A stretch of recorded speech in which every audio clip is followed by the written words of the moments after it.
Good morning, everybody. I didn't hear the recording announcement, but I see the red light. So welcome to day 3 of our 3-day budget meetings. And today we have on our list our ABCs, we like to call them, our agencies, boards, and commissions.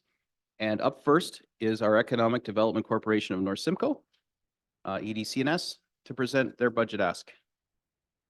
And do we have anybody online from EDC&S? Okay, well, we have the document submitted, and spoiler alert, I am on the board.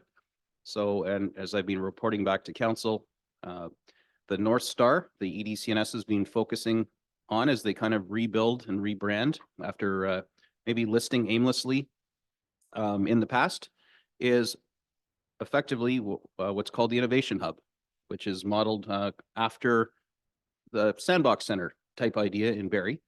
And it's been quite warmly received in all of the presentations that have been done thus far. As recently as yesterday, I got confirmation that both Tiny and Tay are wholeheartedly behind this sort of North Star project for EDC&S as an incubator for innovation and entrepreneurship in North Simcoe. And consequently, the ask of the board is that we resume our full funding. Last year, we pumped it down to 50%. Basically as a shot across the bow going, you know, show us the money and the value. And I put myself on the board to participate, so we wouldn't be so disconnected. Anyway, so this is where we're at. The ask is for a resumption of full funding and effectively the endorsement of this concept of the Innovation Hub. And I've been quite candid with the board, as have other members, that, you know, the real sell here is, I don't know that anyone would argue against an Innovation Hub. It's just the timing when we're looking for ways to reduce our spend externally.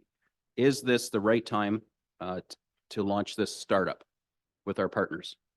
And then, of course, the other elephant in the room is, do we remain partners?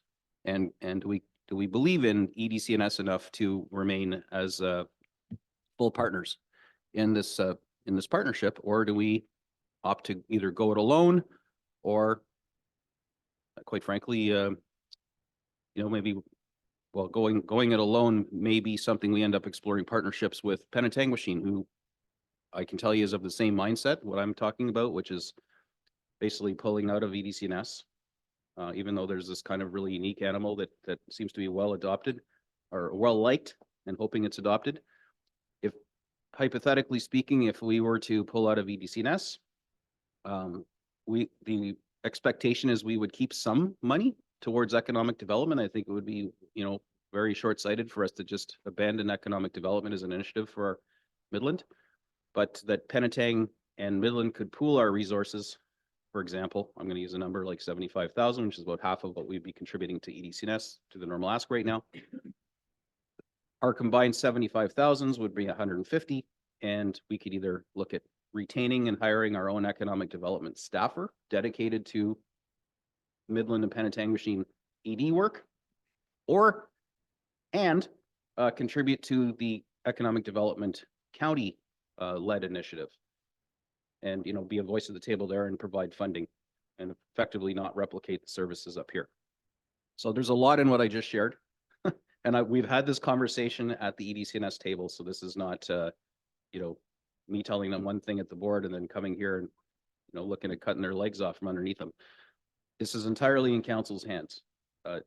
Personally, I believe that the Innovation Hub is a great idea, and there's really good talent on the board now that is ready to actually run with this and do it. And they have experience in it, and I believe it would be successful. It wouldn't be something an overnight, it'd be a multi-year project. Consequently, the ask is that we would commit to this for the remaining 3 years of our term and commit to funding it. So we wouldn't have to come back yearly and keep dancing for their dinner, begging for the money each year. That if we're in, we're in. It's a startup. It's going to take a couple of years to get its legs under it and to get going, and several more years until we start seeing fruits of that labor, you know, building entrepreneurial spirit, supporting our manufacturing sector. You know, there's a lot of neat initiatives that have come out of Innovation Hub. So the key is, are we willing to get behind this and fund this startup now? And if the answer is yes, great. Then we really should give them everything they're asking for, which is resume our full funding, which is part of the funding model that we agreed to when we formed EDC&S with our partners. If we don't, then we have the ability to exit. unlike the airport, it's not one of these deals where you pay off parts of your debt. You literally just are out of this. And that I believe the organization will likely fall apart. If Penetang and Midland pull out, I can't see Tiny and Tay running this on their own. So there's consequences to us pulling out of this organization. Of course, if we do that, then again, I'm suggesting we don't just call the 150K a win. I think we should hold back some of it and put it towards ED work in Midland with Penetanguishene, assuming they follow suit, and I'm led to believe they will. And also look at how the funding works going to the county. I actually have no idea how we engage the county, how much money it takes, how much influence we have if we start paying them. I haven't done that research. I just know that it's an option for us. Mayor Rawson from Penetanguishene is on the County Economic Development Committee. He knows all that stuff. So if that's the route we decide to go, clearly we'd be partnering with Penetanguishene in some capacity, and we can, likely get a presentation from Mayor Rawson about how that works and from the county. So this is not the typical pitch for EDC&S because I'm talking about one option is stay, the other option is go. It's something we've all thought about or talked about amongst ourselves leading up to the 50% slash last year. I do just want to echo the fact that they've done really good work in the past year and to really narrow the scope. Find a North Star that I believe is going to be good for the community. But the $1 million question is, do you believe it? And is it the right time to fund it? So I'm not really doing the EDC&S's budget pitch. I feel kind of weird saying this, but I really wanted to be completely open and transparent about where we were, where we got to right now. And we don't have an economic development director. I don't know if you know, but Suzanne McCrimmon is no longer with the organization. So, there's going to have to be a headhunt search to look for a replacement. So the organization is a bit of flux. So in a way, this kind of feels like a 1-2 punch for them. But again, it's budget time. They got one North Star that are asking us to fund fully and commit to for the next 3 years, to be fair. This isn't like just try it on for 1 year. You're going to do a startup, you're in. So that's about all I can offer in background. And of course, you have the letter and you have the ask. And I think we know the background of EDC&S. Councillor Ball. Thank you. Just double checking my math here, but they're requesting 42% of their budget from just us. That's correct. There's a formula that was created that both Mayor Rawson and I actually have been taking umbrage with. We haven't been able to get through that at the board level. We kind of challenged the funding formula. Midland, carries a significant portion of the weight because of the way the formula is built and our number of houses and residents. But that is the formula that is baked into the agreement for EDC&S. And so that is why the ask is what it is, because that's what the agreed funding formula is. Okay, so right off the bat, I'm going to say I'm not in favor of going into something that has us with 4 equal partners. It should be 4 equal funding opportunities. I'm not in favor of going into something where we are a majority funder, not at all. I think that this brings economic growth to the area. It's an area-wide initiative, whether we have more residents or not. That's not who it's helping. It's going to benefit the entire area for growth. I was actually really impressed with their events. I was impressed with the conversation that I had with them. I think that we told them to pony up and they did. I'm 100% behind this idea. I think it's great. I think that they have a solid development plan from something that they're already mimicking from another organization that's working well.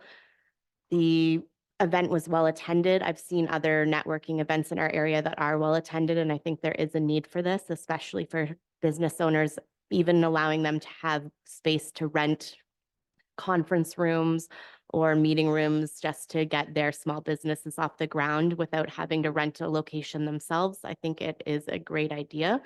I don't feel comfortable with the 3-year commitment. I did say that in the conversations I had with them at the event. I think that you have to build user fees into this, and you have to start that with the idea that people are joining onto this organization with the fact that it will have to become not self-sustaining. I do believe we should support it at some way, but you need to be able to leverage some user fees to be able to back this project.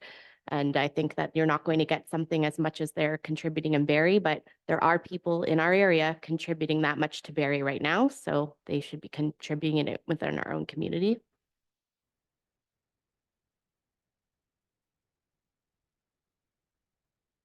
Councilor Meredith. Thank you, Mayor Gordon, and I totally agree with Councillor Ball. It should be a four-way split on this. I did attend the meeting as well. I wasn't as convinced to go on with the 3-year term as well and secure that commitment. So I'm not comfortable with that. I'm also from this economic development has been going on for quite some time, and I haven't really seen the benefit of it to date. So I would like to take a break from economic development right now to get started on a new page for this, and then come back to it for funding for possibly next year when there's an actual solid plan in place. And I would not go with the any amount even to put it away in a reserve right now. So I would be axing the full amount and get a fresh start with some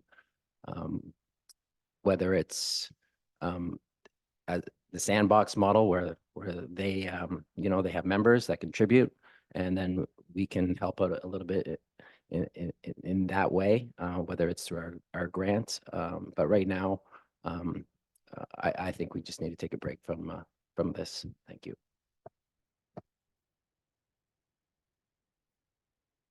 Councilor East.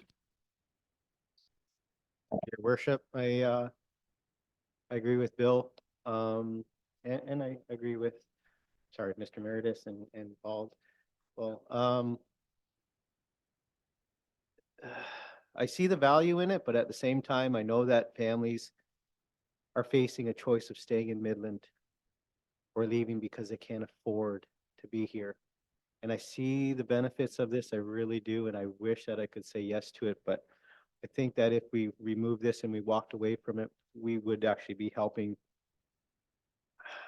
our residents in the short term. I get it. In long term, maybe not so much, but this could really give some tax relief by removing this to our residents this year. So I'm going to stand with Bill and say it's time to walk away from it this year. Councilor Ball. Thank you. I don't think we should be walking away from this. I think funding it at the 25% and reevaluating it next year. I think that this is going to help our taxpayers. It helps our community grow. Like, this offers a mentorship program for businesses in our community. It gives them solid advice that they can't access. It gives them an opportunity to build a small business that they couldn't do out of their home. This is something we do need to take into consideration to attract people to Midland and to be able to have the affordability factor come back, because more business means more money. And this is a way to get businesses off the ground within our own community, and it's a way to attract businesses here. Because right now, this is working. They do have a solid plan in place, I would argue, and it's working in other communities that our community is actually accessing in another community right now. So I think they've proven the worth. I just don't think we should be funding it at 42% of their entire budget. Councilor McDonald. Morning, everyone. I'm looking at their requests for funding and their projections, and I find that it's hard to, the revenue, for instance, is inconsistent. They're saying they're going to get 50,000 from the county this year, but not next year. Next year, they're going to get 50,000 from the provincial and federal government. It's, I guess it's a projection, but, and then their expenses, just the total payroll expenses over 208,000. I don't know how many employees that is, but that's that's a lot of money. So I guess they have proven their worth in some ways. We are hosting a conference. Was that brought to our attention yesterday? Oh, a different EDCNS. It relates to economic development, but it's regarding the planning. The growth folks are getting together. Okay, thank And you. EDCNS was a sponsor and partner in this, yeah. Oh, okay, thank you. So I certainly would like to, I haven't seen anything concrete to prove their worth. The sandbox model sort of thing is, I haven't seen how that's going to prove its worth either, but I don't want to sever the entirely, but I certainly can't support this budget entirely. Councilor Meredith. Yeah, and I was going towards a reset and a break here and a model, funding model that's equal, as you said, across the board 4 ways. And an innovation hub that is in Barrie right now is self-funded. There's a membership fee and so forth. So again, you know, we can contribute some money into that, but for a 3-year commitment, it's just, I'm not convinced, and I don't want to spend that kind of money and put that type of investment in right now, and I don't know what the return is. So, so I'm asking for a reset, and let's look at it again, give it the year, and then maybe, you know, we could have some deputations on this hub coming and starting up in a fresh year for some budget dollars, and we know exactly what we're spending. So right now, if I'm not even sure what the total amount for EDCNS is, I know our share is 147, but if we put the total amount in and as Councilor Ball suggests, we pay 25%, what is that amount? Because it's not 25% of 147, it would be 25% of whatever the full amount, whatever Penetang and Tiny pays. But anyways, I'm still at the reset and give it a break for the year. Thank you. Councilor Prost. I agree with Councilor Meredith. I think I don't want to give anything today. A reset, I don't know what that would look like, but I think that we need to have EDCNS come back to us at a later date, maybe a year, I don't know what it'll be, when they have something solid and see what our interest is and where we're at that time. Thank you. Council, so I would suggest if a reset is in order, effectively, that's a divorce. So what would be needed, I'm assuming here, would be a motion that we direct staff to prepare what exiting the EDCNS looks like. I mean, obviously not funding them is a big part of that, but there is a reserve with EDCNS, and I'm not sure what the mechanism is for somebody who walks away. Do we get our share of the reserve, or are we leaving that with them? Those are mechanics that I don't know and haven't explored. But if we're out, then we would be out, and I would suggest that you know, we need to table a motion to that effect, that we can serve on our partners, letting them know that we're tapping out and there will be no funds this year. And that the second thing, other than that motion, would be, are we going to commit or earmark any money at all for economic development activities in Midland, perhaps with Penetang Machine, because I can't prejudge what their council will do, although I suspect, you know, they'll follow suit. But are we going to earmark any funds for economic development activities this year, either with Penetang Machine, solo, or directed to the county? If the answer is no, we're going to just free up this entire $150,000, then fair enough, but we just need to be clear on what we're doing. So I see this as 2 parts: economic development money for something, not EDCNS, and a motion to exit EDCNS. So they're not ambiguous about, you know, we're kind of in, we're kind of out, we want to change the funding model, which would require the other partners to agree. So that's my suggestion, subject to your input. Councilor Ball? Thank you. I'm just wondering what we're expecting to get if we're doing our own economic development. Who's doing that? There's going to have to be a position created. Even if it's a shared position, you're still looking, we had a position yesterday, $129,000. Even if it's half of that, you're still looking at basically the exact same funding we would be giving them. And they have already have a solid business plan in place. We have nothing. It doesn't make any sense to me. Yeah, so that would be the thing with, if hypothetically, if we kept 75K, so half of what the ask is for EDCNS, we said goodbyes EDCNS, thank you very much. We kept the 75K, we could either just direct that to the county. I don't know what that looks like or how much say we have. These are unknown, so we'd want to get some staff input from that. Or we could look at pooling that money and go with a joint hire with Penetang Machine if they are of the mind. And then we'd have somebody that we collectively directed for our activities. But none of those decisions on what happens there has to happen today. And I would suggest we don't know. So it would be ill-advised to make those commitments, especially because we don't know what Penetang's going to do. So my only suggestion is if we're going to exit at EDCNS, I think it would be wise for us to earmark some funds towards economic development activities. And we can decide how and if at all those are dispersed this year with guidance from staff and hearing from the county and things like that, because I just don't know the answers enough to try and sell you on an option. Option B, of course, is zero, no economic development funding activities whatsoever. And we just keep all that money in our budget, which, you know, is 150K off the tax supported side of the equation.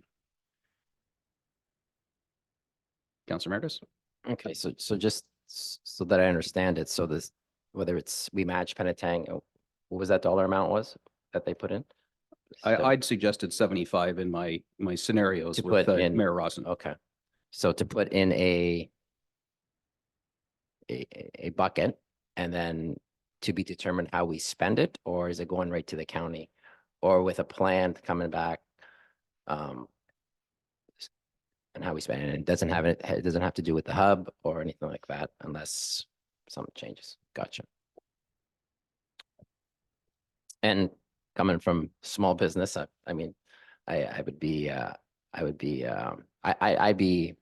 willing to do that. I'm just not confident in the money that we have spent over the time on this EDCNS. I don't think we've got the results that we wanted for, and clearly so from cutting their budget last year in half, and now with coming back to us with a 3-year commitment, and us footing the majority of the bill.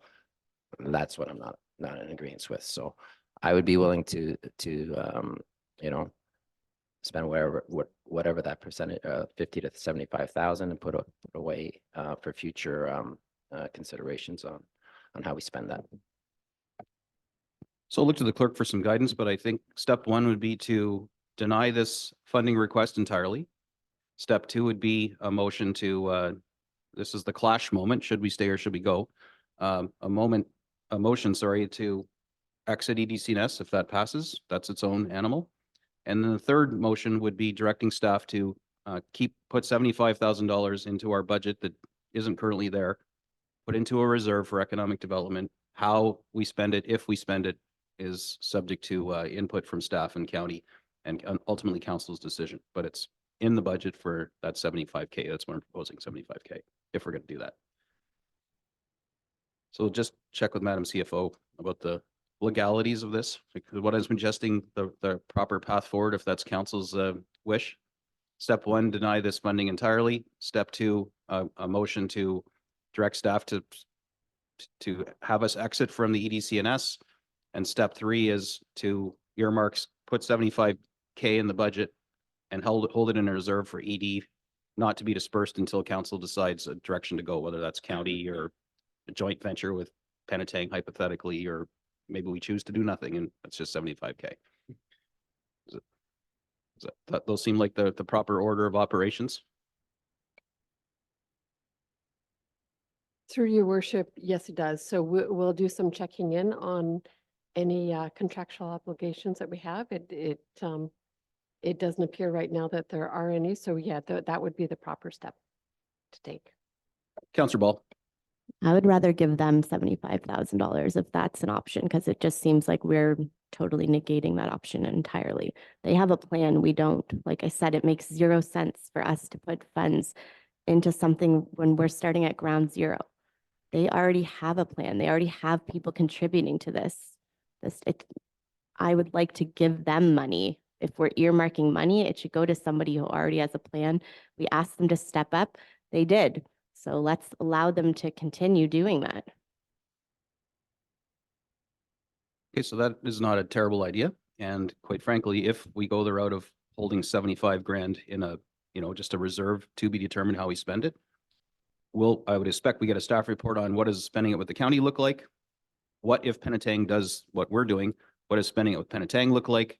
And option 3 could be funding this innovation hub if the remaining partners remain viable, funding it as an independent ask outside of us being members of EDCNS, but we're actually going to funnel money into that. So that's still a possibility. I don't think we have to be EDCNS members to support the hub idea with cash, if council so moved.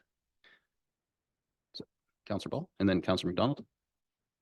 I just want to say, if we make that choice, we're having all of our other municipalities follow suit, and that's going to sink them. I don't think that's fair. We should at least give them a start. Councillor McDonald. I prefer Councillor Ball's proposal rather than just denying them entirely and setting money aside. And you had mentioned that possibly the Innovation Hub could operate with that. So, and then as also everyone mentioned, the other municipalities could follow suit. And we wouldn't be totally denying the organization's existence at this time. Councillor Meredith. Thank you. I'm just, and I don't mind that, but the problem the reason I asked for a reset is so we could reset the terms of payments for 4 equal parts. So if we can renegotiate the model, the formula where everybody pays equally, then fine. But I think we have to do it. I'm not sure how that would go about. It's just that we are fronting, the majority of the funds here. So if we just allot to 75,000 and we put that in the formula, that means Tiny and Tay are going to have a lesser amount. Or are we all contributing the same amount? So these are the questions that I don't have answers to right now. So that's why I just but I'm tired of the formula of Midland fronting the not only with EDCNS, but other agencies that everybody should pay their equal share going forward. But we're talking about this right now, and this is an opportunity right now to fix this, where everybody pays their equal share, and that's where I have a problem with. So thank you. So I can speak to that because Mayor Rawson and I both, that was one of the first things we wanted to do, was review our governance model, and funding. The funding formula was the big one. We've struggled to get any headway on that in the past year, not for lack of trying. And I'm not saying we're being stonewalled, but I think the perception is, well, I know the perception is from our 2 more rural neighbors, is that Midland specifically is the primary beneficiary of economic development in North Simcoe. Penetang to a lesser degree, but still greater than Tiny or Tay. Those communities, are the feeder communities, because not only is agriculture a big part for them, but that's where people live that travel in and work in the facilities in Midland and Penetang Machine. So the concept that we are the engine, the core engine block, shall we say, and the ancillary parts are our neighbors, is why that funding formula was kind of originally created as a percentage of our levy. So it's not a fixed amount, it's actually a floating percentage on our levy. So I agree. We tried to visit that, but there was, a fair bit of pushback, and I can understand the rationale for the pushback on why Midland and specifically in Penetang to a lesser degree would bear a greater brunt of the costs as beneficiaries and big employers. So I don't want to try and sell you on, well, yeah, maybe we can change the funding formula. I'm not hopeful of that for those reasons. And that conversation has been had. So I really think we're at the watershed moment here where either we're in or we're out. I think this past year we were kind of half in, which isn't really fair to the organization. And we've worked really hard, and they've got a good team on their board that really believes in this. And I believe they can pull it off, but they need the full funding, not semi-funding, to make it happen. So this really is, we're all in, or arguably, I think we should, just call it what it is and be out of it. So maybe the easiest way to do that is just put it to the straw poll here. I guess the first question is, it's a all in or all out moment on the budget. And because, sorry, why, what? Why can we not give them partial funding? I understand that this is their ask and this is what they think, but if we commit to giving them 25% and say we're giving 25% for 1 year, we are able to do that. It's not an in or out. We could ask that question. That's no problem. So you mean 25% of their complete budget? Or 25% of what they're asking of us? Last I year we would gave give them 50%. 25% of their entire budget, equal parts. You threw out the number 75, so I was saying if we're doing 75, I'd rather give it to them. But I would rather do it at the front, 25% off the, and I would argue with Tiny that the people building their multi-million-dollar waterfront homes are people that are benefiting from having businesses within, I guess, what they want to call Midland as the main hub. So Madam CFO, if we were to contribute 25% of their complete funding, rather than just looking in isolation at our ask of us, what would that number look like in comparison to the ask of us right now? Thank you, Your Worship. So 25% of their 2024 ask would be 87,822.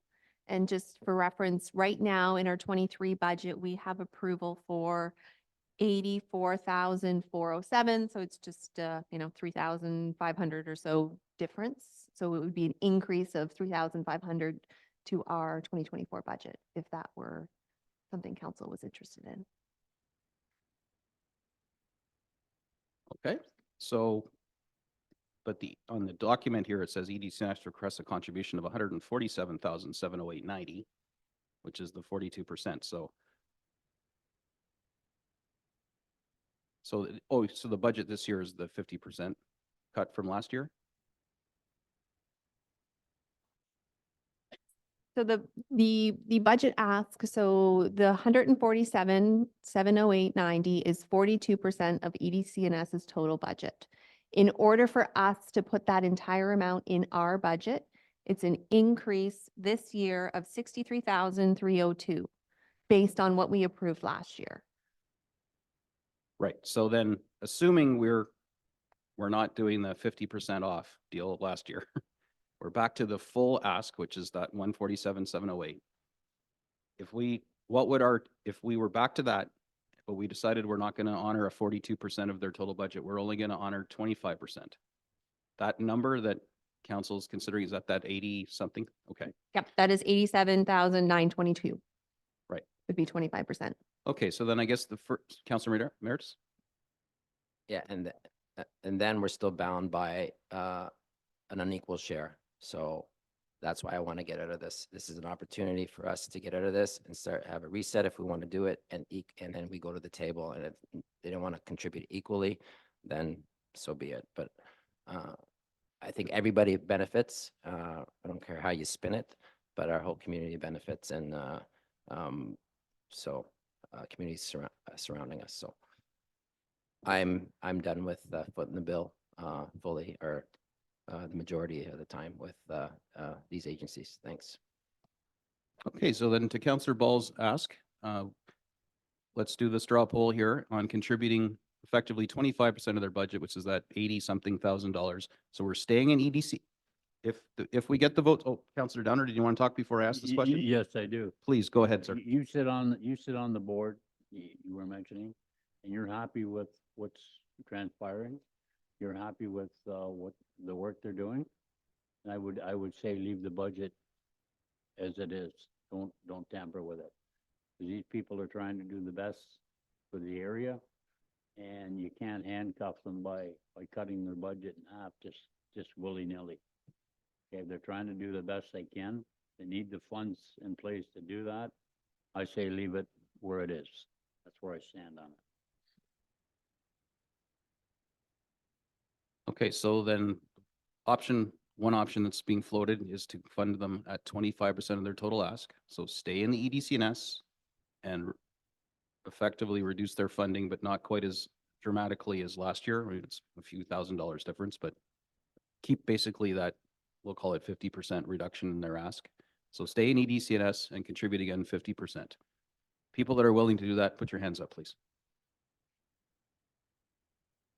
All right, so. Sure. Yeah, so I'm just trying to go through the options. So giving them half their ask and staying in EDCS is not, it's not an appetite for council, it appears. The next option would be to fully fund them and stay in EDCS.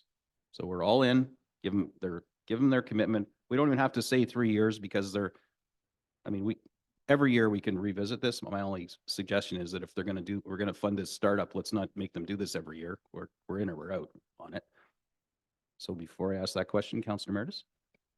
This is mind blowing to me because we're going for a full ask and we don't have a representative from EDC&S in here talking to us about it. So this is just mind blow that we're going down this path. I don't know what board or shareholders would fund this when you don't have a representative.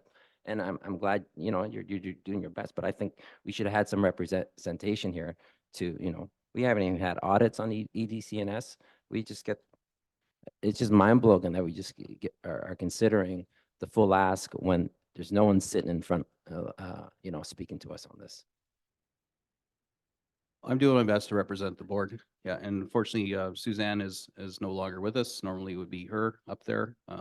We have other members of the board. They're all talented and passionate people, but I think they may have also seen the writing on the wall and maybe be feeling a little deflated right now. So that's why I'm trying to give as unbiased a picture of this and the work we've done for the past year so that I'm not leading you towards any one conclusion, council, because I wouldn't sit on the board and waste my time if I thought they were a waste of time.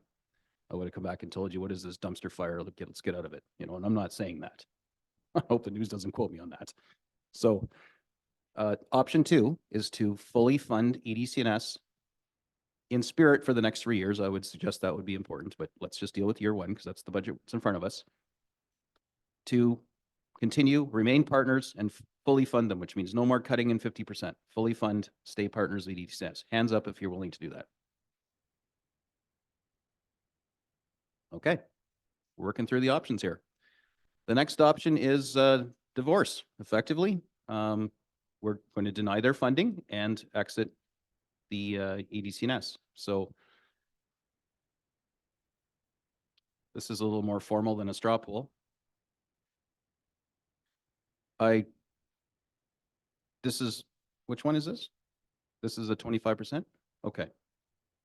So this is the formal side, because now we're getting a feeling of what's going to happen, what isn't. So Councillor Ball, this is your motion. Moved by Councillor Ball, seconded by Councillor East to get on the floor, right? Being a seconder doesn't mean you have to support things.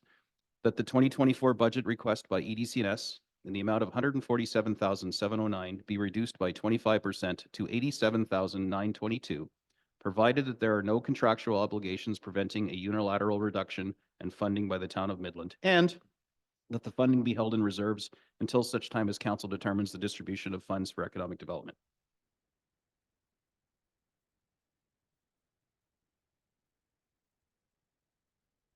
So does this mean that we're holding the funds, we're not giving them to EDC&S, but we're basically agreeing to put aside 87,922. I mean, I'd floated the 75,000, but we're formalizing keeping 87,922 in our budget in some kind of reserve. We're not releasing it to EDC&S, and then council will decide what to do with that. Is that what I'm reading? Is that what the spirit of this one is? I'm a little bit ambiguous for me, because it doesn't match with what Councillor Ball had suggested. So through your worship, that was just one of the options, but absolutely it can be modified. We were trying to keep up with the conversation of council, and it's changed. All right. Well, I think we've effectively dealt with Councillor Ball's suggestion. There wasn't an appetite for it. It seems that, and there was no appetite to fully fund. So it seems like now we're at the point where we deny their funding entirely. I'm going to suggest that's the next straw poll. If that achieves success, then the next logical step is to direct staff to begin the exit process from EDCNS since we're not funding them. Does that seem reasonable? So I think it would be important to have a recorded vote on the decision to exit EDCS if we get there, but we're not there yet. And we may not get there. So the next question for council is deny funding entirely to EDCNS. So we're denying this budget request. Those that are willing to deny this budget request entirely, hands up. All right. Even with my hand up, it still fails. So now we need a new, because we can't exit if we don't deny funding. So now we need to come up with something different. So let's begin the conversation, council. Councillor Ball. I was just gonna ask if we can go back to ask the 25% since two people wanted to fund it fully. Maybe it'll pass if they are willing to reduce it. That would be fair if there's a two, if there was the extra 2 votes. I can just tell you right now that I wouldn't agree to fully fund EDCNS. I'm still leery to spend that much money on this startup right now, given the constraints we're under. So we won't know until I ask the question, but I wouldn't be the tiebreaker in that case. I just wanted to be very upfront about that, even though I'm on the board. For the 25%. I mean, people wanted to fully fund it that didn't vote for the 25%. So maybe they see now that we're not going to fully fund it, they might vote for some funding. Yep, that is fair. That's the joy of these conversations and the straw polls. Councillor McDonald, or Meredith, please. So earlier, Councillor Ball, you're saying about everybody being equal share. Is this still this, everybody's in it equally? If we set aside, I would be willing to match whatever Penetang is doing, whatever that amount is, so that we're equally involved. And then if Tay puts in the same amount and Tiny, then that's an equal share, right? If we're going down that road.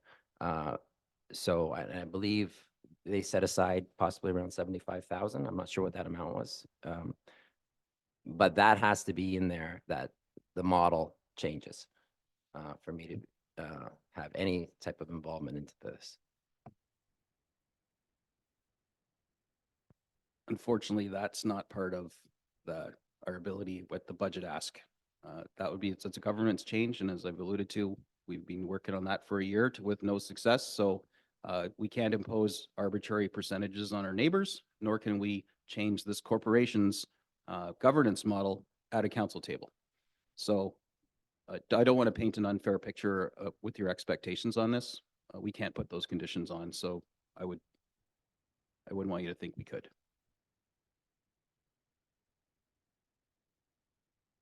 Councillor Prost. Is it possible to just earmark some money put away? Because nobody is here to convince us that we should be contributing. Just earmark some money and it be determined at a later date when maybe we have more information or more convincing, or because like Councillor Meredith said, nobody's here to tell us all the great work that they have done and convince us that this is good for our community. There's no one here to do that. So is it possible just to put some money aside and leave it there, not directed to them, but our discretion at a later date where it is going to go? Your worship, through to Councillor Prost, I believe the motion that we provided for the 25% reduction, there was also an addition that the funding be held in reserves until such time as council determines the distribution of funds for economic development. So I believe that would capture what council is considering at this time. Okay, so with that scope, I'll read this again carefully, council. Actually, we put this motion up on the screen?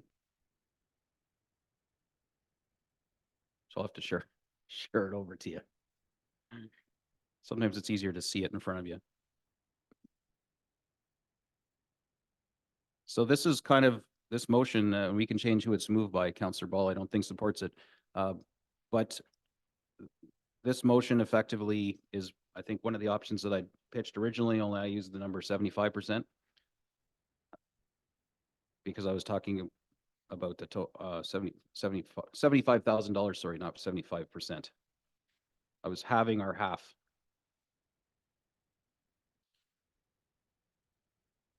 But effectively, this is putting money aside for economic development, but not releasing it to EDC&S, which in effect is denying them funding. We're giving them zero of their ask, and we're holding back, as this motion that you'll see on your screen, $87,922 for ED purposes.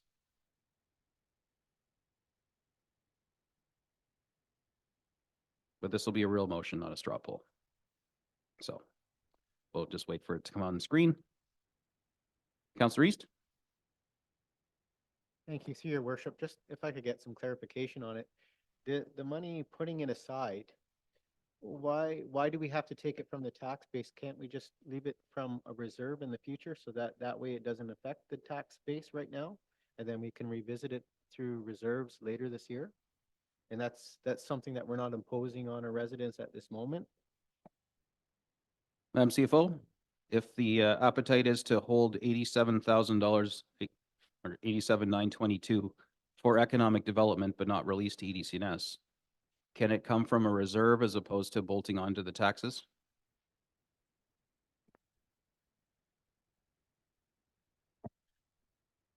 If it were to be a 1-year contribution, then I would say sure. But I think the intent here is that this goes on for years to come. So we already have $84,407 in our base budget, right? So, but if we contributed 84,000, that would not have any impact on our tax rate today, right? And so if we increase it, that $3,500 to that amount I gave earlier of $87,922, that's a $3,500 increase to the tax rate. If that helps. Perfect. So you already baked in our contribution from last year. So if we echoed that contribution, there is no change at all, not even a decimal of a decimal to our tax rate. If we do bump it up to this 25%, then there is a $3,500 increase. So, okay, so are we going to get that motion up on the screen? Okay, just because, perfect. Councillor Meredith or Councillor McDonald, please. Thank you, Your Worship. If this motion does pass, how do you project, so this would then go to the EDC&S board and say, we have money, but you're not getting it yet? Is that basically until when? Like, where does it, what's our next steps? I think for transparency's sake, to EDC&S, I wouldn't dangle that fish or that worm in front of them saying you might get this money. I think it's pretty clear in what we're doing here that we don't have any intention of giving it to EDC&S if this passes, and that we intend to use it for some other form of economic development, whether that be ourselves or with the county, or we go, nope, nothing, and just it stays in the pot. I wouldn't suggest that this is maybe EDC&S gets it. Their ask is in front of us today for budget for what they want to do, which is the Innovation Hub. They need to be fully funded, not partially funded or quasi-funded, and they need partners that aren't rethinking our commitment to them every time we have a financial question. This is where the watershed moment, and this is how it's being pitched, is you're in and you believe in this or you're not, because they don't have 8 different initiatives on the go as in the past. There's basically one. And if you believe in it, we need to fund it. If you don't, there is no plan B. And for EDC&S, plan B would be for us to decide what to do with the money, if anything. And that's what this is. A moved by Councillor Ball. We can change that, obviously. But it reads right now the 25%, which would be a $3,000 increase on the tax bill. If we knocked it down to what's already in the budget by a few $1,000s, then it wouldn't be an increase at all. And you can read it here. The 2024 budget request by EDC&S, the amount of $147,709 be reduced by, provided there's no contractual obligations preventing a unilateral reduction and funding by the town of Midland. We know there isn't because we did it last year.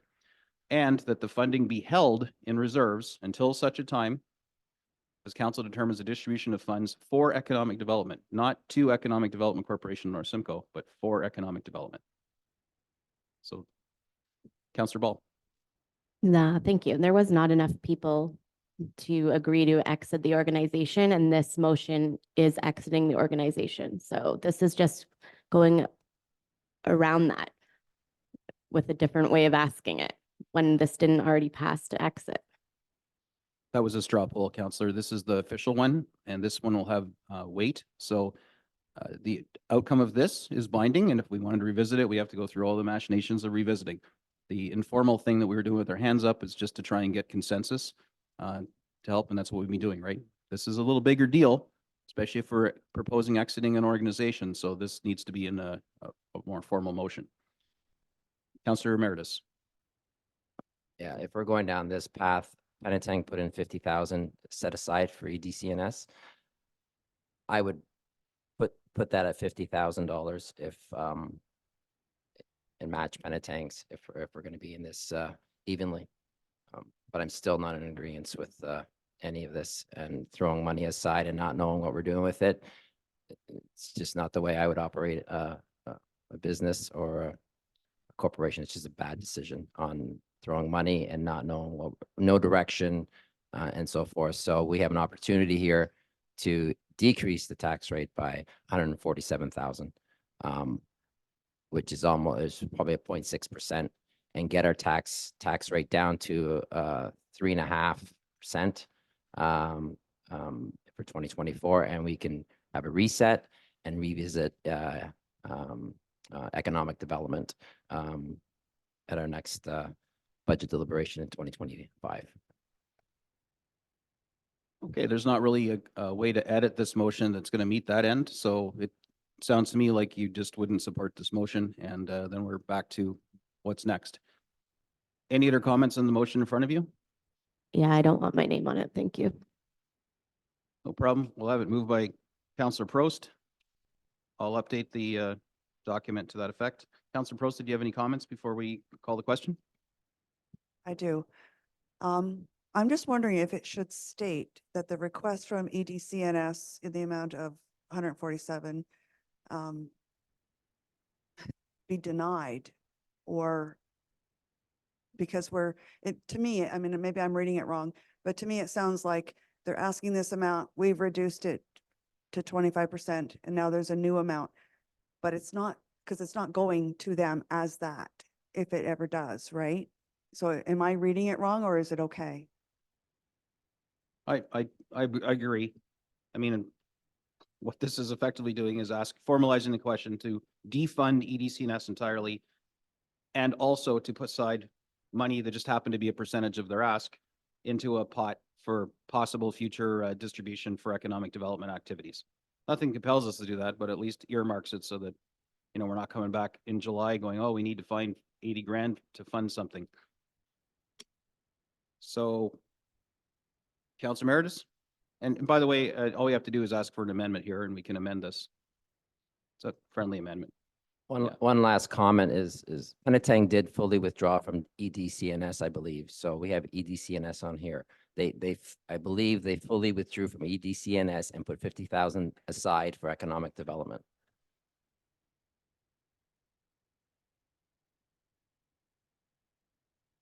So the edit would be instead of being reduced, be denied. Yeah.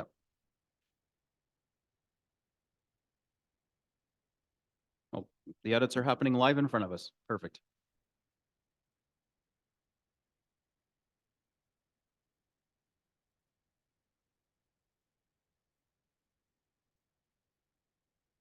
Councillor Prost? Can we change the 87,000 to 50?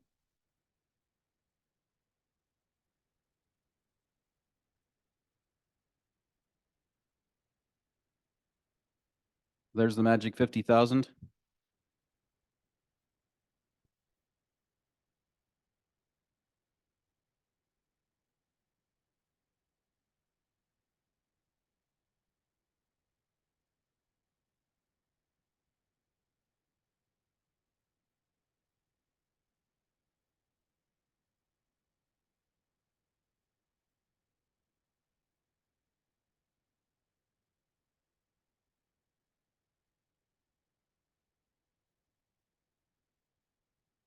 All right, so this motion in front of us, are we good with the edits?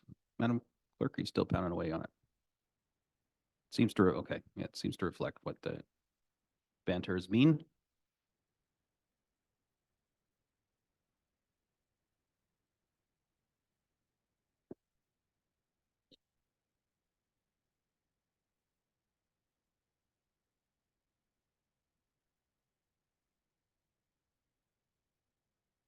Well, yeah, and I do want to speak to the no representation again for the people watching. As I said, we don't have an ED at EDCNS right now.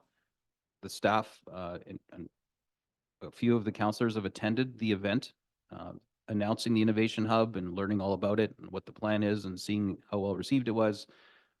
So that is the ask, basically the only ask for EDCNS. So I just don't want it to characterize as if, they didn't show up, they just asked us for money and no one has any clue what they're doing with it, because that would be a very unfair comparison. I think anyone that attended these events knows what the plan is. These are the numbers needed to make that plan happen. And as a representative of the board, I can tell you that there's a strong and able board that is willing to make this happen, but they can't do it on quasi funding. But it's also not fair for us to every year decide, weigh them and measure them and see if we're in or we're out. It's just wholly unfair to that group because they're volunteers and they really feel that and hear about it and read about it in the news. So I think they're not the girlfriend, they're the wife. So we need to decide, are we in this relationship or are we not out of it? Okay. Hopefully that wasn't an inappropriate thing to say.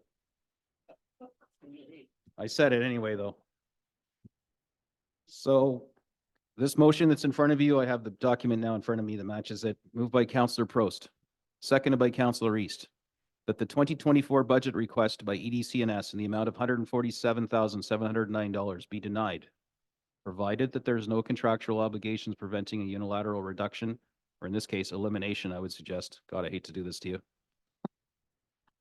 But it still works, reduction, elimination, and funding by the town of Midland, and that funding of $50,000 be held in reserve until such a time as council determines the distribution of funds for economic development. Worship, may I ask for a recorded vote? Absolutely, recorded vote.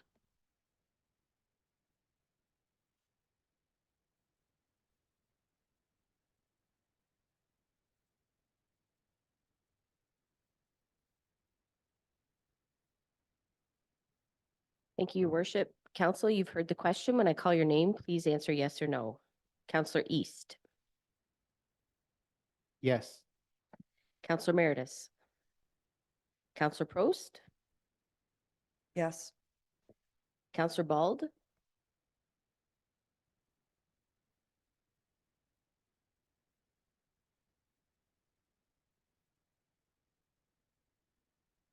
okay.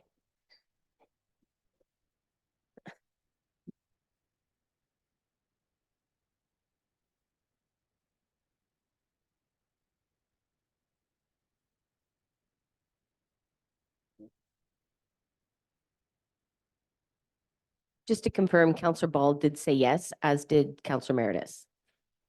Councillor Downer, No. Councillor Ball, No. Councillor McDonald,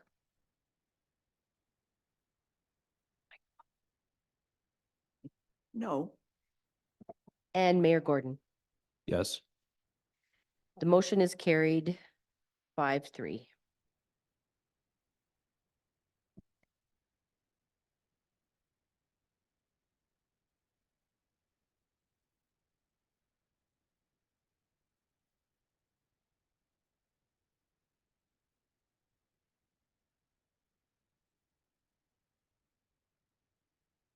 All right, well, I'll hear the debrief from my fellow board members. I hope that I accurately portrayed and reflected everything. I mean, I know I did, but I'm just saying this more for saying it. And I appreciate everything that they've done thus far, and there may be opportunities in the future, just that we won't be sitting on it as a board member.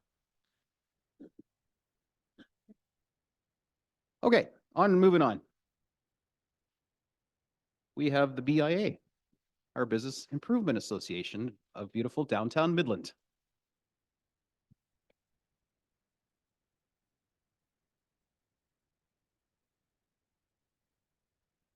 Hi, everyone. My name is Katerina Knezovic, and I am the Operations Manager of the Downtown Midland Business Improvement Area, known as the BIA. We are here to present the 2024 budget request. I'd like to recognize my chair, Nicole French, and our board member, Councillor Meredith.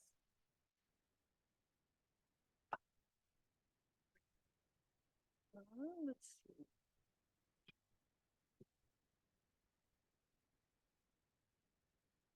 Perfect. So just as an introduction and to remind everybody here what is the BIA, we are a non-for-profit organization established for the main purpose of growing the central business district of the town of Midland. Our business improvement area is an association that acts on behalf of our member merchants, restaurants, local businesses, landowners, and we collaborate with the town of Midland to ensure that the downtown Midland is safe, vibrant, thriving, and a prosperous community in the heart of Georgian Bay. Next slide. So highlights from last year and what we were able to achieve with the budget request for 2023 was that we have an incredible collaborative board and we work really well together with open and consistent communication. We have a team that's willing to go above and beyond to achieve our BIA mission. And we created a really strong long-term strategic plan in 2023. And this plan allowed us to focus our efforts to really ensure we're making positive change and engagement for the downtown Midland. We have incredible positive sentiment from our membership for 2023, and we're looking to carry that into 2024. Next slide. So this is the strategic plan we developed last year through a series of workshops, and it just allows us again to focus our efforts and ensure that we're hitting every point we need to in order to achieve our mission as a business improvement area and to deliver on the promises we make to our membership. So the 5 pillars we have are promotion and events, beautification and signage, amenities and security, expansion and fulfillment, and alignment and communication. These are our functions as the Board of Management and what we do for our downtown core. So for promotion and events, it's overall promotion of downtown Midland. We're getting people out there, we're getting people down to our core, and that includes events, that includes social media, signage and the like. Beautification and signage is our main priority as determined by our membership, and this includes managing the entire visual experience of the downtown core with seasonal decor, making sure that our hanging flower baskets are beautiful. There's a reason for you to want to be in downtown and while you're there to have a positive and enjoyable experience. Amenities and security for us includes advocacy for further security downtown, especially when our members have voiced their opinions and for us to be able to represent them correctly. It also includes things such as parking, as we know, and having that ad hoc committee with BIA members on it. Another pillar of ours is expansion and fulfillment. This is where we are looking to expand the BIA boundaries, and we work with the town of Midland and your planning team to ensure that the boundary that we expand to and the businesses that we include make sense with what the town of Midland is looking to grow as a commercial district downtown. And fulfillment is very much in line with economic development in that we do have spaces downtown. We do have vacant places that businesses can would be able to enter into and hopefully thrive as soon as they enter. And it is our responsibility to help them do that. So that is also a function of the BIA. And then finally, alignment and communication, an important pillar for any business, I'm sure, is just to make sure that we're aligning with all of our membership base, we're collaborating together, we're making sure their voices are heard, and that they know what is going on downtown Midland. Next slide. So how this translates into what we're doing for 2024 and what your budget package has included in terms of where our funding is going is in the following projects. First and foremost, for events and promotion, we have events and social media. So we're looking to ensure that the events we run last year are being run again effectively, and that the community that's looking forward to these events have an enjoyable experience, and we deliver on that promise, getting people downtown Midland. Number 2, social media. So this is making sure that we have a consistent social media presence and people know where we are and what we're doing. For beautification and signage, we have horticulture and facade. This is a big chunk of what we're looking to do this year. We have a partnership agreement we're entering into with the town of Midland so that we are able to purchase long-term self-watering flower baskets, and the town of Midland would be able to manage the upkeep of these baskets so that they look beautiful for the seasons that they're up. In the facade program, we've increased the grant per member. And we've expanded what the facade program could be for our membership. For amenities and security, we are looking into adding further security lighting downtown and ensuring that streetscape, downtown cleanliness, having a well-kept appearance is in place. For expansion fulfillment, we are focusing on boundary expansion, as I mentioned before. And finally, alignment and communication, we have invested in a new website that will have an external facing interface, which draws people downtown Midland and supports our membership base, and then an internal facing interface where everybody could collaborate, everyone knows what's going on, so that our membership is on the same page, which is incredibly important. And that includes newsletters, so frequent communication, making sure that everybody is on board. Next slide. This is our original submission, which you have in your budget package. And this is a direct translation to the pillars that I had just mentioned and our projects. So you will note that we are asking of our membership base as an association a total of $175,000. This is around 0.6% of the commercially occupied class for properties in downtown Midland. And we will be using that funding in order to achieve all of our goals for 2024. Next slide. The only difference I'd like to point out here is from the budget package you have in front of you to the amended 2024 budget, the overall ask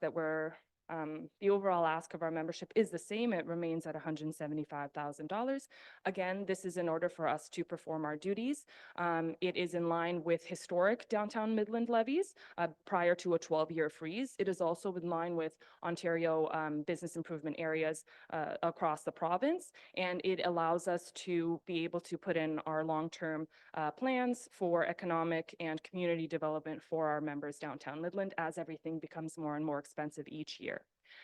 We have removed associate membership fees, meaning that we are looking for members outside of the BIA area to become formally levied members and not an additional revenue stream. We've also reduced we've reduced the grant money we predict we will be able to receive in 2024 upon reassessment. And how this translates to where we're funneling this funding is that we've reduced events that we have heard from our membership are not priorities for 2024. So we've reduced them, as well as we're having consistent communication with the town of Midland, their events team. We're having quarterly meetings to ensure that we're supporting each other and that events are thriving cohesively from downtown Midland and the town of Midland. Next slide. This is once more just explaining the difference between the original submission in front of you and that we are still asking for the levy of $175,000 from our members, which represents around 0.6% of its commercially occupied property class value. We will not be taking membership fees this year, and due to resources, which include grant funding and also BIA resources, we've reduced the amount of events in 2024. To be clear, we've only cut out events that we have not done before. We are still fulfilling our promise of 2 major events that we've delivered last year and that our community is expecting and waiting of us, and that's really exciting. We do have plans for 2025 and beyond to be able to create further events, but again, we'll be talking with the town of Midland, ensuring that our events on both sides are cohesive, make sense with timing and with funding. And that concludes my comments, Mayor Gordon. Thank you. Thank you very much. And I'm glad that you present the budget with us with those changes where we see the lines. I think it's very responsible and transparent way of doing it. And the fact you're not trying to bite off more than you can chew and just focus on your core deliverables. I also commend you for, finally, after a long stay, bringing the fees up. It's been an awful long time. Everything costs more. It's just, I think everyone knows that things just can't stay the same without having less services because everything costs more. So your addition to the team obviously makes a little bump in the ask, but clearly the BIA and I think we are getting a lot of bang for the buck having someone dedicated to this task rather than making everyone's responsibility spread thin across that small but mighty board. So I've had the pleasure of sitting in many of your board meetings and watch this board come together and, you know, become even tighter and more close knit. Your onboarding and these plans and just the visuals and, you know, of course, that comes from your board chair as well. This is really looking and feeling like a more mature BIA. Now, I'm not slagging the old BIA. Everyone was doing the best they could in the times they had, but you're taking a pretty bold step, cranking up the membership rates. It's not really for up to us to parse that. You've canvassed your members. They're willing to pay this, or you would have had a mutiny at your meetings, which you never saw. And you've got good plans and plans for growth in the future. And I look forward to all these events. So needless to say, this is more or less a rubber stamp exercise for Midland Council because we just collect through our tax stream and then funnel to you to deliver. I'm happy to see this and I'm glad for your presentation and I'm sure council will have some questions for you. Thank you. We'll start with Councillor Prost and then we'll go to your rep, Councillor Meredith. Thank you. I don't have any questions, but I do want to thank you for sharing so much. That was incredible. We need to see that it's very transparent. And I thank you for all the work you do. Thank you. Thank you very much. Councillor Meredith. Yeah, thank you, Mayor Gordon. Yeah, and I appreciate the comments that you made to Katerina and Nicole here and the entire board and it definitely is going in the right direction. Of course, the biggest change, as you said, is hiring a manager, and which of course increases the cost. But we need to see consistent results with the BIA, and from the BIA membership, we have heard loud and clear that the downtown facade, you know, to make downtown beautiful is their a #1 priority, and then we have had some challenges with the bigger events that we wanted to put on with and hopefully we'll be able to get those events you know in 2025, but it takes a big commitment and a lot of volunteers and a lot of hours. So it's going in the right direction. We did see at Christmas time a good response, you know, a good turnout, and tree was beautiful thanks to the town operations staff. The lights, the snowflakes were back up, which was great response, and the garland around the poles look beautiful. So we keep on adding to lighting up downtown, and it could happen in the summer as well with new lighting on the poles. There's a lot of things that are kind of the BIA is juggling with and bouncing around ideas and working with the town and having a good relationship with our staff is a really positive direction that we're going in, and we're hoping to build the downtown into something beautiful and hoping they will come. So that's the goal, and yeah, very pleased with the direction and that we're going in. Thank you, and thanks to all your efforts and the board as well. Thank you. Councillor East. Thank you, through your worship. I personally wanted to thank you, Katrina, Nicole, I just got your name, Mr. Meredith, and your association. I can tell you that, I've seen it many years. If I was to explain it as riding on the water, even though past tried to do what you guys are doing, they were never able to do what you've been able to do. The direction that you're taking this in downtown Midland is a very positive. All I see is positives downtown. Downtown Midland is the heart of tourism, and the thing is, if we don't feed it, it'll die. So what you're doing is great things, and it should be praised. The only thing that I would kind of suggest, and this isn't a deputation, but if we could find a way to get word out to outside of the community that we have free parking this year, is something that we really need to rekindle, because as I was explaining a couple of meetings ago, I had friends from Barry's Bay come up and stay for a couple of days. They wanted to travel downtown.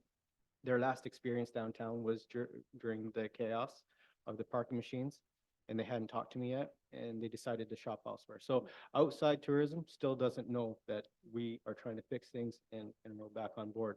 But you're doing a great job. I can honestly say that I have never seen such great direction, such organization, and the effort that you're putting in keeps us all informed.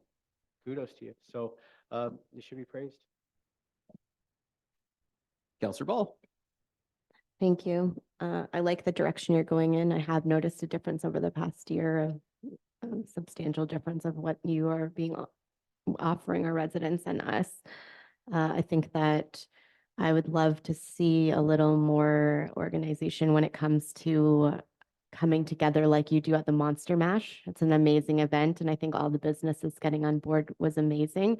And I would like to see that with beautifying outside of our stores. I know some stores do it, but EDC&S did have a presentation that showed striking photos of our downtown versus other downtowns, and it was embarrassing how bleak ours looked.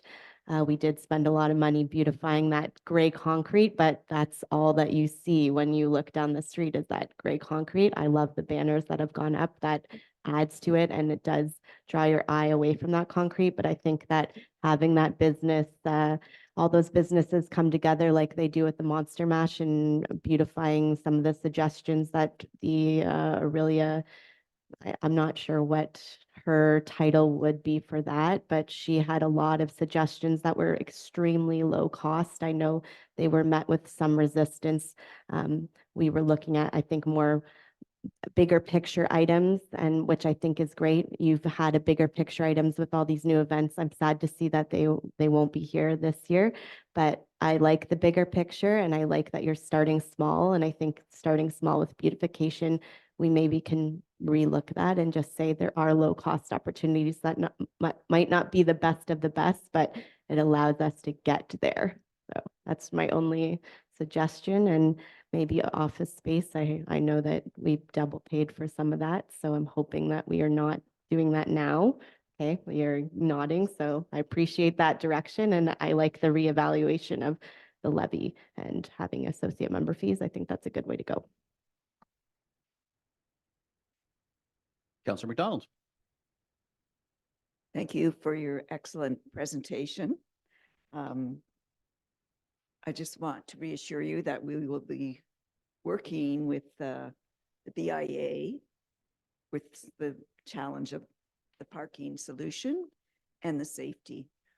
But I'm not going to let you get away without having at least one question to answer. I've often been asked how valuable the downtown businesses feel with the cruise ships is my first question. All right. Thank you, Your Worship. In response to Councillor McDonald's question, we've had feedback. It is a mixed bag because it seems that the cruise ships don't actually, when they land, they've already had pre-planned tours, so they don't stay in downtown. And when they do, it's a very limited time.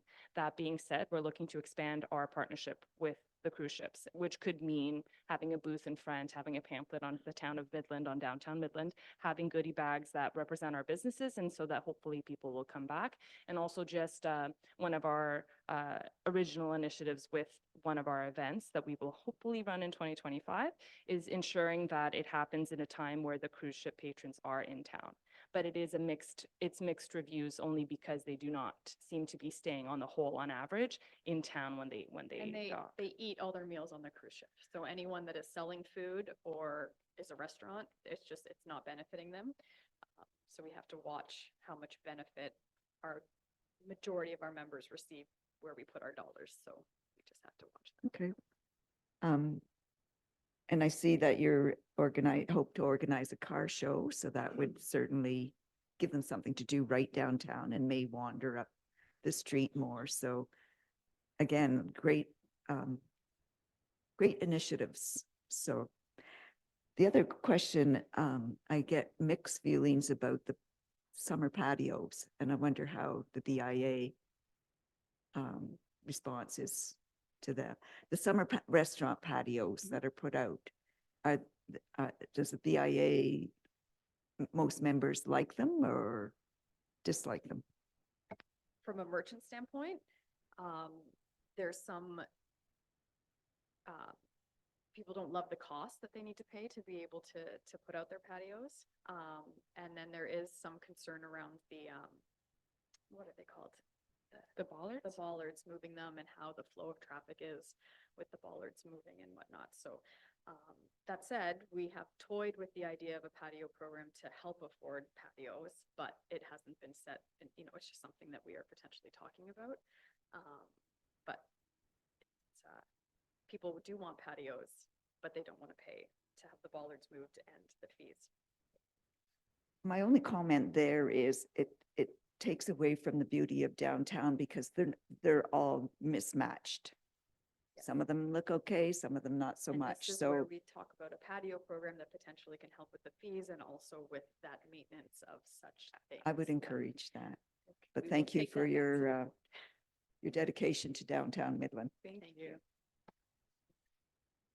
Councillor East and then Councillor Meredith. Thank you, through your worship. If I can speak to that as well. I totally agree that, the downtown patio program is great for bringing people to sit and enjoy the downtown. But with us losing a severe parking lot, it's also taking up parking, very, very necessity, important parking from other merchants downtown. So in a case where, I'm going to use Public Store for downtown, they take up 3 parking spots, which leaves 1 little parking spot for Saturday afternoons. Now, in a case where what we're trying to do is we're trying to create a positive touch point, as it is, we've already created a negative touch point by losing that parking lot. And what's happening, people are driving around. They want easy, they want simple, okay? We've already lost parking spots, very valuable parking spots. And to create a convenient, positive touch point, those are actually creating negative touch points by removing very important parking that we really need, especially this year, right? So it's just something to be aware of. And the other thing is that with I'm pretty sure I saw these outdoor parking or outdoor patios out till it was the end of October. There is nobody sitting outside during the bad months of October. So not only that, but it's putting distress on the other business owners that could be using valuable parking that we need right now. So it's just something to think about. We're losing a positive touch point by creating a negative touch point for those who want something easy, okay? Just wanted to share that with you. I think we have to be careful because if we do imagine the most beautiful and well-visited downtowns across the world, we look at places that are pedestrian run and full of patios. So we have to find that balance of what people want. And I do agree with the seasonal change being quicker. Sorry, can you talk a little closer to the mic? We're Sorry. getting reports that people online can't hear. We have to be almost this far away from the mic for it to pick up Sorry. well for the broadcast. I was just talking about our most beautiful downtowns worldwide are really pedestrian run and full of beautiful patios. So we just have to find that balance between what is good seasonal changes of our patios and parking. So, but everything is considered when we talk to the board and make decisions. Council Meredith, you're next.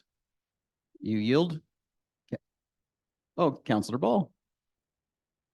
Thank you. I just want to say, on a note of the pedestrian run, I think that's what we should be going towards. Aurelia, I mean, they do an event every week where they have music and they have patios, and I think it does have a lot of foot traffic, and there's a lot of people going into those businesses. So I think that's maybe on the off hours where some of those businesses that aren't going to be affected by that, we look at that. I'm glad to see that you have the same mindset. So I appreciate that we're hopefully going more towards that. Back to you, Councillor Meredith.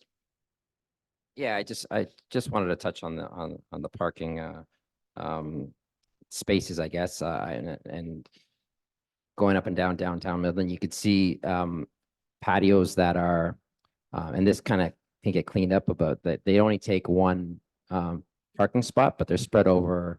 It leaks out into a half or a quarter of another parking spot, I guess the way the bollards are set up. So that's the issue on that, where most businesses will only need 1 parking spot, but yet they're taking up 3 because it's a quarter or a half of another one. So that is a problem that I think we're going to have to look into, and how do we fix that problem? If it could be fixed, we'll have to talk to our operations team and see how that works out. But Also, the one thing that I failed to mention before that the BIA is working hard to get is expansion.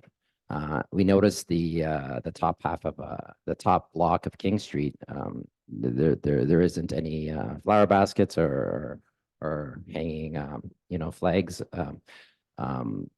So that is a major priority, and it would be a big win if this board can accomplish that. And not only that, it benefits everybody because there's more investment in our downtown to make it beautiful, and we could do greater things with that investment. So that is a huge, if we can get them on board, that would be a huge win, and we're striving for that as well. So and if anything, I think we can do it. So but I just wanted to touch on expansion because that is very important going forward that we haven't been able to accomplish for a while now. And now that we have a full-time manager, which we've never had before, and we have more of the resources and hands-on, whereas in the past we didn't have that due to funding and so forth. So we were setting the bar high. So continue to do great work. Thank you. I think on that note, if any of you hear complaints over there not being beautification in that top block of King, if you can spread the word that that's because we don't have ownership over that area. And in the past, the BIA has been kind enough to put up things, and there's been some associate fees. We've done a hard stop to that. And we do want people to know that they should be precluded. And once they are included, we are quite happy to take over and do all the beautification. So that's not us, and we would like it to be. I think that's a good point. There's no incentive to joining, the BIA and enjoying the benefits if you're getting them for free anyway. So I support, taking a little more of a hard-nosed attitude. Maybe past BAs weren't successful at selling the whole value proposition on why the building owners and their tenants should become members, even if they're not retail, because as you move further south on King, you start to get more into the service places and aren't necessarily looking for walk-in traffic. But I think once they start to see that moment of everything's north of Elizabeth and kind of like the moment of everything south, that'll help with your sell to get these building owners on board. Because really our downtown is from Yonge to Bay. So it is kind of odd right now, but I'm glad you're making that obvious to them, because I think, in the past, just, I think that the team spirit, let's just give it to them and maybe they'll come on board, clearly wasn't working. So I think you're going to give a lot of hope and broadcast to these building owners and to the folks that are, in that south zone, that there is value to this, and you're delivering on what you're saying. And it's not just some kind of club that puts a few flowers out a couple times a year. You guys are doing meaningful impact to economic development downtown and beautifying. That'll really help the sell. So I know the council ultimately will put the rubber stamp on that expansion. And even though we could do it arbitrarily, it could be challenged and reversed, and it would just be an ugly mess. So I think you guys are 100% in the right way. Do it with them, not to them. And I can't wait to see, hopefully this term, to have that expansion come back before us and, have all the happy smiling faces and the names signed up, and we got enough percentage. It doesn't have to be 100%, but we have the right percentage to be able to approve that expansion for you. So I'd love to see that. So keep up the good work. Thank you very much. All right, council, I have a motion here moved by Councillor McDonald, seconded by Councillor Prost, that the budget request by the BIA in the amount of $175,000 be approved. All those in favor? And that is carried. Thank you very much. And up next, our Huronia Airport.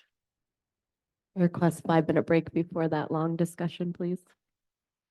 Very good. Let's take 5, which, as we all know, ends up being 10, but we'll try to do 5. So cameras off, mics off, and we'll be right back.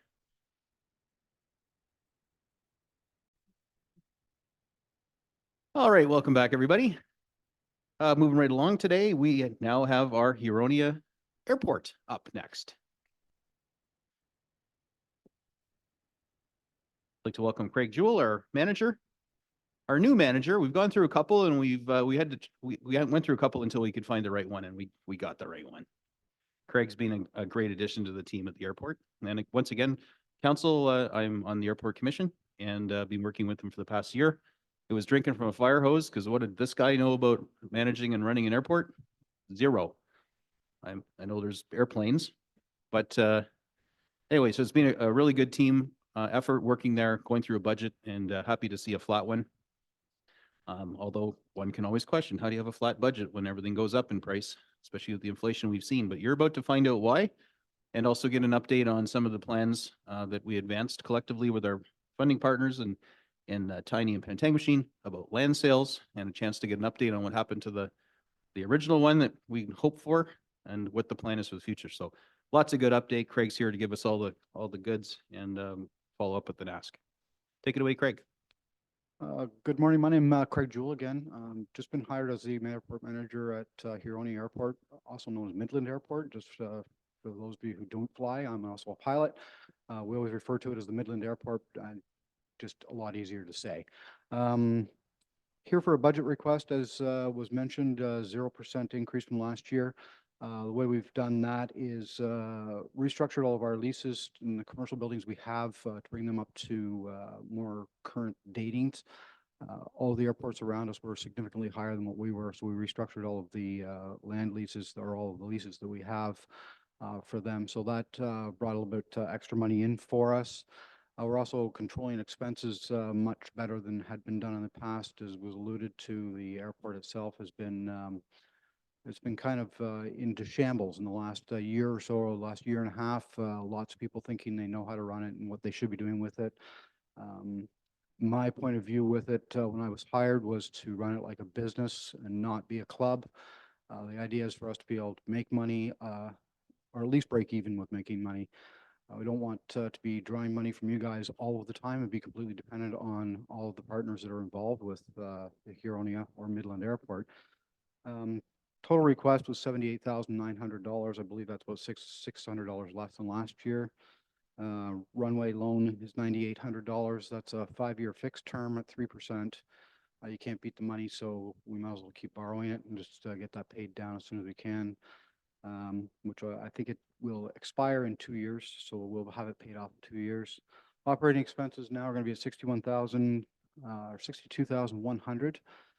That's for your everything, your wages, people coming out, clearing snow, making sure runways are clear and that taxiways are clear. In the event that we do have somebody coming in, we got to make sure that everything is ready to go. Operations, and then 7,000 per capital project. The capital project I'm going to speak to in a little bit more depth. That's for development of the next piece of property that we have, where we have 10 lots set aside. And you can't think of lots as like an acre lot.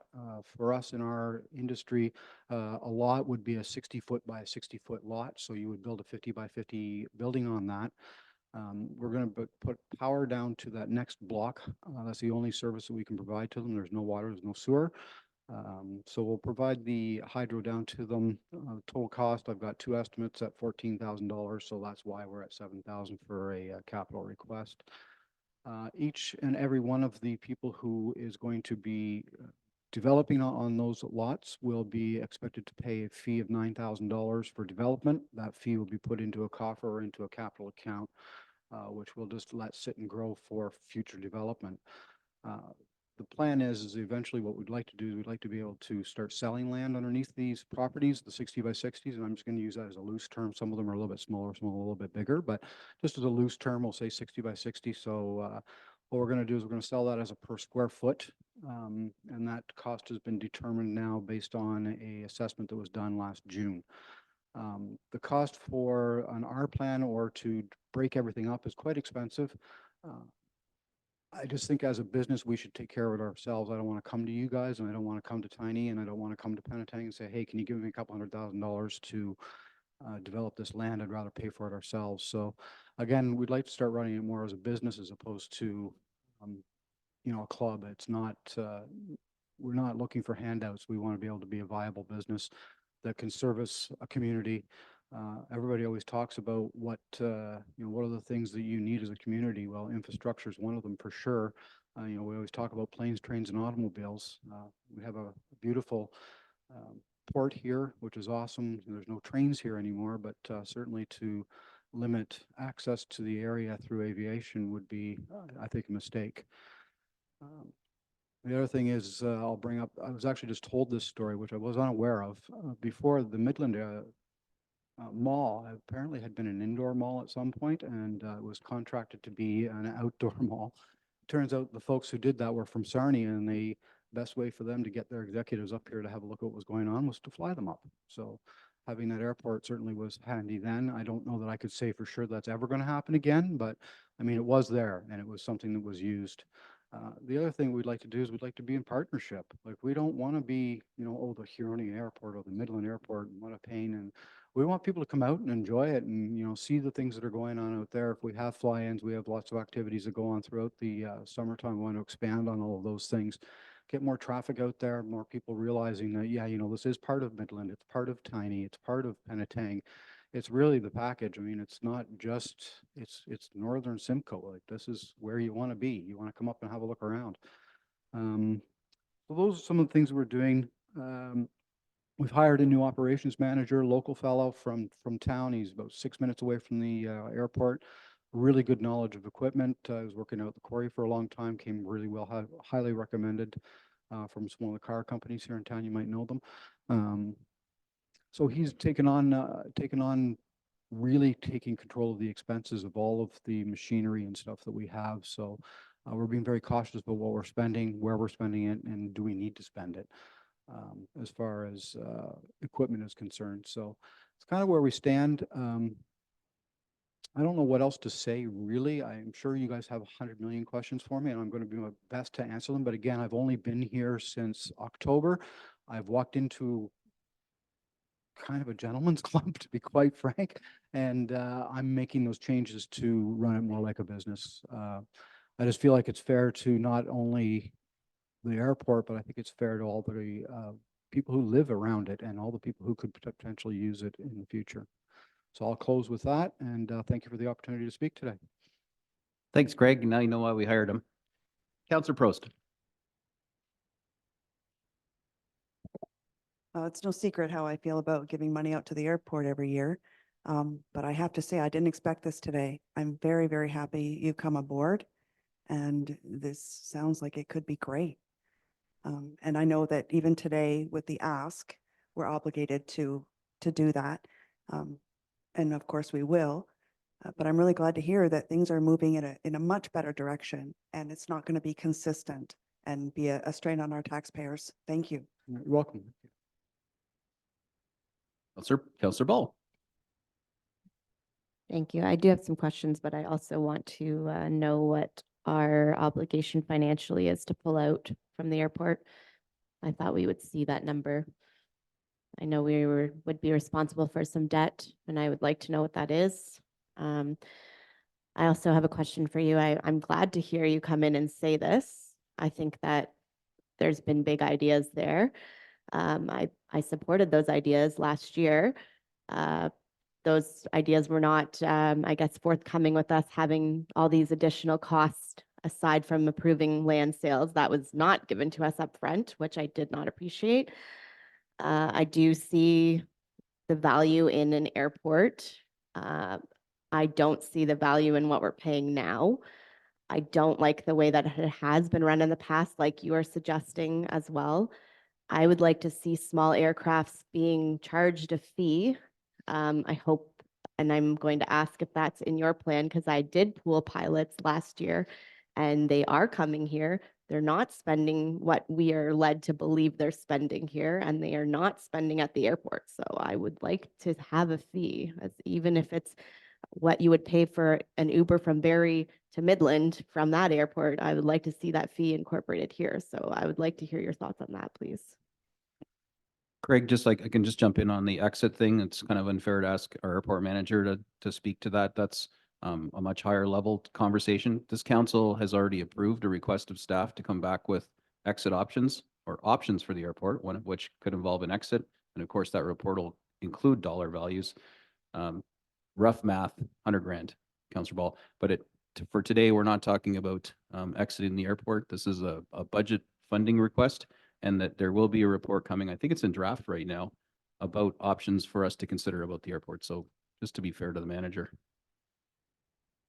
Sorry, that was for staff, and my impression was that this is a budget where we're cutting tax dollars so that we would get those numbers for this to make that decision now, same as we just did with EDC and yes, that we could pull out of the airport in this budget cycle. I was expecting those numbers when we asked for them to be able to see them and make that decision the same as what we just did for another organization. Madam CEO? I think you've seen that draft and been party to getting it built for us. I can speak to that, Your Worship. So we do have a report in draft form, and so based on the airport's 2022 financials, the outstanding debt was about 147,000 or so. And again, given our almost 50% ownership in the corporation, we would have to, we would be liable for half of that if we were to exit.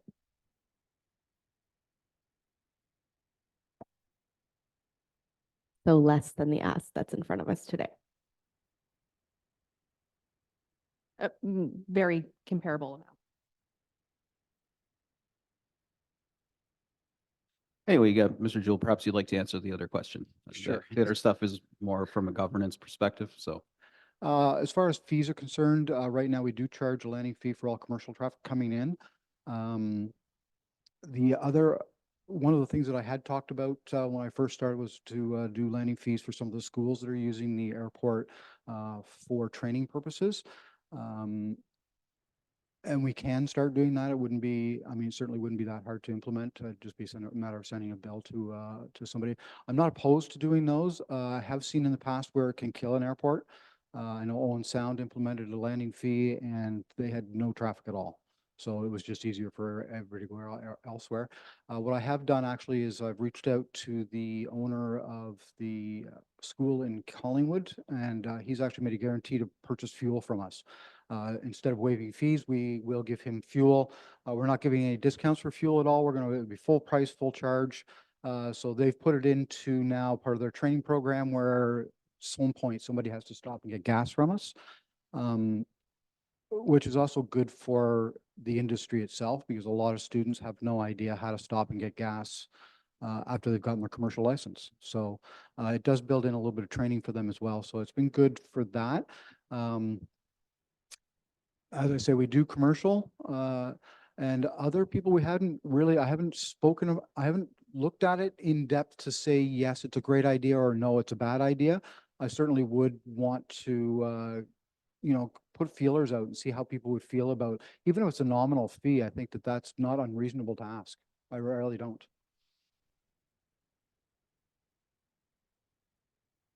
Councilor Meredith. Thank you, Mayor Gordon, through you to, I'm sorry, Greg, I didn't get your last name. It's Jewell, Jewell? Jewell. Mr. Jewell. Thank you. And I'd like to just say, wow, you're running it like a business. That's just like music to my ears. I just like you couldn't start off with a better introduction to get my attention. So that's nice to hear for sure. And I like the the novel idea of development charges for lots. Like who would have thought that? But that's and for put that in your reserves and to help offset costs on our taxpayers and the focus that you're that you're going towards is alleviating the municipalities of the burden of funding this. So couple questions on so in prior deputations like last year we were told that basically the airport will never make money or break even. There'll always be some type of debt. And I'm not expecting it to break even, but I appreciate the effort of you running this like a business now. So instead of, of handcuffing our council, because we have the most, as Mayor Gordon would say, skin in the game, and we brunt the majority of the costs and we don't get anything back, but Tiny gets $5,000 in realty taxes. So you coming forward like this is a positive step. The one thing that I do see here is your fuel and oil purchases up 168,000, but your revenue on fuel and oil is 216,000, which is about 30%. Is that the normal standard, or are you able to? Because I believe that's up to this point. It could be changing now with you charging development charges and so forth on these land deals. Is that the major source of your revenue for running the airport? No, it would not be actually. What we would do is when the property comes for sale, you're going to have the opportunity to either buy it or continue leasing it. Right now, we make our money on leases. So I am going to hold probably 70% of the people who are already leasing to leases, because that does generate income year over year over year, and also has incorporated in a cost of living increase every year. So if our cost of living increase is 3.6% for this year, then your rent is going to go up 3.6%. As far as price of fuel, people aren't flying around looking for the best deals. It's not like a car. It's not like you're driving by and you think, oh, that guy's 4 cents cheaper, I'm going to go to him. You need fuel and you need fuel, and you never leave the ground without fuel. So if they're paying a couple of extra cents, I don't get into competitive markets as far as everybody around us. There's no need for it, and it doesn't make anybody any money. So I can get into a contest with, say, Collingwood Airport or with like Simcoe Regional Airport on pricing. And all we do is price ourselves out of the market, and we wind up not making any money. So if I can make 30 points on fuel sales, then I'm going to make 30 points on fuel sales. And that's just what it is. If you're coming to us, you're not coming for fuel. Does that answer the? Yes, Okay. yes, it does. I think I asked the question last year. Not sure how it went, but the margins weren't very good on your fuel. And I'd say, well, if you're in an airplane, it's like in a boat. If you're not filling up the gas station around the corner, you're getting jabbed at the marina, you're paying 50 cents more a liter, right? So, and that didn't really jive with the airport. I believe when I asked the question last year, we were quite low, and I didn't know why we weren't charging more at that time. But and you're telling me your major income or revenue is coming from these land leases and so forth. So and the more we have, you're expanding your block, your lots, you're expanding more for leases, and so going. How is your membership, the members with these increases? Are you finding them, bowing out? I guess they don't have much choice. There's not too many airports around, but how are they receiving this, the increases? I'll speak, there's two sides of it. So there's the side where somebody has come in and they've built their own hangar and they're leasing the land that's underneath it. Those leases obviously were the cost of living leases. All of the leases that we have, so we own 4 buildings that we put airplanes into. Those 4 buildings this year were subjected to substantial change because all of the leases had come due. We restructured it now, so all of the leases start on January 1st and end on December 31st. And I just upped the price by, it was $150 per space for a month, just to be competitive. And I had some feedback that was not necessarily positive, and my response to them was, I'm sorry if you don't like it. Edenvale's 8.5 miles away, and they're $1,100 a month. So you choose. Like, you can stay here and spend a little bit less, or you can go down there. It's really up to you. I don't like losing customers. Want to make sure people are happy, but at the end of the day, we have to be able to survive. So it was kind of a fight or flight kind of deal. And I sort of said, this is what it is. I'm sorry. And most people, like I said, understood, and they were like, yep, not a problem. We had a couple of people that were quite upset. We did have one fellow leave. I was immediately able to fill the space with somebody who was waiting in line. With the close of Buttonville, we did see a little bit more people coming up asking for spaces. There were 6 new hangars that were built on site this summer from an independent contractor. It was prior to me, so I can't speak to what deals were made with that, but he certainly is interested in, I'm just going to clarify on the lots that we do have. There's 10 that are there. They're all 60 by 60. I have 7 of them who are already spoken for. So there's not pen to paper on contract, but as soon as I go to them and say, I need to start a lease right now with you, they will sign a lease and start paying those leases. That lease could be subject to whatever price we decide to put on it. We've got to be fair and reasonable, obviously, but I would expect that there'll be an increase on the lease, the initial lease rate as well. So, and then their development fee will go on top of that. So does that answer better? Thank you. Thank you. And just one last question, which was a big topic last year. There was, and I don't know where this has gone, but there was the real estate sale, the property sales and development, and some big manufacturer coming in, or we're kind of kept in the dark on that. Don't know what it's, I haven't heard anything, so I'm thinking that's not in the picture right now, or can you update us on that? Okay, yeah, I would actually really like the opportunity to give you an update on that. As I said, I came in October when that was sort of, that deal was falling apart. My understanding of it was that somebody who's a local businessman was looking to expand some of his ideas and some of his businesses, including part of Huronia Airport. And he was looking to purchase a property that was going to be 6.4 acres. The property itself has been divided into aviation and non-aviation side. So we have a non-aviation commercial side that will be available once we get the R plan done, that we're hoping to be able to sell to people who are, I mean, for storage, for warehousing, all those kind of things would be great. Sort of out of the way, it's easy to get access to. It would be a great kind of spot to go to. The 6.4 acres is to the south end of the airport.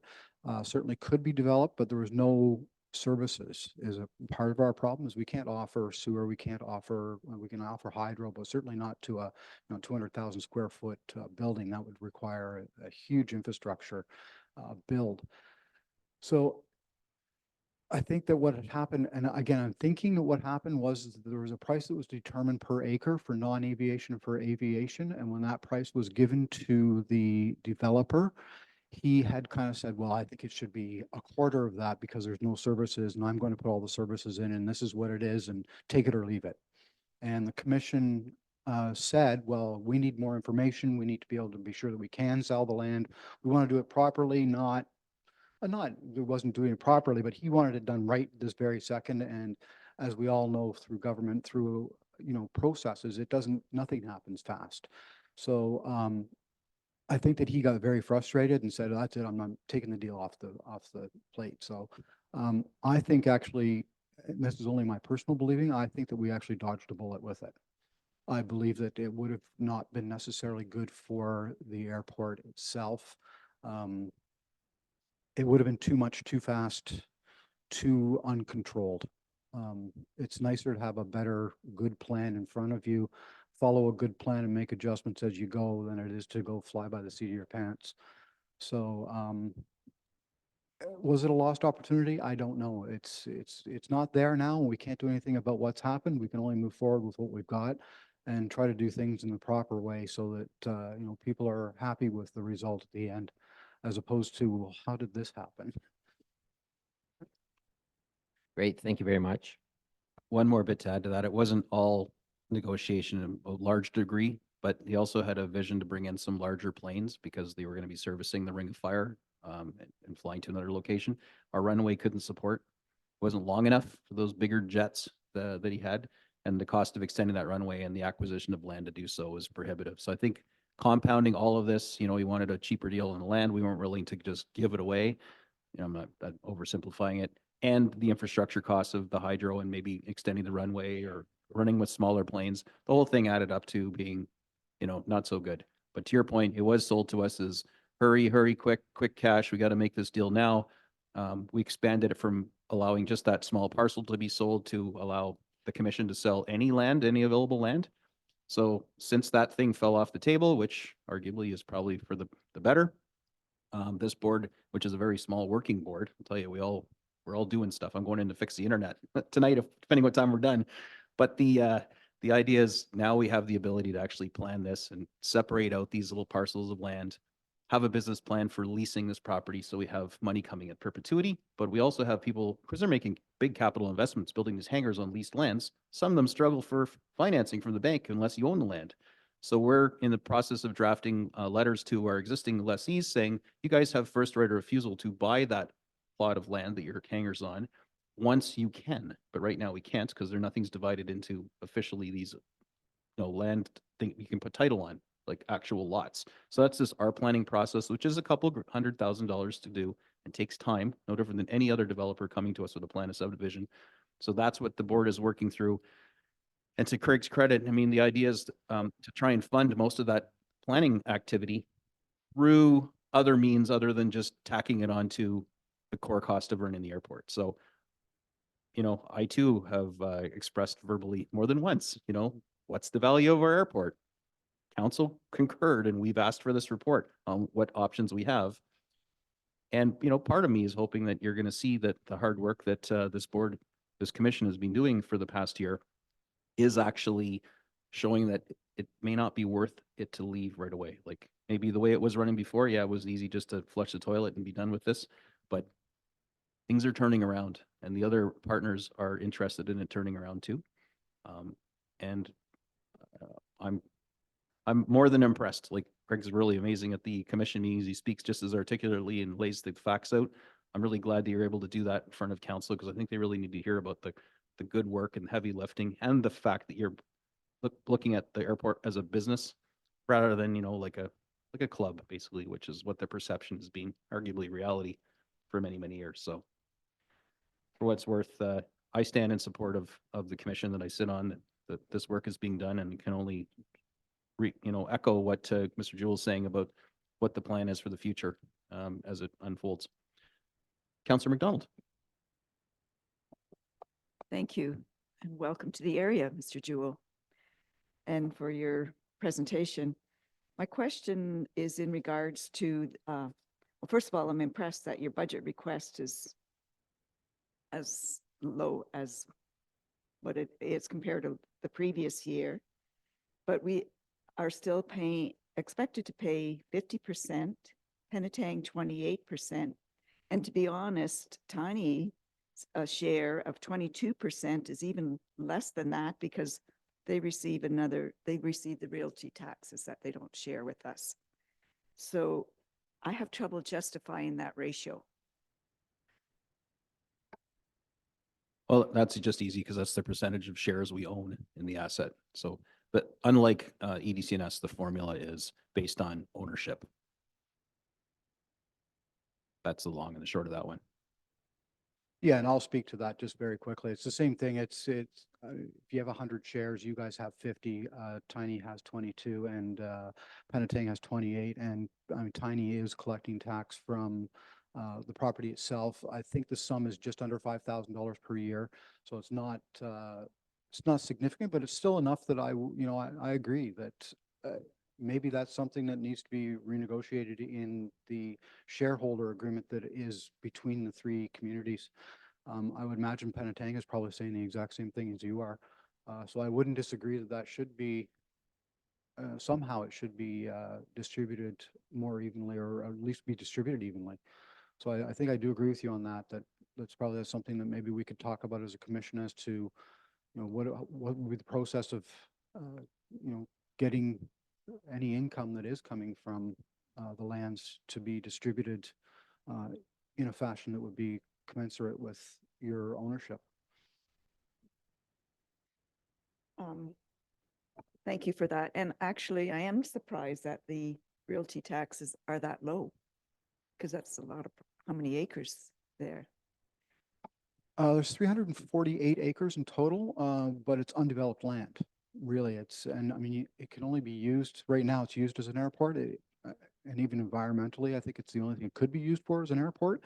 There's a lot of wetlands around the area as well, which I believe would be probably protected. So there's nothing there really other than just, you know, a runway and a building. So I think the mill rate is quite low and we're considered to be, you know, non-residential, non-business because it's because it's an airport, it becomes federally regulated. So we're regulated under the federal government as opposed to provincial governments. So the tax rate is very, very low on it. Councilor McDonald, you do bring up a good point, though. That tri-party agreement where our ownership was originally laid out dates back decades and decades. It's the original agreement. Opening it up again, of course, would need the consent of all three parties. But this is another one of those watershed moments, or it will be when we have that conversation stemming from the should we stay or should we go report that comes. Effectively renewing our vows and agreeing to stay and fund and do all the stuff for growth for this airport could come along with an ask and a condition even that the tri-party agreement be opened up and we renegotiate our stakes. And also agree that any taxes that come in as a result of that be shared amongst the partners. I can tell you from watching tiny meetings, because that's what I do when I'm bored, I watch our neighboring council meetings. They bristled at the suggestion several months ago that somehow any of these other revenues would be shared with the partners. But you know what? That's just politics, and this is all subject to negotiation. So to your point, there's always room to negotiate. And I would be 100% behind that when and if the time comes, if we choose to renew our vows, as it were. Councillor Ball? Thank you. Yeah, I was going to point out that Tiny did consult with their legal team that they do not have a requirement to share that at all. And based off of what they've already pulled out of, they're not sharing the pot by any means. I would like to support this year. Like I said, I'm not against the airport. I'm against the funding model. I'm against the way that our hands are tied. I do appreciate you coming in here saying that you're breaking up that gentleman's club and you're moving into a position where you're running this like a business. I'm skeptical because I've had people up here, you know, previously that had a great idea and a great sell already. So I don't want to say that that'll turn out the same. I'm hoping it won't, but knowing now that our share of walking away from this will probably be lower than your ask next year, I would say that that's the way I would lean towards if I don't see improvements this year. And I appreciate your handle on the situation and getting spending under control and being open to alternative revenue streams. So I will support it this year, but I'll have to see about other years after. Councillor Prost? So I know we're obligated to give this money at this time still. But I really wanted to say that this year, my hand is going to go up to support the airport and it never has before. So I have a lot of faith in you and I hope things go well.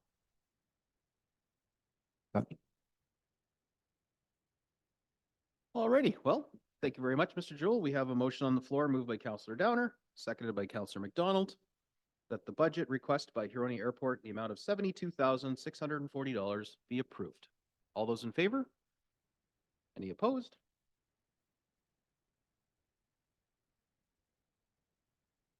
Oh.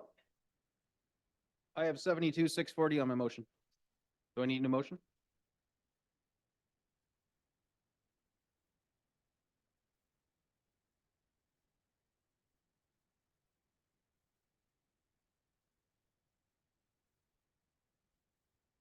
Will be updated. Very good. 78,900 even. All right, council. Wow, that could be the showstopper here. That the budget request by the Huronia Airport in the amount of 78,900 be approved. All those in favor? Any opposed? Is carried. Lovely. Thank you very much, Mr. Jewell. Look forward to seeing you at the next commission meeting. And I sent you my email on that letter that's going out offering that our current tenants first right of refusal. Good job. Awesome. Thank you.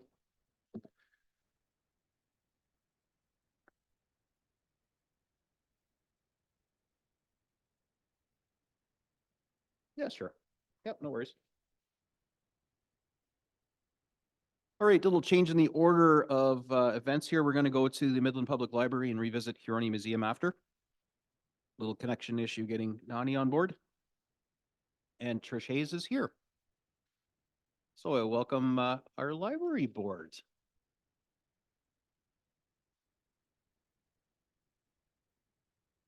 Oh, hit the button. Got to go red that I can't hear you at home. There you go. Our home audience is playing along. Mayor Gordon and members of council, what a treat to be back here. It's been a while. My name is Susan Turnbull. I am on the library board and I have the pleasure this term of being the chair of the finance committee. And the board and I thank you very much for the opportunity to present the Midland Library Board's 2024 budget. And someone's running the slides. I'll need the next slide, please. So library staff and the board have worked many hours to develop what we consider a fiscally responsible budget that ensures that the library can continue during this next year to provide the resources that will engage, inspire, and empower the vast community that we serve on a daily basis. Thank you for letting me say hello, and I'd like to turn over the presentation to Trish Hayes, the CEO, who I'm very proud to work with. Thank you. Morning, everyone, and thank you for having us here today. If we could go to the next slide, please. The Midland Public Library was very successful this year in engaging our community. We saw usage numbers increase across a variety of areas. Active membership is up 5%, material circulation up 10%, online database uses is up 215%, and internet access is up 260%. I'd like to note that there is one negative number for interlibrary loans that had a negative trend of 14%. This was intentional. We did an internal process audit, and we noted that there was a high cost to interlibrary loan service that we provide for our patrons. It's a very valuable service that we do. What we do is if there isn't a book in our library, we actually source it from other Ontario libraries, which expands what we provide to the community. But during our audit, we noted that the cost was much higher when we were sourcing units for what we call our book club kits. In this process, we request 8 to 10 copies of the same title from our partner libraries. If we couldn't receive the end to 8 to 10 copies, we had to cancel the process, come up with a new title, and go and do the search again. What this showed was that we were spending more per unit than it would be if we went out and purchased a hard copy cover of the book.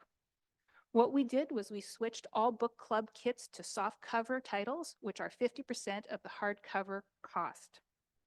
Once we're done with the titles, we've created loanable book club kits to add extra value to what we're purchasing, and they've proved very popular within the community. This new approach to interlibrary loans has better supported not only our patrons with individual requests, but also our book club kits. If you could go to the next slide, please. The library team has worked hard to provide a variety of programs that are fun, engaging, and reflect our community needs. We had 549 individual programs that attracted 7,881 participants. This year's summer reading program had the highest participation level in our library's history. 248 children participated, reading 15,120 minutes. 17 teenagers read 76 books, and 163 adults participated, reading 704 titles. We also provided outreach to senior centers in the community 25 times. This provides books and loanable materials to those who cannot reach us in person. Next slide, please. 2023 achievements. The library expanded our offerings in science, technology, engineering, and math because this is an essential educational building block as we build our future workforce. Our children's coordinator, Larissa Essex, was invited to present at the Ontario Library Association's Child and Youth Expo. She provided training guide for libraries across Ontario to provide a STEM program for children. Many libraries have reached out for further information on how we've developed our program, including Milton Public Library and other large libraries. This year, we saw an increase from community partners looking to financially support our movies in the park, to the point where we actually couldn't accommodate any more evenings over the summer. This led to community partners now offering to pay for our in-house licensing for movies. One of our goals for 2023 was to increase teen participation in programs. Our adult and teen program coordinator, Jen Paquette, put on 2 very successful events, Pizza and Politics and the Midland Public Library Volunteer Party, that increased our reach to teens. We also started an adult summer reading book club in partnership with the Southern Georgian Bay Chamber of Commerce. This was very successful in highlighting local businesses as well as garnering interest in one of our new book clubs. As we continue to work towards our goal to be more inclusive space for everyone in the community, the library board provided anti-Black racism training through a library book club and a staff training day. The library invited our community partners to participate in the training day, including Midland staff. Next slide, please. Awards and grants. The library received the Georgian Bay Chamber of Commerce Community Spirit and Support Award this year. This award is presented to a business or charitable organization that provides support and creates long-lasting community change. The library also received over $35,000 in grants, allowing us to add services and programs beyond our current budgetary capabilities. We brought hydroponics to the library. As part of the work to help the community with their food insecurity issues, we started a very successful seed library in 2021. The hydroponics unit allows us to show methods of growing nutritious food in the home year-round. All of the items that we grow in the libraries will go to the community's pantry to further help those in need. We now have a 3D handheld scanner, allowing us to scan objects to be 3D printed at the library. We're also able to scan faces and objects for digital art and video games. We created cognitive care kits for families or individuals experiencing memory issues. These kits provide activities that can be enjoyed independently or as a group family activity. These kits can now be borrowed just as you would any book from the library. We received a substantial amount for our community pantry to help those experiencing food insecurity this year as we move forward. And we also received funding for a consulting service to help us enhance our fundraising efforts. Next slide, please. Additional highlights from 2023. The library saw some cost reductions to our digital services through the support of the Simcoe County Community IT Department. We've reinvested those savings to expand our online offerings. Our new resources include e-comic books and online video, television, and movie streaming. The Friends of the Library also funded an online author visit system through the Library Speaker Consortium, which has proved incredibly popular with the community. This year, we moved our e-books and our e-audiobooks to a new service called Cloud Library. This allows us to have access to other Ontario libraries' non-hold items and allows us access to more titles than we could have ever afforded independently. The library also now has online card sign-up or renewal. This facilitates card sign-up for those who struggle to get to the library in person, while still allowing them access to our online resources. It also enables snowbirds to renew their cards while they're away from the town. As I mentioned earlier, we also now have the new loanable book club sets, which are very popular in the community. Next slide, please. We requested feedback from some of our community members that we serve, and I'd like to read a few of the responses that we received from them today. The library is more than just the programs they offer. It's a sense of feeling like you belong somewhere, that you're not alone in the community. The library in itself is a community where a lot of people out there who may not have a ton of family or a ton of friends or who feel awkward in different spaces. The library is such a safe space for people. I think at one time, people were saying libraries were going to die out, but I think it's the opposite. There's so much more than just books.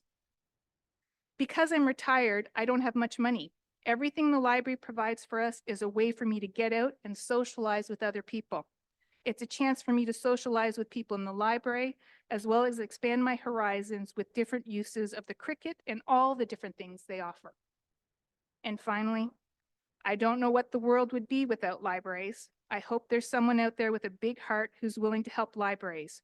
We need them to make life a better place for everyone. Next slide, please.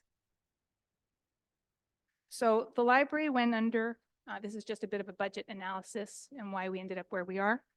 Underwent a pay equity review to remain compliant under the Ontario Pay Equities Act, which resulted in a payroll increase of 8.8%. Proposed expenditures that are under the library's control are at the same levels or lower than 2021. I'd like to note that some aspects of collection acquisition could be negatively impacted as we move forward. There's also a request that we have made for equipment reserves to go from $5,000 to $9,000 to help assist us and make sure that our technology is adequately maintained in future years. As you know, some of our items were below replacement or behind in replacement this year, and we're trying to make sure that doesn't happen. And this has happened because we did do a tech inventory a year ago that showed us what the assessed costs are for replacement moving forward. We've also made several changes to the budget that we submitted to you in October. I'm happy to report that our new agreement with Tiny Township for library services will allow us to anticipate the same revenue as we had under our previous agreement, and this has added $33,000 to our revenue line. We also had a capital request in previously for $5,000 to replace an accessible screen reader and magnifier that was broken. However, a generous community member donated a machine to us, so we've removed that from the request as well. Next slide, please. So as you can see here, I just wanted to make a note that this is part of the approved budget from the board. After we approved the budget, the town made some additional allocations for support services. So this reflects the approved budget from the board. So as you can see, our revenue is up significantly, as is our payroll because of the pay equity assessment. Our expenses for programming, collections, expansion debt all remain almost exactly the same amount as we previously had. There is the increase to the transfer reserves for $4,000 for the technology replacement. Based on all of this, the library requests an increase of 2.8% over our 2023 budget request. Next slide, please. We will be facing a few challenges with this budget over the next few years. We have already done most of the cost-saving measures that we can. In fact, this year we sourced a security service at a lower cost than we previously had. We're moving, our phone system is obsolete and we can no longer get replacement phones for it. So with the help of county IT, we are going to a VoIP system, which will reduce our overall cost year over year for the phones. And we, over the last 2 years, have done a lot of work analyzing our circulation of our physical materials, making sure that what we purchase circulates well and reflects the needs of the community.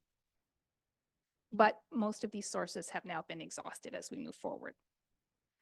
Also, the revenue we receive from the Ontario government has been stagnant for over 25 years, so we see no relief from there.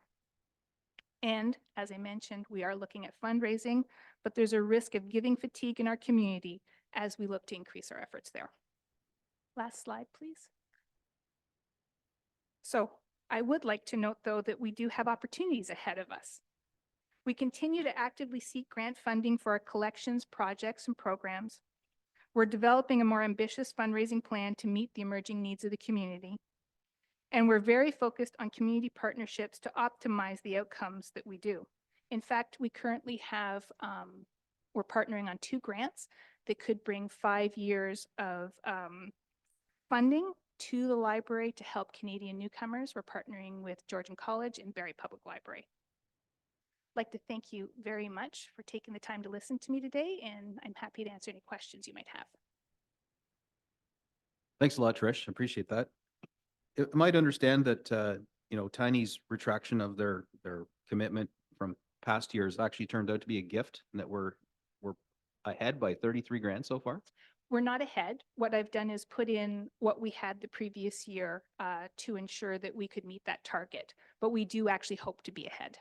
But I just want to make sure that what we had put in there we could effectively achieve. But yes. Don't tell Mayor Evans that.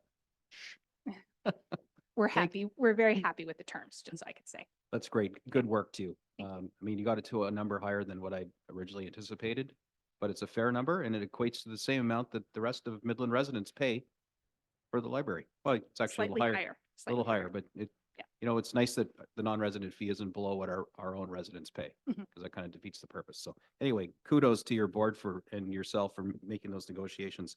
And just on pizza and politics, I really, really enjoyed that opportunity to engage with the youth and have them hammer us with questions.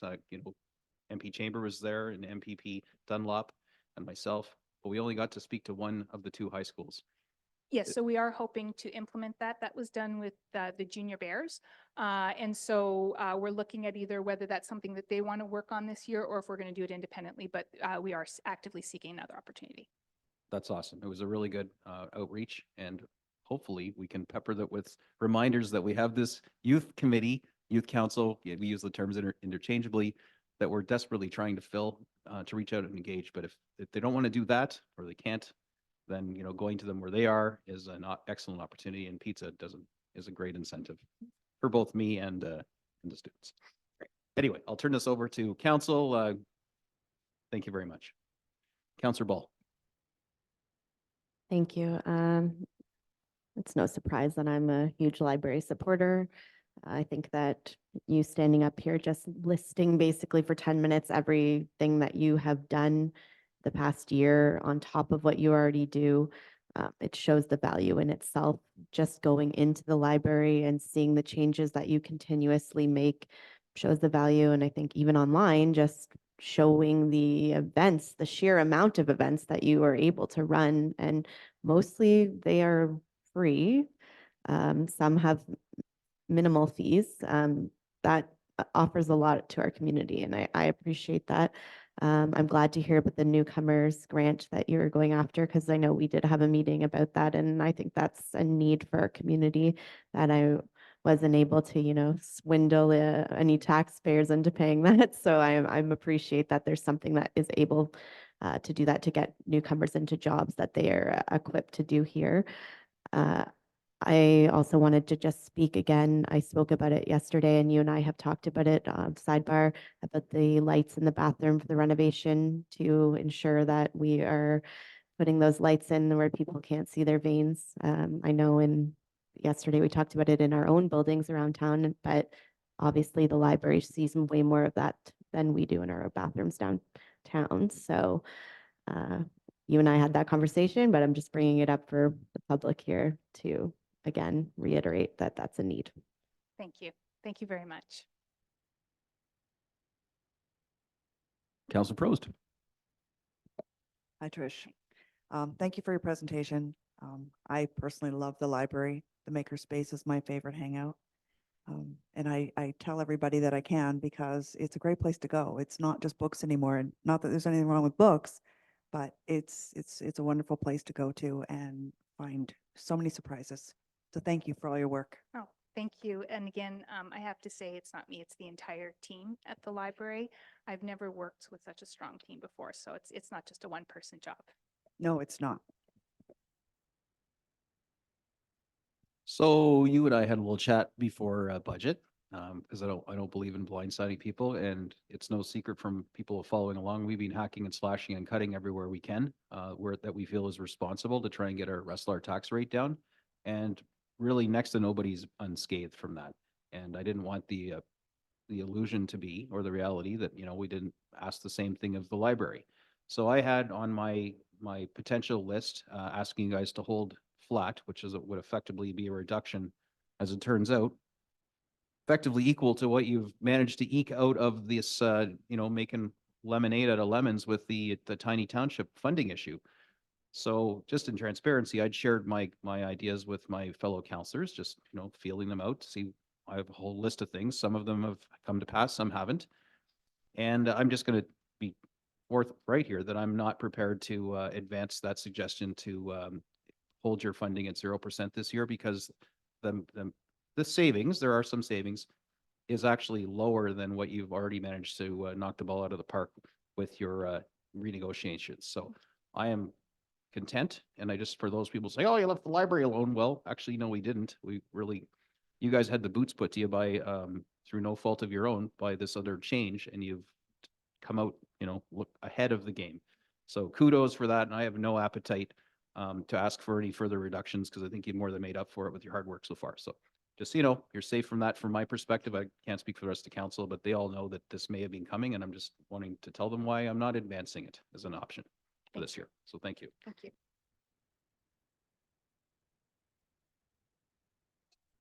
All right, well, there we go. Thank you. Oh, Councillor Meredith.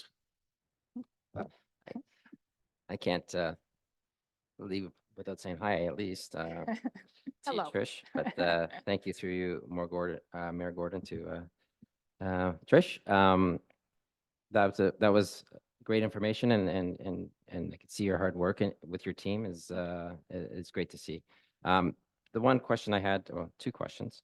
The 33,000 that we got from Tiny was, might be mixed up on my numbers here. Was it a commitment of 100,000 before they were given? It was us? $117,000. Right. What I did was we didn't have an agreement in place when we put the budget together. So I didn't know what barriers or exactly where Tiny was going. So we did a conservative estimate that we would gain 55% of that, right? 55% of the people would come back at the rate that we had for a non-resident card fee.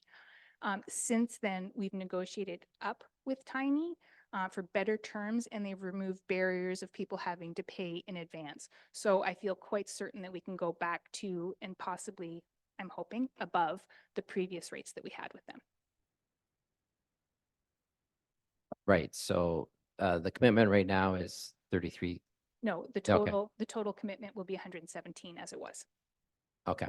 I just like to see it on paper. That's all. It's because I moved it. It used to be on a different line where we got compensation from the town, but now it's an individual membership line. So if you look down a line, you'll see that is increased by 117,000. It's just on a different line.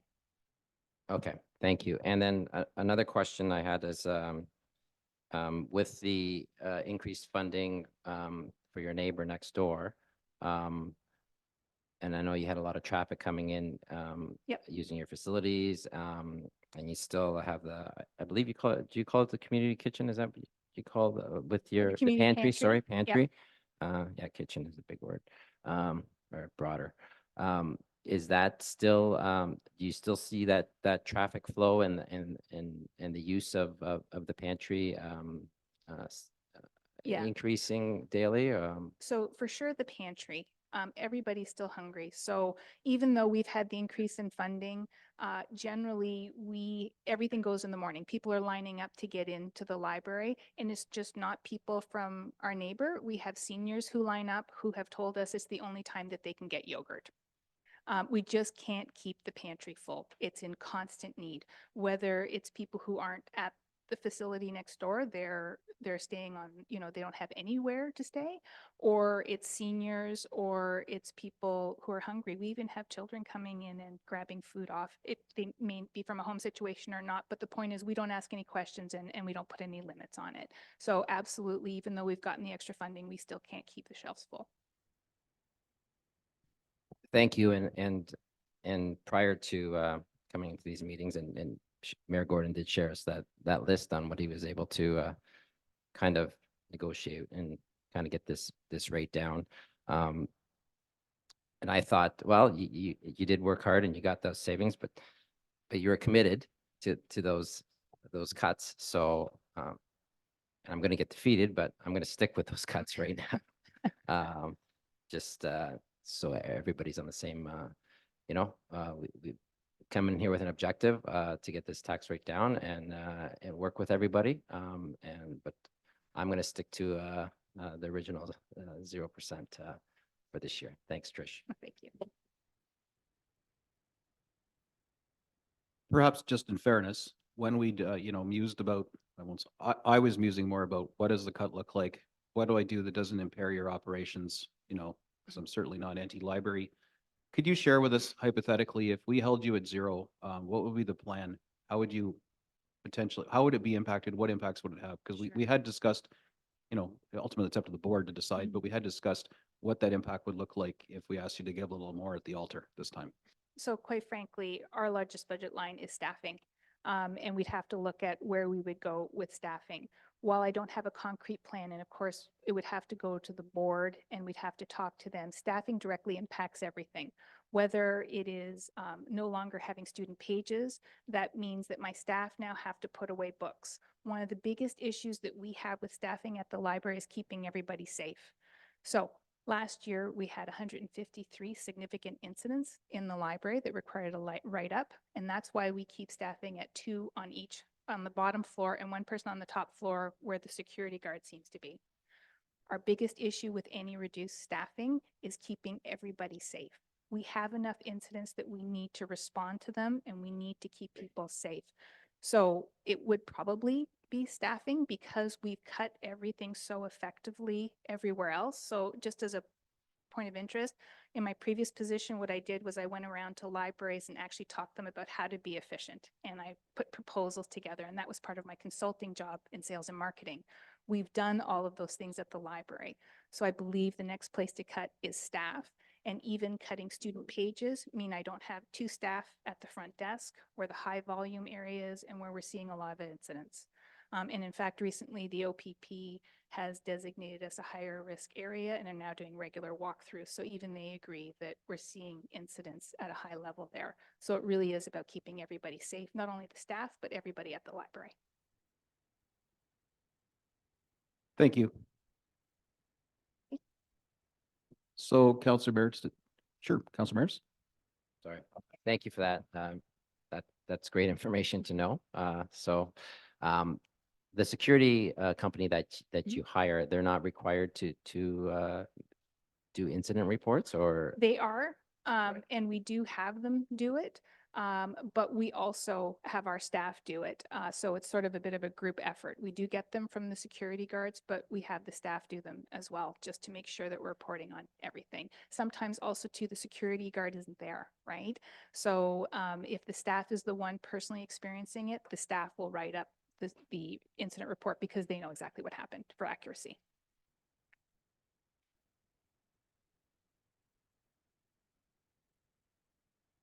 Okay. Did you have a motion or an alteration, or are we just going to call the question as it sits? All right. So moved by Councillor East, seconded by Councillor Ball, that the budget request.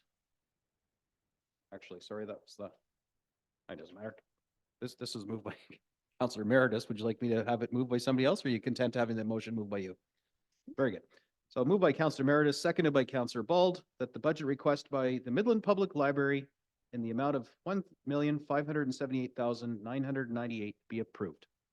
All those in favor? Any opposed? Unanimously carried. God bless you, Thank and you very carry on. much. Have a great day.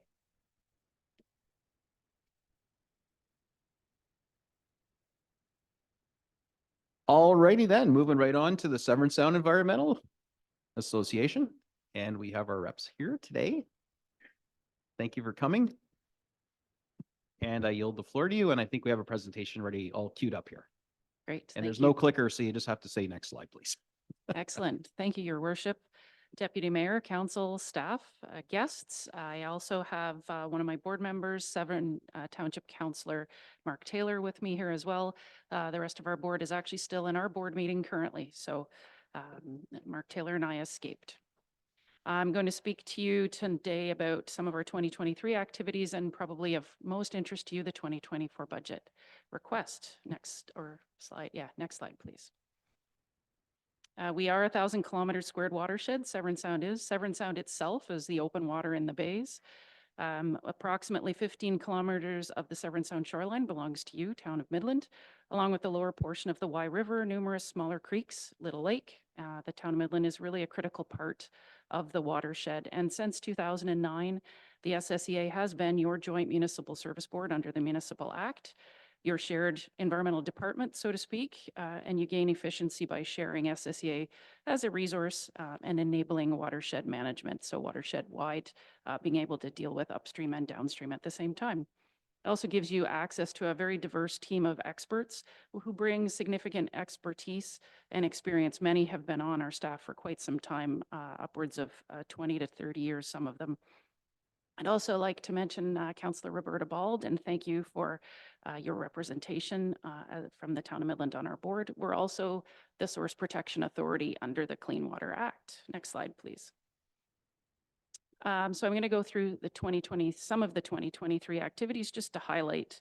So monitoring, you can see a number of monitoring programs on the slide and in your package. It really allows us to track impacts of watershed inputs, which is key for recreation and public health. Lake monitoring, so both out in the open water, Midland Bay, and the inland lakes, so the survey on Little Lake, which I understand actually originally the town did in the 70s. So it's one of the longest standing inland lake surveys, water quality surveys. And in 2023, being out on the water, our staff were able to provide early detection of potential toxic blue-green algae blooms. So we work with the Ministry of Environment, Conservation and Parks, as well as the Simcoe County Health Unit. When we see things like that, to work with them, we have on-staff ID capacity, so we're able to do early detection and early identification to help with public safety around posting for those blooms. We also provide sampling support. We also look after the weather stations. So there's two partnered weather stations. One you have at your water treatment plant, and the other one is in La Fontaine. And we now have access to 3 others through the local Federation of Agriculture that we maintain, provide network of weather stations and rain gauges across the watershed. And that data supplements what we can get from Environment and Climate Change Canada and is used by the health unit, water treatment plants, and stormwater management planning as well. And you can find that data actually on our website, and those stations are near real-time data as well. We also monitor the tributaries or the rivers, so continue to partner with the province who handles the lab load currently at no cost, allowing us to monitor the Wye River, which impacts the water quality in Tiffin Basin. And we're also monitoring groundwater, so we have groundwater wells throughout the watershed. Again, the provincial government is providing the lab analysis on that for the time being to track water quality. New in 2023, one of the wells actually in Midland, the Sundowner well, was chosen to be part of a Health Canada pesticide pilot project, again at no extra cost, which is great news. And then we also run many citizen science projects. Next slide, please. And I just wanted to mention it's really critical having the one staff person we have who has expertise in being able to identify these potentially toxic blue-green algae blooms on staff, so we can do that fairly quickly and on a response. So if the public calls us, we can go out and have a look, or if town staff do, we can go out and have a look. Next slide, please. We have noted some trends that we want to share that do provide us with some, as your water quality folks, with some concern. Again, the blue-green algae blooms. Open water sites around Midland, we're seeing some water clarity issues and bottom water oxygen levels that are certainly not where we'd like to see them. And that isn't good news for fish when those oxygen levels start to decline. Also ongoing concerns about increasing sodium and chloride levels. Folks have probably heard some of the talk about that around the province. That's certainly not only here in lakes and rivers. And again, that's a potential impact on both human and ecosystem health. And in the Wye River, we're looking at some recent analysis is showing that there's an increasing trend in biologically available forms of phosphorus and nitrogen, which can impact the blue-green algae blooms in Midland Bay. Next slide, please. We offer a number of stewardship programs, including the tree program. So the tree seedling program, where residents are able to access low-cost tree seedlings. That call was very well received again this year. So the program intake has closed in mid-January.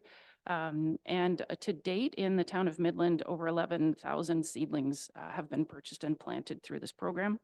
Again, thank you to Councillor Bald for helping with the project promotion and implementation, as well as to Town of Midland staff who help every year with distribution and sorting location and help make sure we get those trees out in a timely, healthy fashion to the people who've bought them.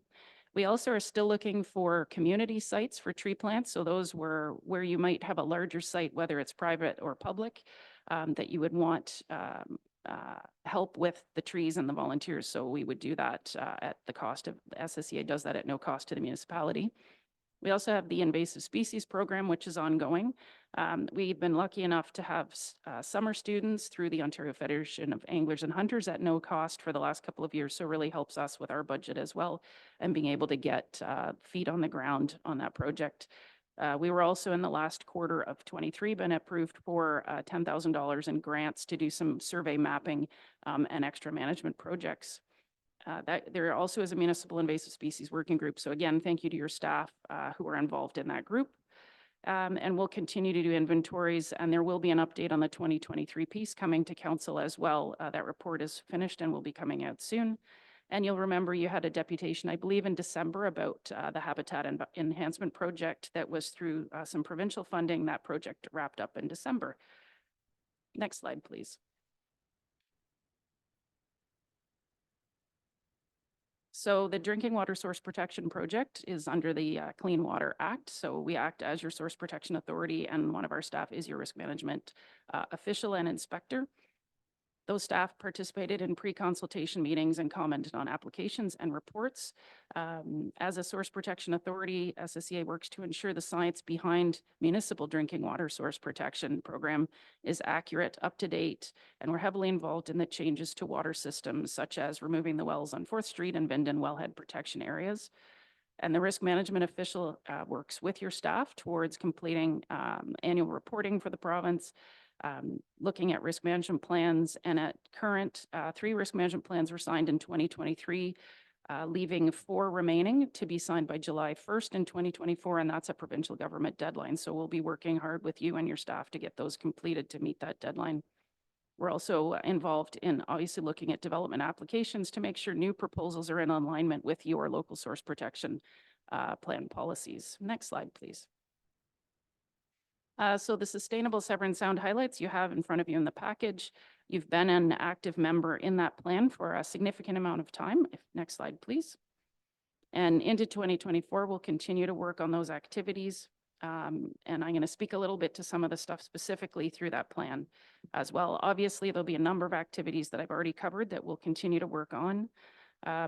Providing habitat and stewardship information and resources to the public and municipal inquiries. And I just want to mention as well, just early in January, we were notified we do have funding for a new program that's going to be called Restore the Shore. So it'll be stewardship program for private landowners with shoreline properties. That can be a lake, a river, an inland lake out in the open water, which would be free site visits, restoration plans, and planting material for people who might want to naturalize their shorelines.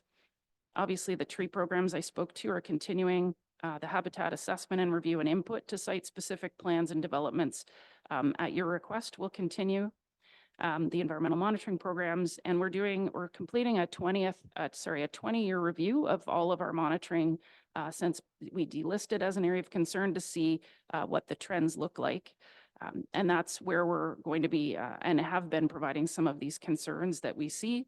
And we've also worked with staff on Little Lake, some of the de-icing and salting practices specific to water quality issues we're seeing there. And obviously continue on the blue-green algae bloom piece. That's certainly of key importance to the public. Next slide, please. The invasive species program will be continuing. The Sustainable Severn Sound will be doing an upcoming deputation to councils, updating you on the Partners in Climate Protection, or the PCP project, and how to achieve the next milestone and how to work with you to make sure that happens. Collaborating with your staff on EV charging funding opportunities for 3 sites in Midland. And I know our coordinators told me that you certainly are taking climate change and the climate change implementation pieces seriously. We're pretty excited that we were able to secure funding for all of our municipalities through, I shouldn't say all but Georgian Bay Township, who does not have Enbridge in their township. But through Enbridge Enbridge Gas provided grants of $10,000 per municipality. So we have just spoken to them actually yesterday. And if you haven't received that check or the check hasn't been deposited, they are reissuing. So happy to see that. And you can use that towards your your SSS project as well. And that coordinator is also working on connecting to solar funding partners for some of your project work and project needs in your operations as well. Next slide, please. So the 2024 budget for Midland, I know you've seen it. It's in your packages, and I know your worship, you have talked to me about it as well and some of your concerns as a municipality and the increases. I know you've got it there in front of you. It's probably easier to answer questions. I can speak to some of the reasons for increase. So what I will mention is originally, so you've got the increase is 12%. So the 182,473 is the total. The core is $150,131. So the core is $21,000 more than it was last year. And the reason for the increase, so the previous year, we actually came to our board with a 24% increase. The board suggested that wasn't really palatable and asked us to go back and make some changes, which we did, bringing us down to what we have in front of you. The reason for the significant increase, the 24%, included a carryover from the previous board's decision to use reserves to pay for operations. So a carry forward of a 14% increase that was used for reserves to pay for pay equity and pay grid review. We had not done a pay equity review until that point. We've had some unexpected IT changes as our treasurer municipality, administrative municipality Township of Tay has made some changes. So we had to make some significant pivots there as well. We had made some changes based on not having heard back from the province around source protection funding. We expect that might change in the near future. Just currently with an application we have into the provincial government on a 3-year source protection funding request. So I'd say next slide, but you probably want to leave it on the budget slide, I'm suspecting. But we can, and you can always go back to this one. The other thing I will mention, I know it has been raised that Severn Sound was delisted as an area of concern, which is great, and that needed to be celebrated, but that certainly isn't where things stop. Where there's certainly increasing and ongoing pressures in the watershed and on the water. And, you need to be able to monitor those and stay on top of what's going to help make sure that the water quality stays in a way that we can, swim in it, drink it, eat the fish from it. And that's important, the important work that we do on behalf of our municipal members as well. We're also here to take requests for what environmental needs you have. So just a reminder, and your staff certainly do reach out to us, but that's one of the things we're here for is if staff want to reach out, if there's projects or work that needs to be done, and maybe other municipalities would like to partner, we certainly can take that to our board as well. So thank you for your continued support, and I will leave it at that. Thank you very much. And I saw virtual heart emojis erupting from our CFO's head as you're talking about the perils of financing operations from reserves, because that is a recurring theme that we're cautioned about. Things like this happen, 24%, proposed increase, which, I mean, I'm glad your board saw that was lunacy. Even 12% is, to me, just, we can't do that right now in this climate. People, affordability, it would be, but I understand that is what it is. Here's what your costs are.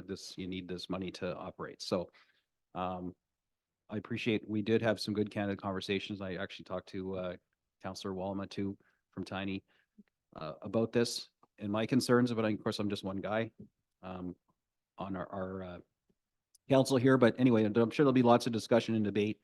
As if you followed along, maybe haven't, but as we've been going through, we've been trying to find places to trim from everything, leaving no stone unturned.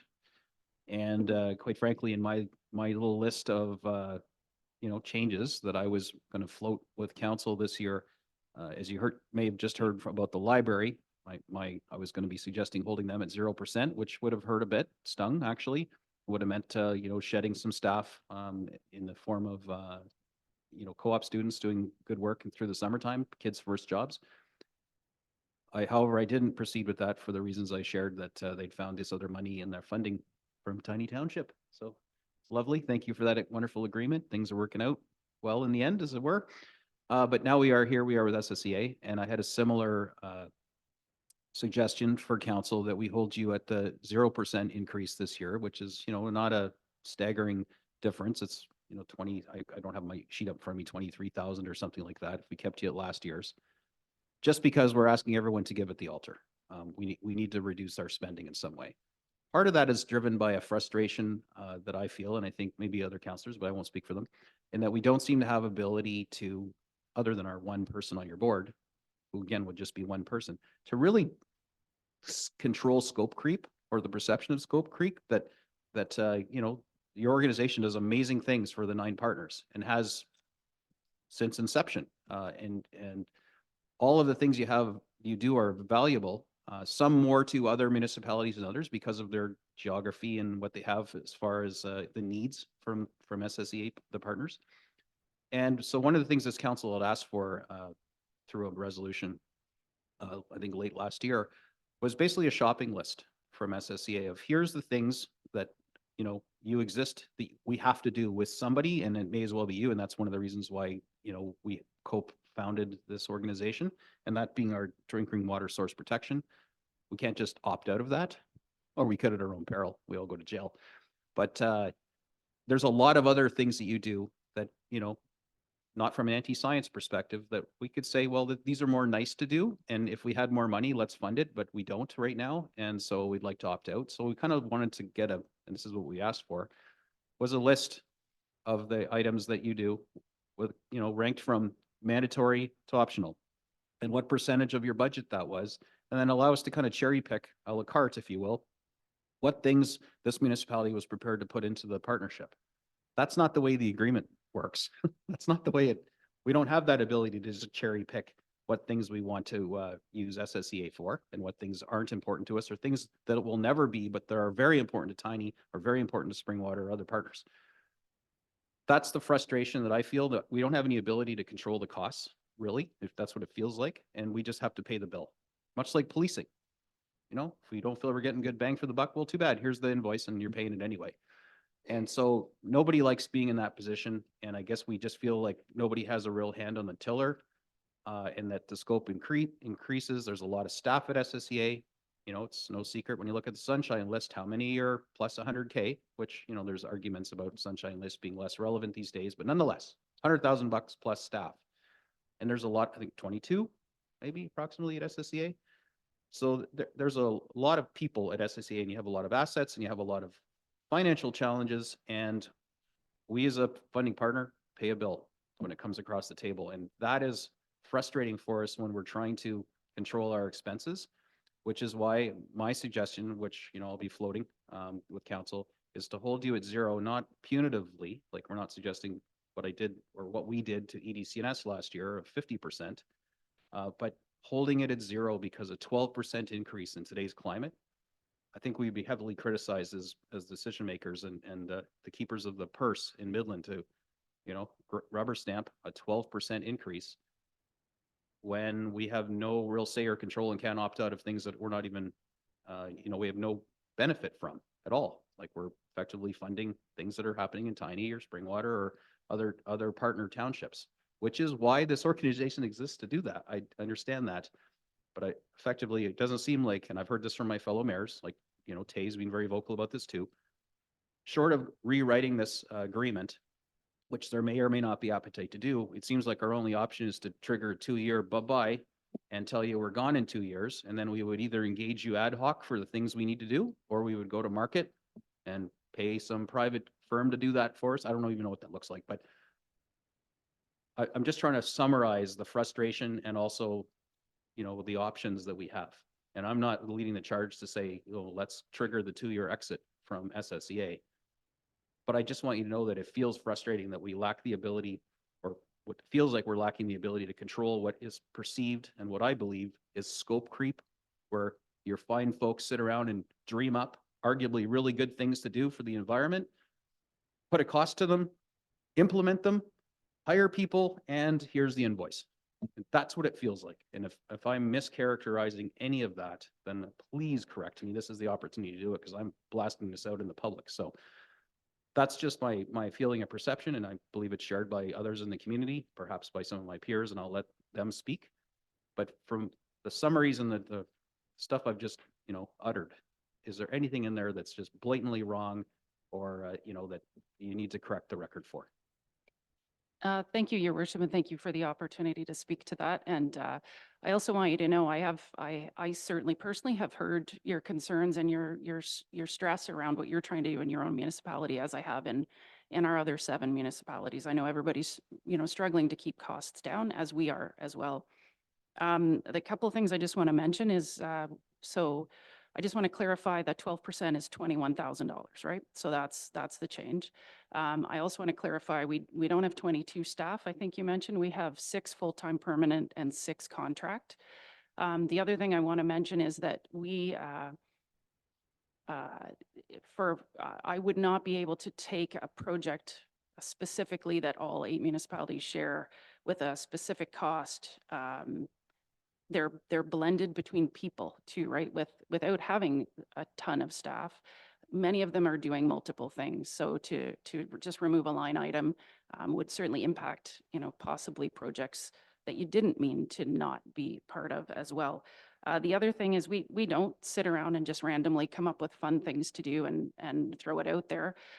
If there are things we think as a staff of expertise, scientific experts, that we think would help make sure that your water quality is protected, and we don't think that that's something we can, either we haven't done it in time to come to the board as a bigger picture project, we will look for external funding, right? So that's how a lot of our projects end up funded. And so we will look to either the province or other foundations to try to find money to do the implementation of really great stewardship work. That then is, part of your core where we're leveraging external funding. So in terms of scope creep, we respond to the board of all 8 of you telling us what we need to be doing. So I'll use the invasive species project as an example. That came to us several years ago from a municipality. At the time, it was the Township of Tiny, who was interested in seeing somebody else handle the questions that their staff were getting and deal with a centralized approach to managing and addressing invasive species issues. When it came before the board, at the time, there were 6 other municipalities who said we'd like the same. And then so that's how we end up with a new project that we do within the scope of what we're working on. So then we are directed as staff to staff that up, find a way to deliver it for those municipalities. At the time, one municipality did not want to participate. So then it stays as a separate line item as a project.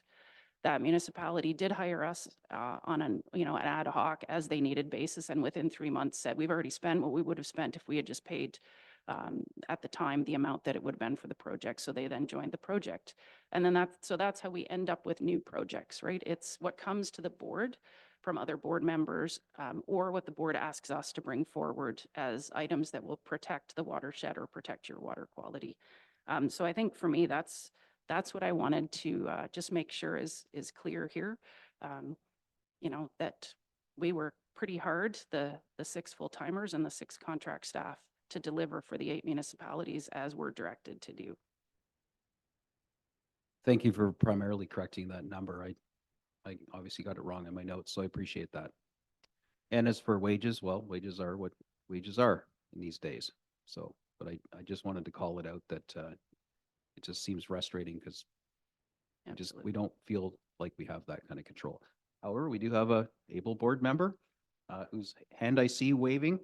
So, to be fair, I think before we pass the mic around the room, let me go to our board member on SSEA, Councillor Balt. I hope this works because I have to, oh, yeah, right. So basically, we all need drinking water, right? And we all need safe drinking water. Not only that, we have to protect all of the lakes and Georgian Bay. And that often leads to SSEA going to different places, not only in Midland, but it's all over the place. And it's very important to have this. Now, climate change is an issue that I know one of the staff, he is very good. It's John Main, who used to be on council. And he is so meticulous in talking about climate change. He knows a lot about it. And so he's a very good addition to SSEA. Now, scientists, and I was a scientist at some point, well, a long time ago, scientists work hard and they're dedicated to what they know and what they want to explore and try to have a very high level of knowledge. They are, a lot of scientists are very passionate about the science. And, you know, for us to just say, well, it should be a 0 for this year. I don't believe that that is a good plan. And I hope that my fellow counselors will think about that. Water, you bring your kids to the lake, whether it's, you know, Little Lake Park, Georgian Bay, whatever. It has to be clean. It has to be safe for everybody. And there is SSEA doing their job. So that's my information at this point. Thank you, Counselor. And just to be clear, I'm not suggesting we give them 0. I'm just suggesting we give them a 0 increase, which would effectively cut their budget from us by $21,000. So keep $21,000 in our budget, which effectively would bring down our taxes, you know, by a sliver, but still every penny helps. So it's not, I'm suggesting defunding SSEA. It's just holding them at 0% when they came in with 12% increase, which is $21,000. So that's what I'm suggesting. And I don't even know what the mechanics of that is because, you know, maybe the agreement means you're going to sue us if we don't give you the 21,000. I don't know. We haven't asked that question yet. I see Councillor Walma, who's a bit of an authority on this too, and we've had some offline discussions as well. So perhaps before I pass the mic along, I'll let Councillor Walma speak. I just wanted to ask your permission to approach the podium so that we can tag team some of these questions together. Please, no problem at all. All right, Council. Any other questions for our SSEA team? Councillor Ball. Thank you. I would just like to go. Is that better? Okay. I would just like to, I guess, talk about the municipal drinking water source protection.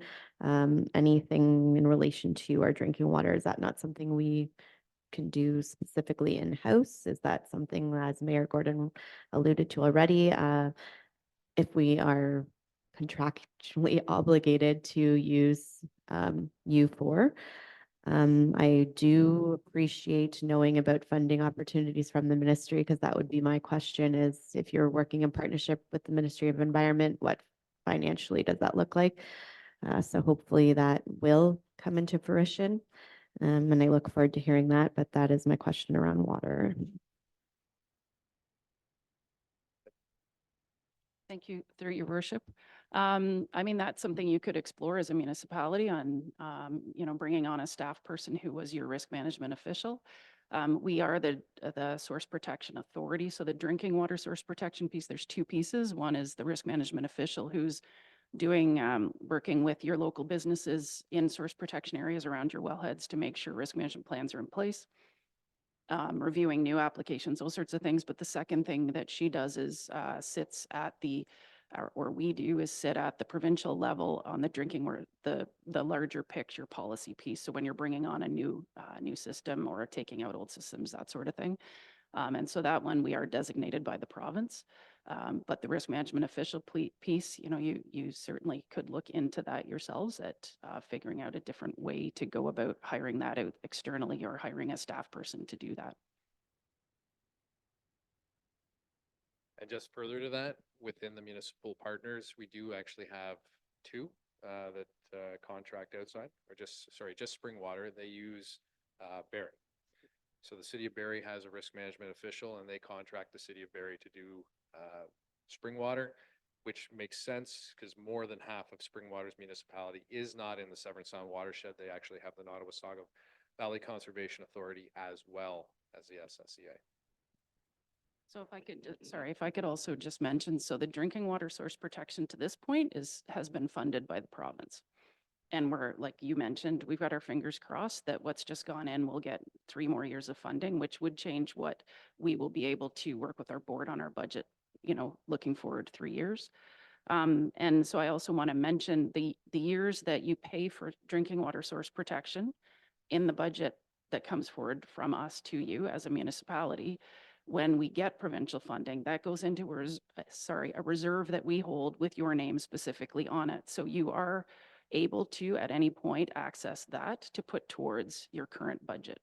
So 2 other municipalities have done that in the past. Thank you. I appreciate. Thank you. I haven't had any issues with this until today, so they're tired of me talking, I guess. Thank you for that information. That's information I did not have, which is great to have. And I guess long story short is we do not have that expertise in-house is what I'm hearing. So I'm just trying to get a handle of what our expertise is internally. And so I appreciate that explanation. Thank you. Councillor McDonald? Thank you, Your Worship, and thank you for the very thorough presentation. It did enlighten me a lot of what you do and hope to do.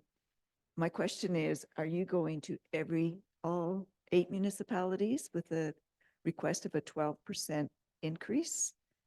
And if there is money in the reserve that that has our name on it, how much and can we apply it? Would you apply it if we didn't give you the 12%? Thank you, through your worship.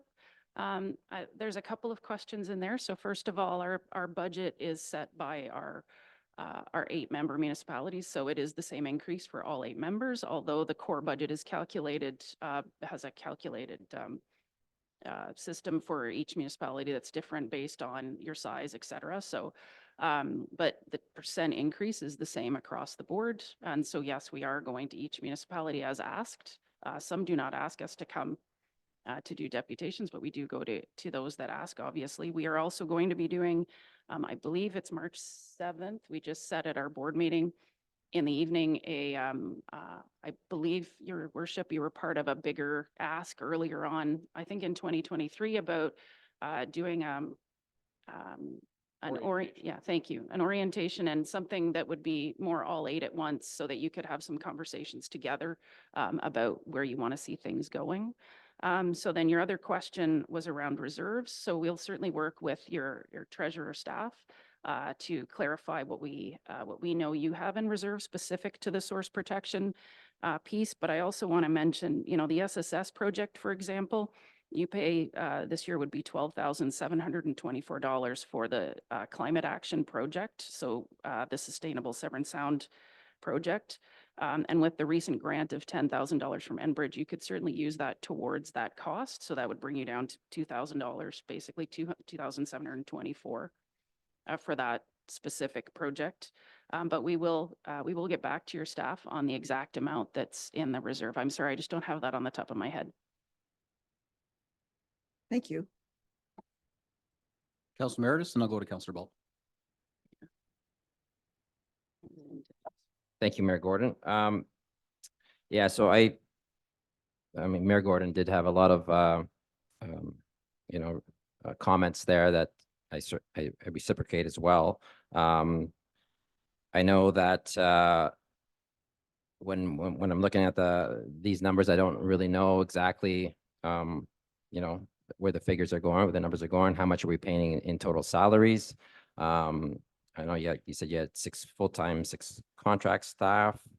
The request was earlier to provide us a list of basically what we're obligated and what is outside the scope of that obligation.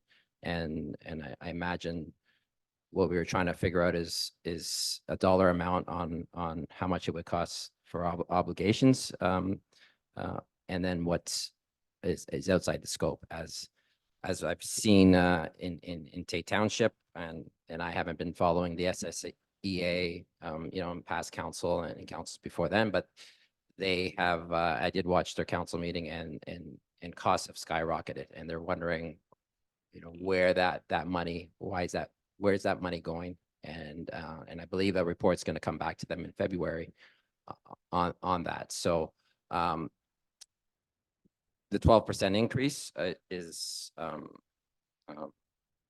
you know, I would be in favor of not granting that, but I would go further because it just seems like just cutting a check and don't know where that's going. If you do have you know, for your total salary, people say like, how much is your total payroll? I don't have any of this information other than a number. So I'm going in at this kind of blind, and then you didn't give us the information that we asked for, but you're asking for a 12% increase. So that to me, I have a problem with, and I just don't know. And I think, you know, the 12% increase, I would go further and not sure what that number is, but you're just right now I'm pulling numbers out of a hat, and I just don't know which direction to go. So right now I wouldn't be approving this budget as listed, or the ask as listed, but you can comment towards that. Thank you for those comments, Councillor Meredith. So we just, the reason why I'm late, we just had an SSCA board meeting. We were at the North Simcoe Rec Center. A couple quick answers to questions. I don't have the number for our payroll in front of me. We do have one staff that would be on the sunshine list. The rest are not. We recently, in 2021, underwent a pay equity and pay compensation review. We looked at all of the partner municipalities. There's 8. And we basically deliberated at what level our staff should be compensated based on comparators. Our staff are compensated at the 50th percentile compared to other organizations, or we're trying to get our staff to the 50th percentile over the next 6 years. When we did the initial analysis, we were somewhere in the 20th percentile of equivalent organizations. So last year, we as a board had the discussion about how to fund this. And I think that was one of the big ones that Julie mentioned, because we were facing a 18% increase that year. And instead of using reserves to smooth out that process, we completely funded the operations from a reserve fund, therefore just deferring that 14% to this year. When you looked at the comparables, Midland, I believe, is at the 50th percentile as well for staff. Tiny's at the 55th percentile. Those are the only 2 that I know off the top of my head. But given that the staff at SSCA work for all the municipalities, we wanted to ensure that they were being paid fair and equitably across. Pay equity is a different discussion on top of that. It's legislated. We have a responsibility legislatively to make sure our staff, both male and female, are paid at the same levels. And if we don't comply with that, we have a liability that is passed back to each of our member municipalities. That's how that budget piece went, without getting into actual numbers for payroll. So. And thank you for that. And I'm not suggesting that, I mean, what you do with it, when we cut you a check, what you do with that money, as long as you're serving, you know, our needs, and then you keep that staff or that core staff. If you don't have the funding, then you have to make decisions. What can we do with this money?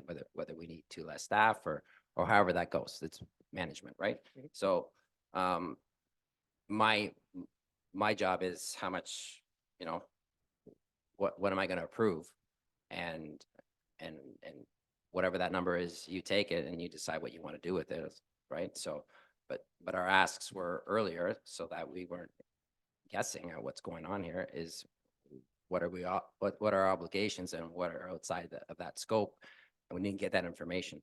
So, and then we come with a 12% increase.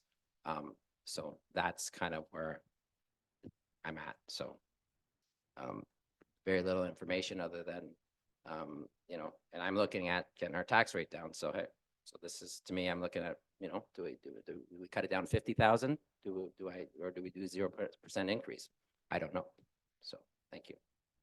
Your worship, if I may, we did provide the services. We did provide in your package a chart with the services, all of the services we provide, and the associated regulatory connection, whether that's a requirement or a way those services support existing regulatory requirements, mandatory requirements you have as a municipality.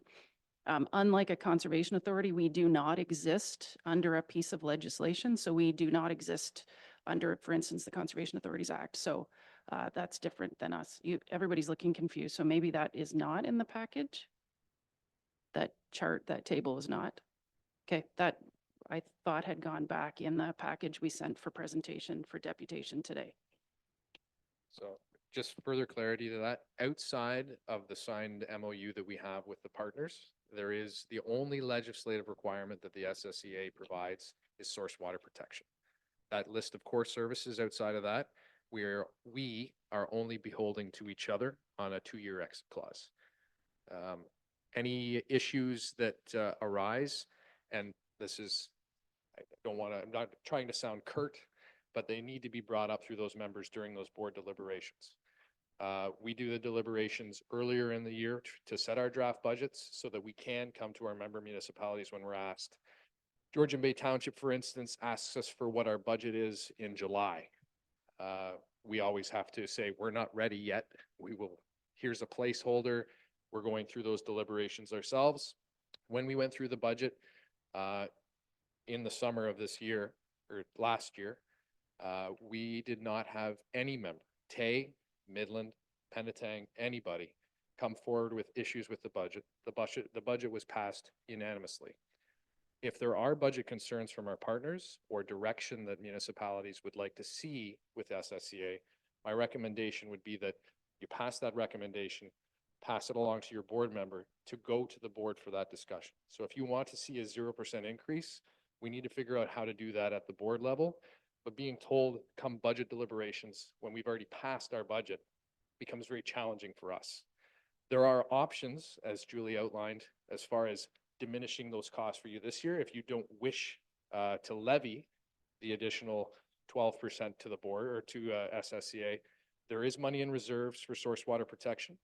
We did find some additional monies through that Enbridge grant that can be applied and cut the 12,000 to 10,000 for sustainability off the bat. There are options available, but as for the cost that the SSEA works on, the 12.3, the 12% increase, basically we're beyond the point where we can go back and look at that. We had that discussion at the board table today. From a partnership perspective, we have 8 members. 6 of those members, Midland was unable to attend, obviously, because you have your budget meetings today. Tay wanted to revisit. We're happy to revisit moving forward, but we've already started the process for this year is what it comes down to. So now it's options on how to cut. And like I said, Midland does have reserves within the organization. If you wanted to use those, that would be something that you talk about now, pass a resolution, get Councillor Bald, to bring them forward to the board. You clear on that one? I mean, we could pass a resolution saying hold it 0 for next year, but we could be outvoted easily by the other members. Like, part of my question would be, so we've all gone through this process, or other municipalities have gone through this process. Are we the only ones that are suggesting that we, maybe don't pay what you're asking and we pay less? Are we the only ones that have said that to you, or is everyone else kind of like green thumbed it? So in short, Tay Township has revisited the budget, and actually today they asked about changing the budget in our council or our board meeting. Georgian Bay Township has come back with questions. There has been no vote on anything. They basically just asked us for an in-person presentation to go over services offered to the municipality. Okay, and council, the core services slide that they thought we had that we didn't is now on screen. So this is the main thing, that if we didn't have SSEA, we'd be paying someone to do this because someone's got to do it, whether we have our own staff or we outsource it to some company or we keep doing SSEA. I'm led to believe then all the other good work you do, I'm not trivializing it, that's not core, it's not required, and it's something that all the member agencies have agreed over time this is important to do, and if we say it's important to do, aka fund. Is that a fair statement? Yeah, so there's the legislative services, which again are just the source water. Core services do not fall under legislatively required. Those core services are based on that MOU. So we're again beholden to each other as partners on. Council Meredith, some follow-up there? Sorry. Correct. Those core services, that's what that's kind of the numbers that I was looking for. Those core services on what they cost and so forth. And I believe that's the same position with Tay's in, and that's why this review's in. But what you just said in your at the tail end of when you're talking like going forward, we could look at that, but we can't go backwards because your budgets are set. So are we in the same kind of hands? Our hands are tied here for this year, and we have to. Is this what I'm hearing? That like the Hironi Airport of last year? Is this the SSCA of 2024? The same thing. Is that basically what we're So dealing with here? If And I we're may, wasting our Your Worship, time? through you, is again, there's that, we're talking facts. this is not trying to be rude or mean in any way. We all have a signed MOU to each other that says we have our partners, we have one representative on the board, we all have equal voting power, and that basically you have a 2-year exit clause if you're unhappy with the services. Technically, I don't know how. I think His Worship mentioned it earlier. If someone were to say, we're out, screw your exit clause, apologies for terminology. I don't know. You're just saying what we're thinking. I don't know where we actually land with that. It would probably go back to the other 7 partners to say, are we going to pursue suing Midland, or are we going to let it go? I have no idea. Follow up, and then I wanted to get to Councillor Prost. Yeah, and that's not what I'm alluding to. The SSCA is important. We just want to have our course, outside of what we need, the scope. Maybe we don't need as much, right? So we want to reduce that. And then once you know that, then you can, whatever you have to do on your end, whether it's less staffing or however you find your savings in that budget. And that's where I'm trying to get at, versus not doing the, cutting it right out. So. One more, Your Worship. Yeah, So- it sounded like maybe I need to appoint this guy to the board next year. So, because again, it's the partners that drive the projects, it's also the partners that drive the cutting of projects. If you have I would suggest that if you have something in that list of core services, we could totally revamp the way SSCA works. Like that is, there's nothing that stops us from signing, renewing, renegotiating an MOU going forward. But if under the existing policy, under the existing handshake signed agreements that we have, if you do want to cut services, it would be on you to say, we don't like the invasive species program. Councillor Bald, we vote in favor to remove invasive species from core. Then it goes back to the board and we have that discussion there.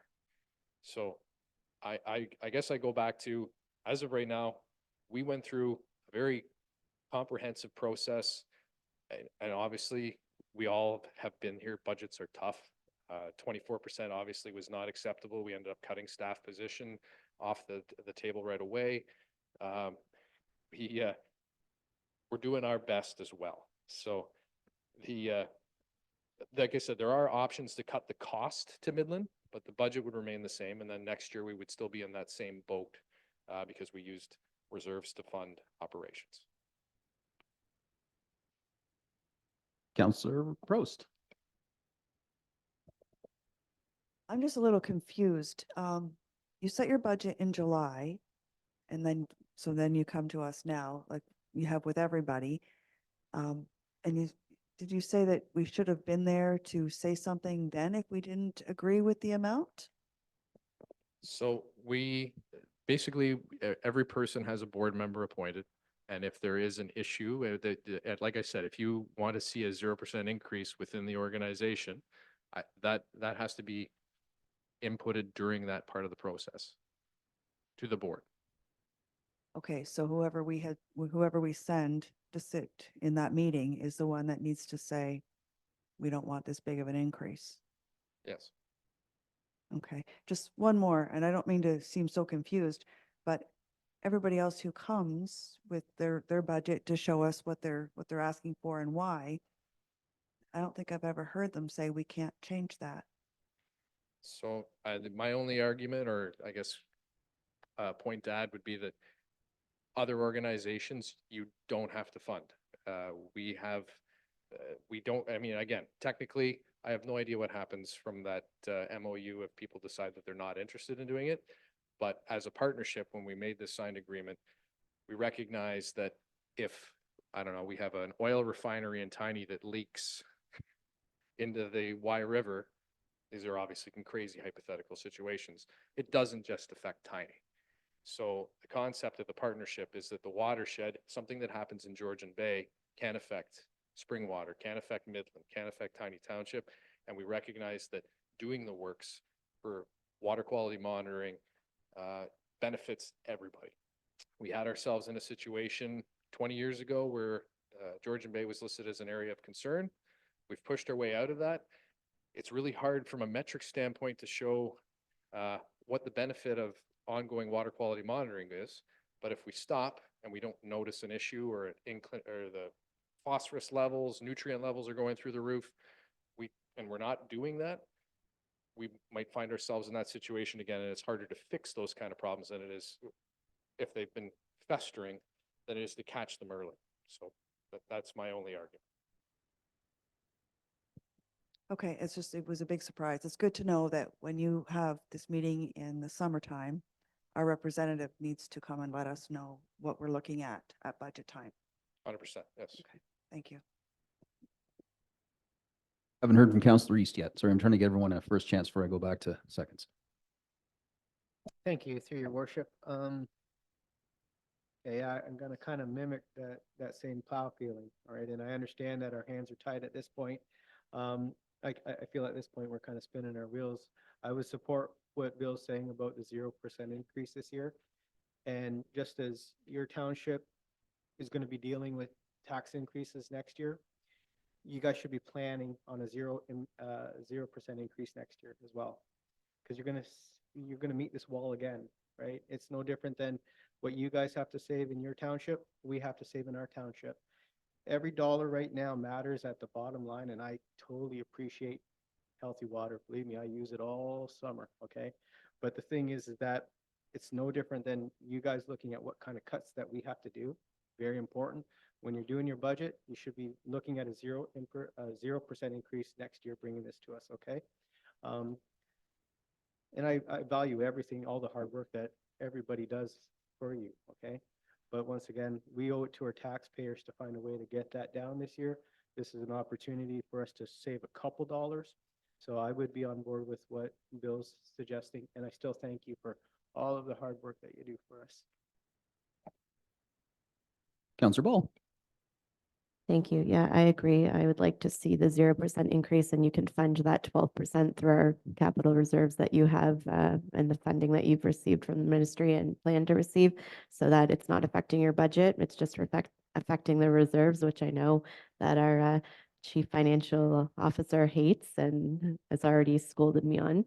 But it does sound like a lot of municipalities are on board with renegotiating the terms of what we are looking at, what we need to go in the future, look forward to, and actually what we in necessity need to pay for, which is what we've had to do with everything. Obviously, nobody wants to cut things from the environment, but we do have to look at what the cost savings and if there's an alternative arrangement, and there are a lot of partners in play with this. So that is a discussion that seems like it is going to be had based off of the feedback you're saying on other councils that have been provided to you already. So take that capital reserves for now from ours. Don't decrease your budget, but that gives us a 0% increase to our taxpayers at least. Word of caution, your worship. So I know I'm not a financial expert by any stretch, but I would say that one of the things I wish we had done was use the reserves that we do have in the time, not to zero things out, but to smooth things out. So if that's a discussion that you're willing to entertain, that means that next year, because if you use it, we're now next year looking at the same increase plus whatever potentially could be happening next year. And again, I'm one voting member. I don't control what the budget is. This is a partnership. So even though you ask for 0, maybe next year it's 2%, but because you've deferred everything, Midland's now 2% plus the 12% that they deferred completely. So if a smoothing option might be something council wishes to entertain versus a 0. Thank you, Your Worship.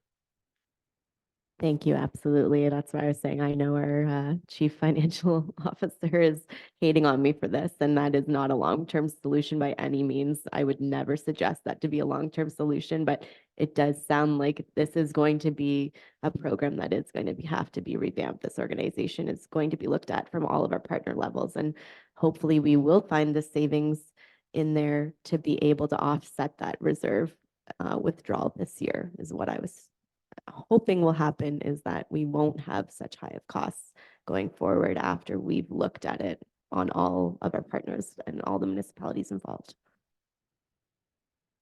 So it sounds like there may be an appetite here to basically reject the entire budget ask and to come in at, potentially at $21,000 less. So effectively holding you at 0.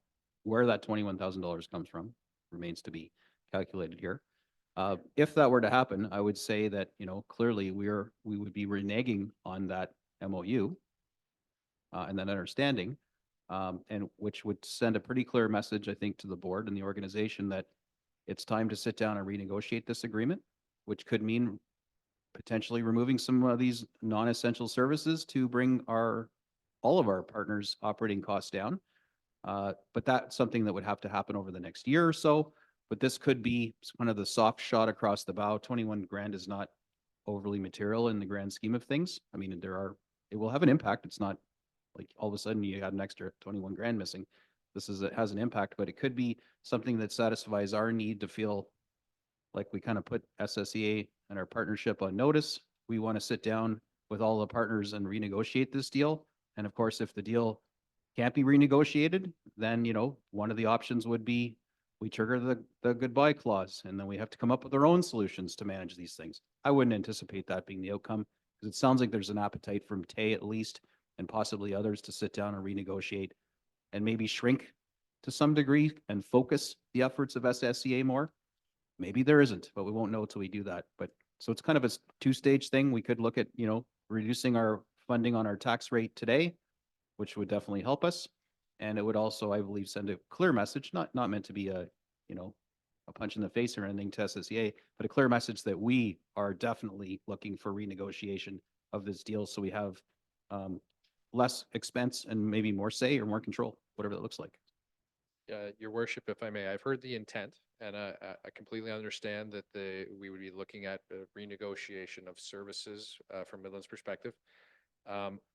From a operational standpoint, and Julie, please correct me if I'm wrong, it would be much easier for you to pass a 0% increase in conjunction authorizing us to use your reserves within the SSEA, or your portion of the reserves, so that we aren't operating with $27,000 or $21,000 deficit, if you will. And then a separate motion would be to ask the partners to sit down and renegotiate an MOU. Yeah, that's fair. Head nodding. And do we have consensus on that kind of compromise here, folks? Okay, we don't need to pass that second motion. That's something we can talk about at a council meeting, and probably maybe have a chance to debrief amongst ourselves, because I'm sure you're going to hear things from TAY and other municipalities too. And it would be nice if we were aligned in our asks and we're all madly off approaching different directions. I think nobody would say no, they don't want to relook at the agreement. Everyone's idea of what that new agreement may look like may differ, but that's the reason why we sit in a room together. So I think there's a soft consensus here, like, hey, we're going to do that, but we don't need to pass that one today. It's more going to be this sort of creative accounting one, which our clerk is now typing up, and then we'll take our lunch break after approving that. Pretty confident one's going to go over, so we'll see. Thanks for all this exchange back and forth. I knew this wasn't going to be a simple one. I appreciate everyone's time. Thank you for having us. Yeah, thank you very much.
All righty here. So we have that amended motion before us, moved by Councillor Pro, seconded by Councillor Downer, that the budget for Severn Sound Environmental Association in the amount of $183,042 be denied, and that it remain at the 2023 budget of $161,763 by utilizing the town's portion of the Source Protection Reserve held by SSEA.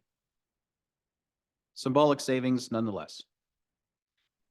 Council, we've had a good round of conversation on this one. All those in favor? Any opposed? That is carried. Right. Thank you very much, Severn Sound Environmental Association, and we will be chatting soon, and we'll just see what other municipalities choose to do and if there's an appetite to revisit this agreement. Clearly, if we're the only ones. All right. Thanks a lot. Cheers. All right, folks, we're going to break for lunch. We did have the library on board, but unfortunately, the library rep can't be here. But we can deal with that. Or sorry, museum. I'm saying library. I'm staring at museum and saying the word library. So museum rep can't be here, but we have their budget and we can deal with that after the break. So everyone hit your fridge and we'll be back in, I say half an hour, but you know, I really mean 45. Welcome back, everybody, and we're all fed and watered, as it were, and ready to deal with the Huronia Museum budget request. Unfortunately, the museum staff couldn't be in attendance with us today, but you know, it's one of those, actually, it's been like this for several years now. The ask is flat, no increases, which I still scratch my head at because everything's costed way more over the past couple of years, which means they're doing either the same good job with less money, which they're to be commended on. I'd love to actually see a little playbook because we could learn from that, or they are doing less with less money. Either way, they're still a going concern. They're in a building that we own and operate, and they're a well-attended attraction. I think the only lament is that it's perceived widely as a Midland museum, even though it's called Huronia Museum, and they host artifacts and all kinds of neat history from all around North Simcoe, but it isn't funded from our neighbors. It is entirely funded by Midland ratepayers, and they do a very, very good job at operating that museum with I won't say little to funding. $84,000 isn't little, but it's amazing what they do with 0% budget increases each year. So I can't speak with any authority about the internalness of the museum as one of their reps could, but I have no problems at all approving this budget as it stands without even hearing any dog and pony show. So open council up. Any questions on this before we call the question? Questions are more rhetorical in nature since we don't have anyone to address them to.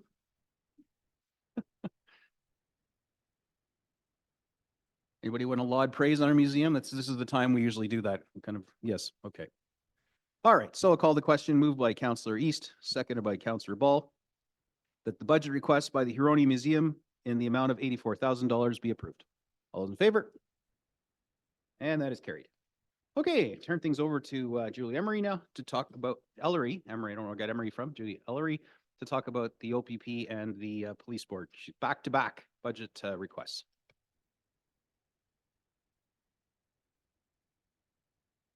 You got the trick microphone too.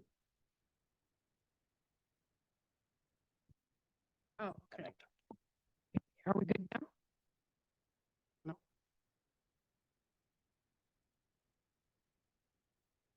Okay.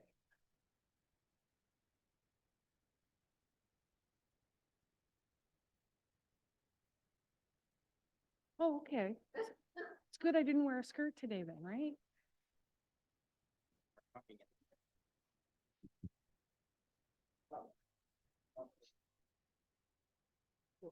Okay. Good afternoon, Your Worship, members of council. I'm here to just briefly present with respect to the OPP budget. You'll see it before you. This budget is a regulatory budget. It's mandated per the statute and the regulations. There is a new regulation that is coming into place with the new act that's taking effect April 1. It effectively is the same budgeting model as what you see here. I'll give you a brief overview of what happened year over year. So last year, The difference between last year and this year is essentially a $2.28 increase per household. For the town of Midland, it's about a $30,690 increase. The increase is because of about a 2% increase in salary for the uniformed officers. None of the other services that are provided have increased. In fact, some of them have decreased slightly to allow for a fairly even budget. Happy to take any questions about any of that if you have any. Counselor Ball. Thank you. I guess to our representatives on the police board, are they starting to look at more preventative measures instead of just response calls? I guess I can't really say anything else because again, we have to approve this, so. I could speak to that one. The Police Services Board, as it stands now, and as it's about to become in this new detachment board, has no say over the operational side of policing. And arguably even less say over the governance side. It's quasi-governance. So what we do is set strategic priorities that we feel are important to our community, and all 5 of the contributing communities currently, the way it's set up, submit those. And they're largely the same. We want more officer presence. We want more focus on drug dealers. We want to see police walk in the beat. Like, it's all the same requests that have been happening from time immemorial. We want to feel safer on our streets. We want more traffic enforcement, more time in town with radar. So we submitted that wish list, and so did the other 4 partners. And the OPP receives those, and they use that to inform their strategic plan for the detachment. And then that's what the detachment commander, Mr. Pittman, Inspector Pittman, that's his job to try and weave those into the fabric of everyday responses and calls for service and all the things that the province sets and the commissioner sets. So to be fair, manage expectations, we really have very little say. The squeaky wheel sometimes gets the grease, and I know I take every opportunity I can to interface with Inspector Pittman and let him know about complaints and concerns that we've had from council and from residents. I forward emails that I get, and he's great about it. He engages right back with the person who emailed me with their tale of woe, and he's on it. So I found him to be very responsive. But as for actually directing where they spend their time, what they do, how can we get better bang for the buck? Can't really do it in our level, unfortunately, realistically. You could do that to some degree when you had your own police department, but we don't. But even then, to some degree.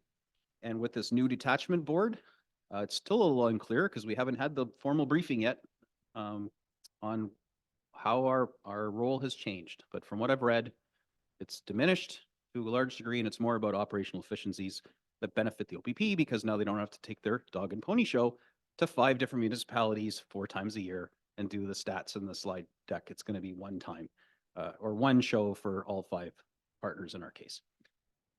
High level summary, Julie, to accurately describe this from your experience? To you, your worship. Yeah, that very accurately describes it. We're still in the planning stages of the new board. So how it's going to look is a little bit vague right now. All we do know is we'll have 1 member of council, 1 member of the community from each of the 5, and then 3 provincial appointees to the board. That much we know.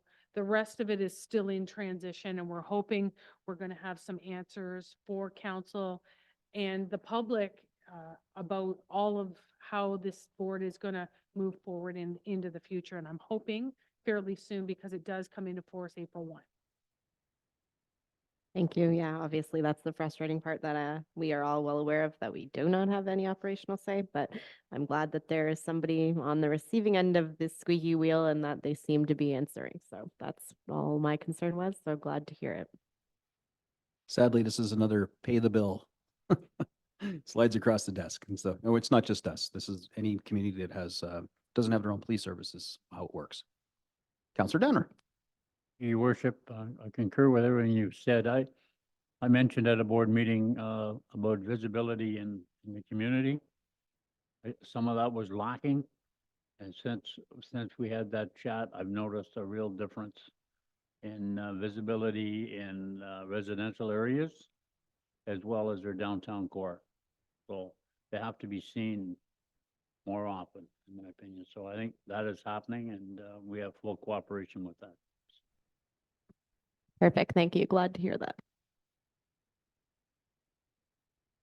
Alrighty, moved by Counselor Bald, then seconded by Counselor Meredith, that the tax supported 2024 budget for the police services, the OPP, police services be approved in principle. All those in favor? Any opposed? That is carried. All right, well, along the same flavor, much of this is rinse and repeat, but a far lower budget, thankfully, Police Services Board. Thank you, Your Worship, members of council. We briefly touched on this yesterday because there was a service level change inserted into this budget for the reason that the current board is going to transition into a new board. Right now, we're not fully aware of what the cost of those transitions are going to be. So what we did was try to build in a bit of a cushion so that first time or one-time costs could be absorbed here as opposed to having the spend happen and then the new board come back and ask for assistance. When I did the budget or the possible budget for this new board, I could only imagine some of the costs because the budget will essentially be the decision of this new board. They'll put it together and they'll bring it to you next year and we'll see how they are going to allocate costs. I can tell you that a regulation is in the works and the minister is now recommending that the board split the cost of this regulatory body evenly between the 5. So that's going to be a really good thing and it will take that out of the play, which will be a much easier task moving forward because that was a concern on how the cost of this board would be split between the 5. So that has essentially been decided for us now. So hopefully, you know, with our member of council and our member from the public on this new board, when they're talking budget and expenditures, we can try and keep the board budget and ongoing expenditures, you know, within an allocated budget that is going to have a little bit more fiscal responsibility that we need to look after. We do have some say because we do have 2 members on this new board.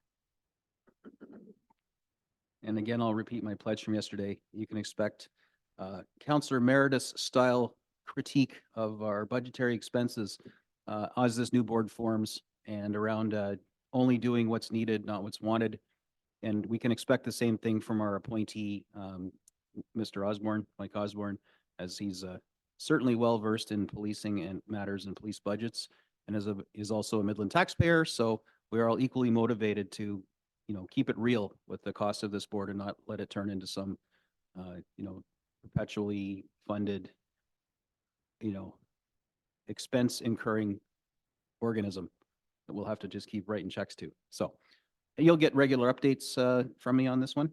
And if you have any questions as we move along, we'll be doing them all in open session. And so everyone can follow along at the same time.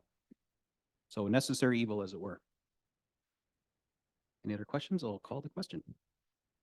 Okay, moved by Councillor Ball, seconded by Councillor East, that the budget request by the Midland Police Service Board in the amount of $29,831 and the service level change request in the amount of $30,169 that we did yesterday be approved. All those in favor? Any opposed? That is carried. Perfect. Now the MCC, Midland Cultural Center.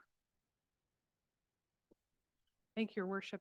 I will once again try and address this. I believe this item is the one that is bringing back the 2023 insurance to discuss whether or not we're going to require them to pay it or we're going to forgive it for the 2023 year. So we beat this one up, I think, a lot yesterday, although we were talking 2024. But no matter what, we got to pay the insurance on our building.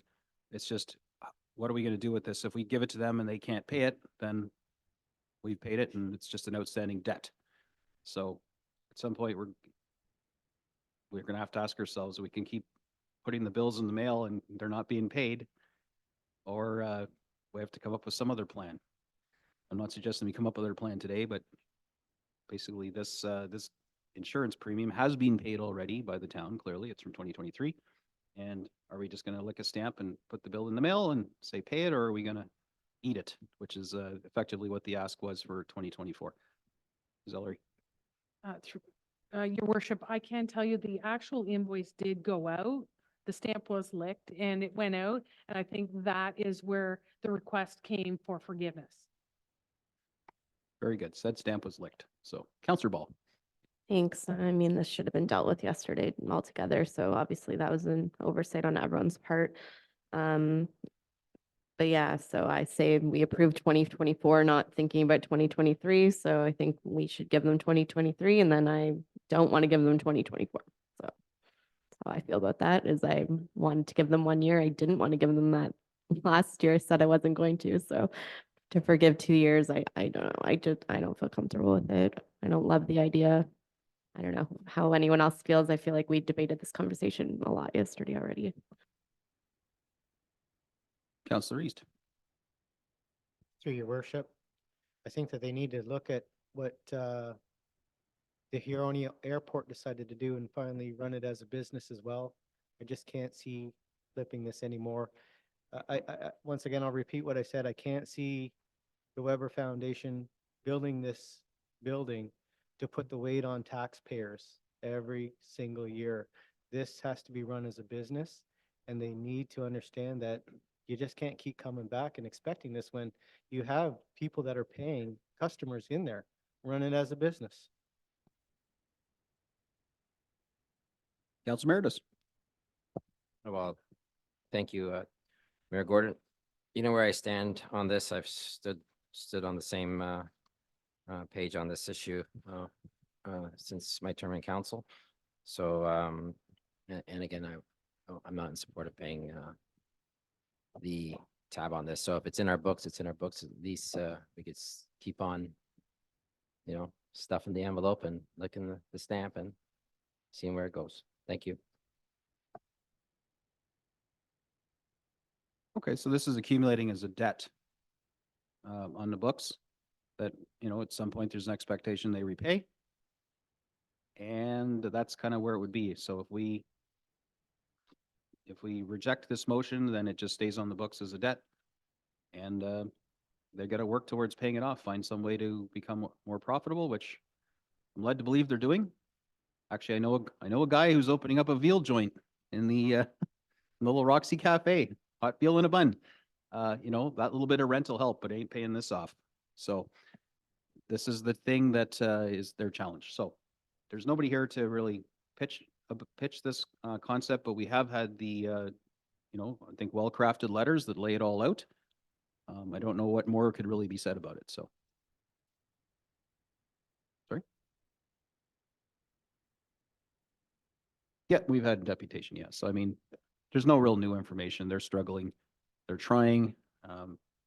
Question is, we still have this debt that needs to be paid. So, all right. Well, this is easy enough. Then I'll call the question and realize if this fails, then that debt stays on the books because we have paid for this insurance. Moved by Councillor McDonald, seconded by Councillor Prost, that the 2023 insurance premium relief to the Midland Cultural Centre of $17,928 be approved. I can put the word however I want. It could be rejected, but I'll say approved, and I'll call the question. All those in favor of approving this? And that is defeated. So that stays on the books, and we will. I'm sure I'm going to get an email or a phone call, and I look forward to whatever we can do as a municipality, other than writing checks, to support them in their bid to become profitable, or at least break even, which includes paying the insurance. So up next, we've got the Cultural Alliance.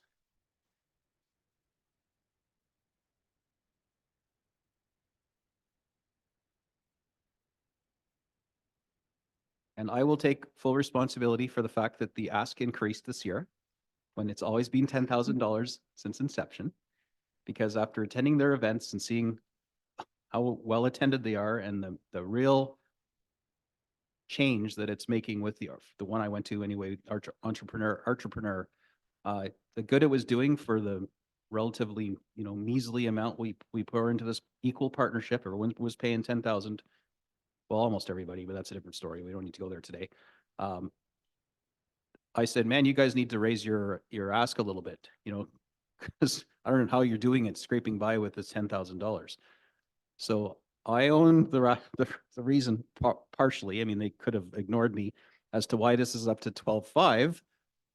But this is a really worthy organization that does some really neat work. And do we have someone online as well, or is just Madam CEO?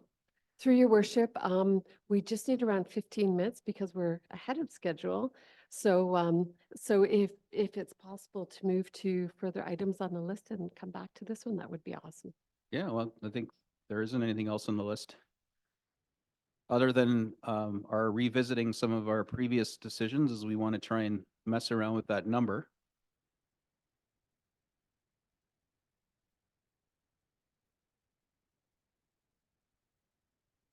But then I will have at least pre-explained why the ask went up for the Cultural Alliance. Like, I wanted to take some ownership for that. So we do have a couple housekeeping motions that we could deal with now. We also have the fees and charges to talk about. There are a few asks, I think, that may come back, and we should probably deal with those all at once. And my recommendation would be to deal with those with motion 32. So I think there is a couple that we could probably cross off the list now while we're waiting. And then maybe just will only be a 5-minute break before our presenter gets here. Sure, that's great. Do we have what we're at right now? A little update for us? Sure, we Has can our put that on screen. Yep. Cutting and slashing had any material impact for taxpayers? Yes. Lovely, good. That's been why we're doing this.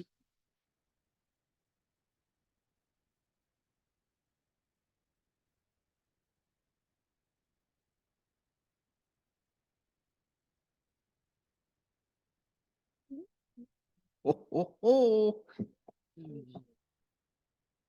That's approaching my fantasy number, which I think I don't know if I told everyone publicly, but I was going for the Walmart version of our tax increase, which would be 397 or something, 3.97, 3.99. And there was I don't know how we're ever going to do it, but that's my inner voice, which has now become my outer voice. But 4.12 is so much better than where we started. Council. Yep. This is you guys. So, all right, that's great.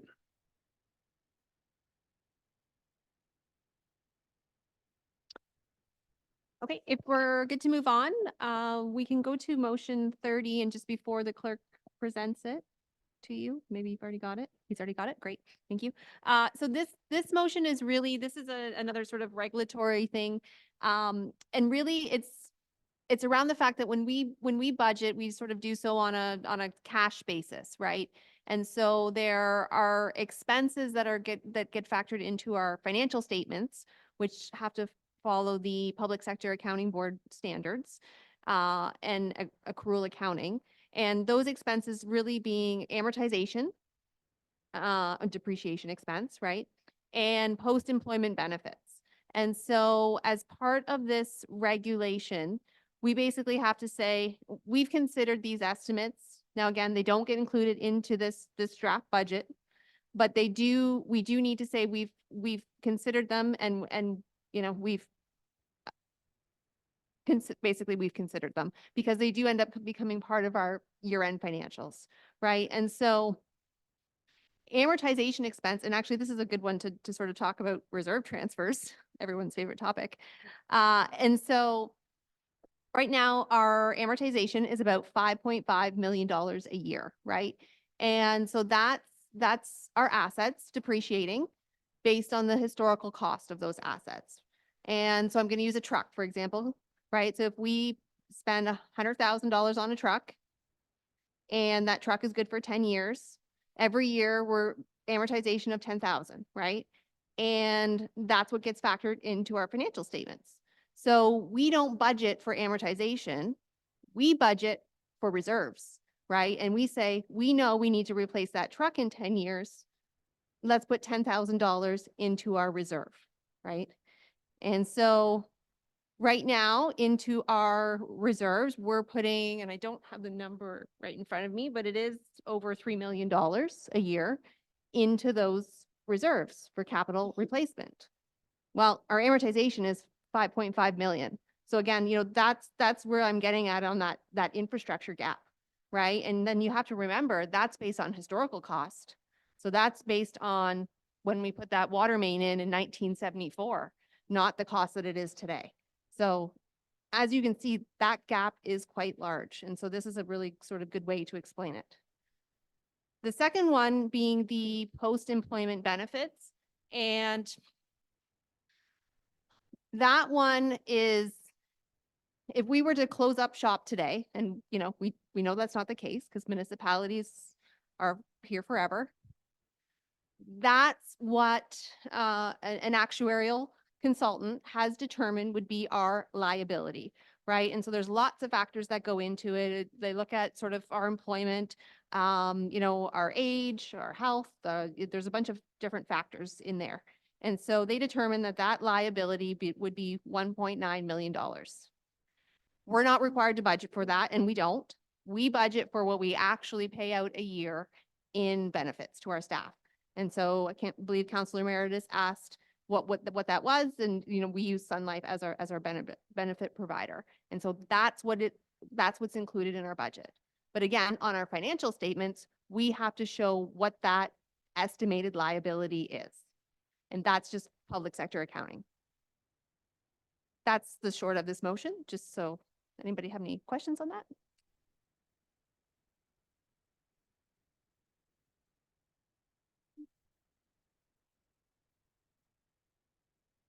Thank you for that explanation.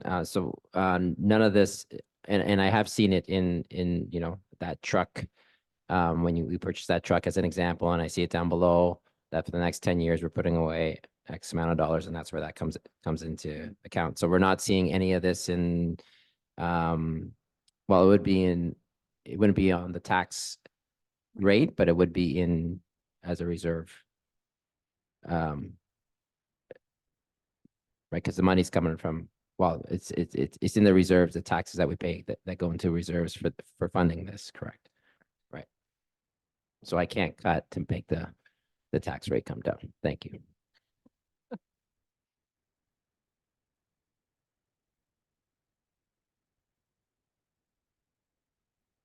Lovely. Well, there we are. Thanks for that explanation. Sometimes these housekeeping bylaws, they're easy just to vote on and pass without really fully understanding them. It's nice to have an explanation. No problem. And another eye-opening, realization about that funding deficit between infrastructure reserves and what we can actually afford to put away into them. So moved by Councillor East, seconded by Councillor Ball, that pursuant to Ontario Regulation 284/9, staff report CSR 2024-13 serve as the method for communicating the exclusion of the following estimated expenses from the 2024 budget, those being the amortization expense of 5.5 million and post-employment benefits of 1.9 million. All those in favor? Any opposed?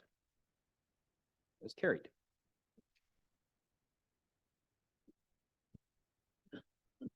Next, our Development Charges Act motion. Is that the one we're going to do next? Very good. For your worship. And so this is another legislated motion, and that really just speaks to development charges and essentially that the excess capacity from the capital works that are included in our long-term, essentially in that long-term plan that we reviewed the last couple days, that it would be paid by future development charges. And so that's all part of the background study. And so I think I mentioned we are going through that process this year, which is why it was so important for us to really sort of adopt that long-term plan and sort of make sure that we've got all those needs and wants in there, so that it is that future planning document. And so that gives us the ability to charge developers for growth, right? So the burden doesn't end up on our existing taxpayers and ratepayers. It goes directly to development. Unless it's Bill 23 qualified exclusions, which are new, right, for affordable housing, nonprofit housing. There's those exclusion rules, but other than that, yes, growth is supposed to pay for growth, which is why it's critical. When we get, or if we get requests to, it's the carrot, hey, if we're going to build in your community, give us a break in development charges. If it's not one of those qualifying ones that we were mandated to forgive, thanks to the incentives from the province, we need to really think carefully about waiving or reducing development charges, because that growth has to pay for growth, or else we just strap it onto the back of all of our existing ratepayers. So again, a procedural one, but an important one nonetheless.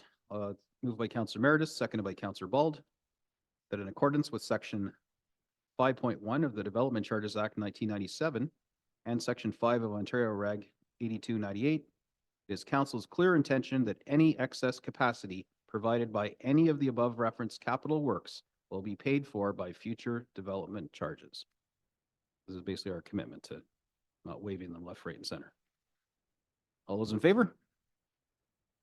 Opposed? Carried. All right, next.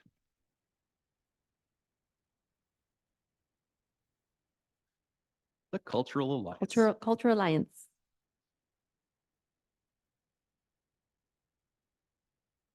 Councillor Raymond. Press the button there. You got to be Go. red. There you are. Now I'm on. Thank you. It's not really that different on this side of the table. The look is a bit different. That's about it. Thank you, Your Worship, members of council and staff. I come before you today as a proud member of the Cultural Alliance of the Heart of Georgian Bay. Cultural Alliance in the Heart of Georgian Bay is a dynamic committee comprised of municipal and at-large members. The Cultural Alliance and its members are committed to building partnerships, to learning from each other, and to celebrating our region's vast heritage and culture. In the Cultural Alliance short existence, we have made a positive impact on our communities, as evidenced by the participation in our programs and events by the creative communities. I'm not going to go through the slideshow because I know what it's like to sit there and look at the slides one by one. So I thought I'd just talk to you. Culture in our area is not defined by municipal borders. So a partnership among, oh, I apologize.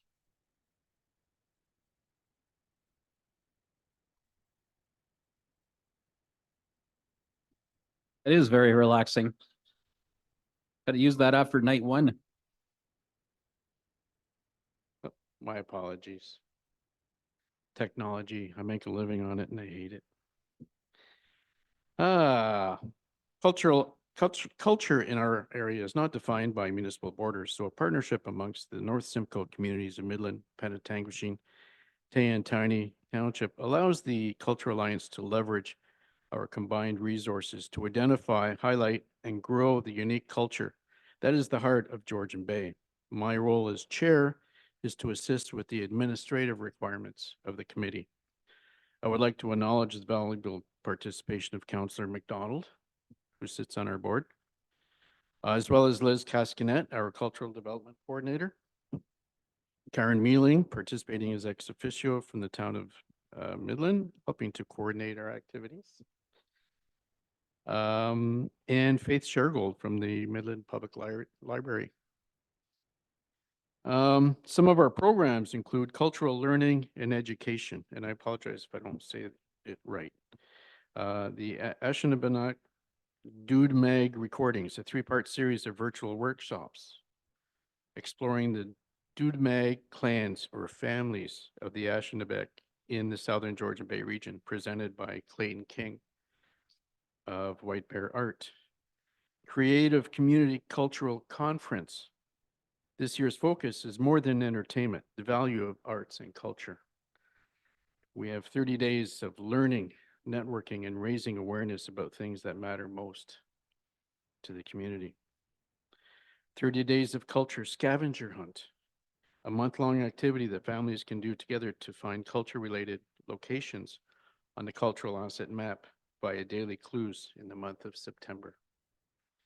Indigenous art and cultural awareness. We work with community art and culture museums, etc., to bring a week-long of Indigenous art and cultural awareness events to the community through art, authors, music, heritage, history, etc. This was run in 2022 and 2023 and will run again in 2024. We have an entrepreneur program. It is a multi-week program designed to help creatives gain the business skills needed to turn their passion into a business.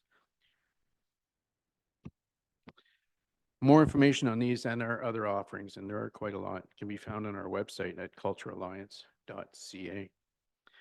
The Culture Alliance has not increased its municipal portion of the operating budget since its inception, $50,000 a year. The difference this year over prior years is that Bosley First Nation has formally withdrawn from the Culture Alliance, with their appointed member resigning in September 2023. Previous budgets provided for $10,000 funding from each of the 5 members. This year, we are asking that the 4 remaining municipalities share the funding shortfall with Bosley First Nation withdrawing. This will allow us to continue with the programming and participation without having to reduce any of our offerings. Thank you, Your Worship, and I'm available to answer any of the administrative questions. If there's any creative questions, I will defer to Liz Cascanet. Thank you. Thanks for the presentation. Before you got here, I was explaining how I kind of felt responsible for the budget increase because at Entrepreneur, I was reminded that you've been running on the same flat budget since inception, and I thought it was probably time for an increase. And I knew you weren't going to come back with double. But that, of course, was before we learned that, unfortunately, Bosley First Nation, who had been a member since inception, founding member, although for reasons entirely known to them alone, really just never came to the table and didn't want to be part of it, and actually weren't even paying the bills, except for the first year, I think. That's right. Yeah, so that's unfortunate, and I'm not going to, try and prejudge or assign or ascribe any type of motivation or rationale to that. It's just really unfortunate. Our First Nations brothers and sisters have experienced a lot of trauma over the past few years. I don't know that led to it. There's a lot of things going on. So suffice to say, the programming isn't impacted. We do have Indigenous representation, even without them formally being at the table. And matter of fact, I think the board even kind of bent backwards and changed some of the terms of reference to allow for continued elder representation on the board, which I was very grateful to see happen. Yes, Your Worship, that's true. So I think we're making the best out of, I won't say a bad situation, but it's just unfortunate. And of course, the door is always wide open for our partners at Bosley First Nation to come back anytime. Welcome with open arms. That's correct. So in the meantime, I guess it wasn't me that caused the rates to go up, but I was prepared to own it anyway. But you guys do great work for very little money. And although there are people in the community who've questioned, to me, what the heck's this culture stuff all about, save tax money. I think any of those people, I would encourage them to go to a couple of your events. And I think their hearts would change. Like, we get so much value for this. And our website trivial as well. ask. The website as well as a wealth of information on the culture and heritage in our area. Absolutely. Thank you. Anyway, so you have my support on this one right out of the get-go. Councillor McDonald. Thank you, Your Worship. Thank you for your presentation. I just want to add that as a representative of the town of Midland, I've learned a lot on this Culture Alliance. I've learned about their dedication, their enthusiasm, and their determination to deliver. One of the things that wasn't mentioned was the series of videos that they produce that's called Do You Remember When? They're entertaining and a good local history lesson. They interview elders of the communities. They make you work on this committee. You attend events and set up the tent and the website. If you haven't signed up for their newsletter, you really should, because it's a wealth of information of things you can do.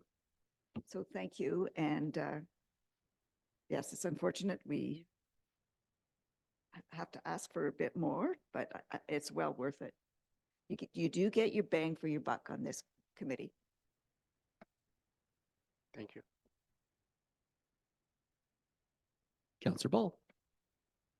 I was just gonna say, I'm going to sign up for the newsletter right now, so put me to work. I'm happy to help at your events. I think I've seen the value, especially in the few times that we've had you come back and talk about your events, and I'm excited to see what you're going to do with I guess it's not an increase of dollars, but I'm excited to see your progression going forward. Thank you. We know where you are now, so we'll find you. We'll follow up. Yes, thank you. I did neglect to acknowledge Ms. Cascanet and her hard work. We do sometimes send her in a few circles, but she always comes back to the center. Fantastic. Well, I'll make this easy. Moved by Counselor Downer, seconded by Counselor Meredith, that the budget request by the Cultural Alliance in the amount of $12,500 be approved. Those in favor? There you go. Thank you, Your Worship. Thank you, Council. Look forward to another year. As do we. Thank you, sir.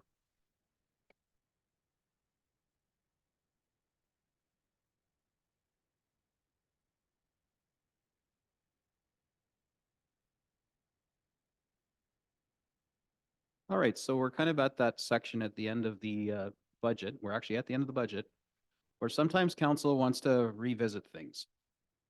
This is not, and I'll tell you that because I've seen this go wacky sometimes. This is not a chance to redo the whole budget all again. It's not the sloppy seconds, oh, I regret this. It's an opportunity to fix things that maybe didn't quite, you can take another crack at it. But I caution you, we're not redoing the whole budget from scratch. I can start off by saying that there was one item that passed by that I completely gapped on. It was on my list. I shared it with all of you. And that was about the community grants. And that was approved, as we did on day one. And I forgot to pull it out for discussion. So there's an example where I'm going to propose that for this calendar year, we eliminate the community grants, enjoy the $60,000 off of the tax rate.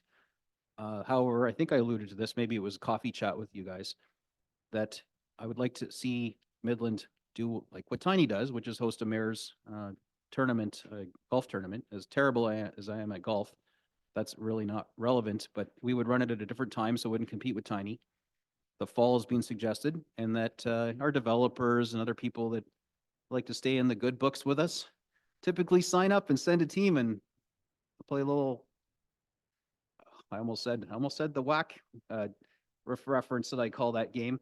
But play a little golf, and knowing the money goes to a good place, and that would be to fund our charity, which is our grants program, which goes to help all kinds of North Simcoe organizations.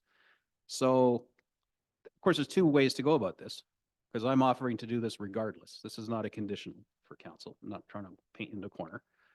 I'm suggesting we can enjoy another $60,000 off our budget this year, and I pledge to you to stand up a golf tournament this fall. A lot of work for me to do this. I'm not going to put staff on it. I'll work with the golf course and we'll make this happen.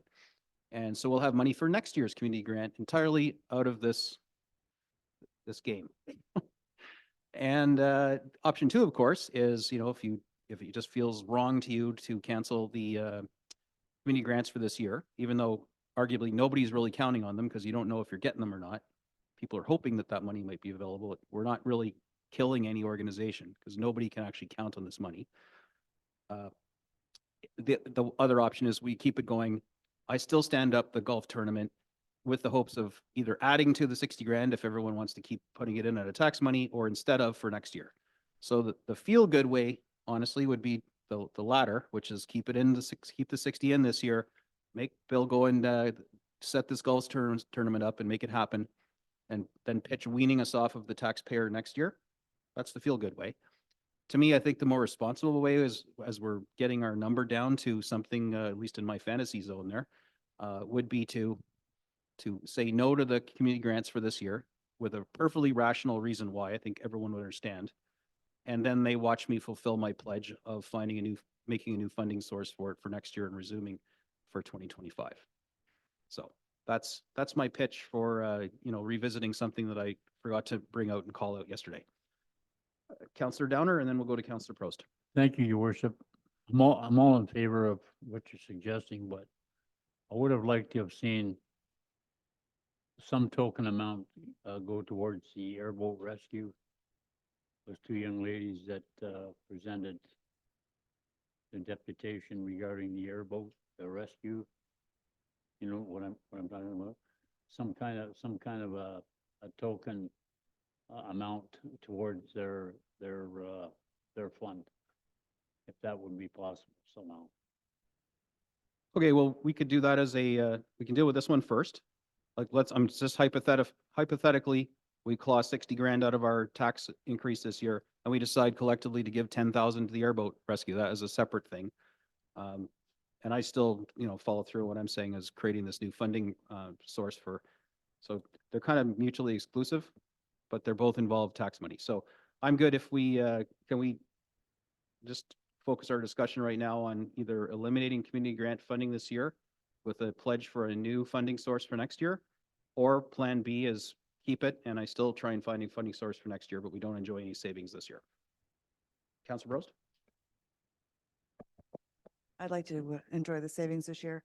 I do like the idea of a golf tournament, and I think that is a feel-good way because the community comes out together, they do something positive and fun, and then that money goes to other people. That's really the feel-good way instead of just, squeezing it out of our taxpayers.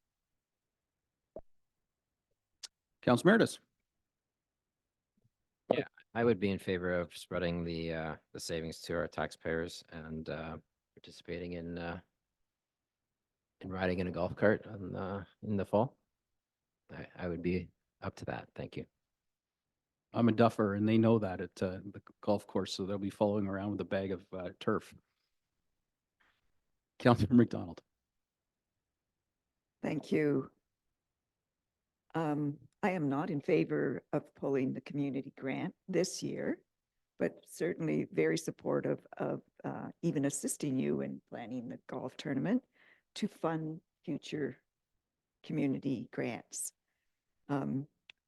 One of my reasons for not pulling it this year is we put $50,000 away for our 150-year anniversary. We put money away for staff appreciation. This is a chance for the community to, they're going to do something in the community with the money that we award them.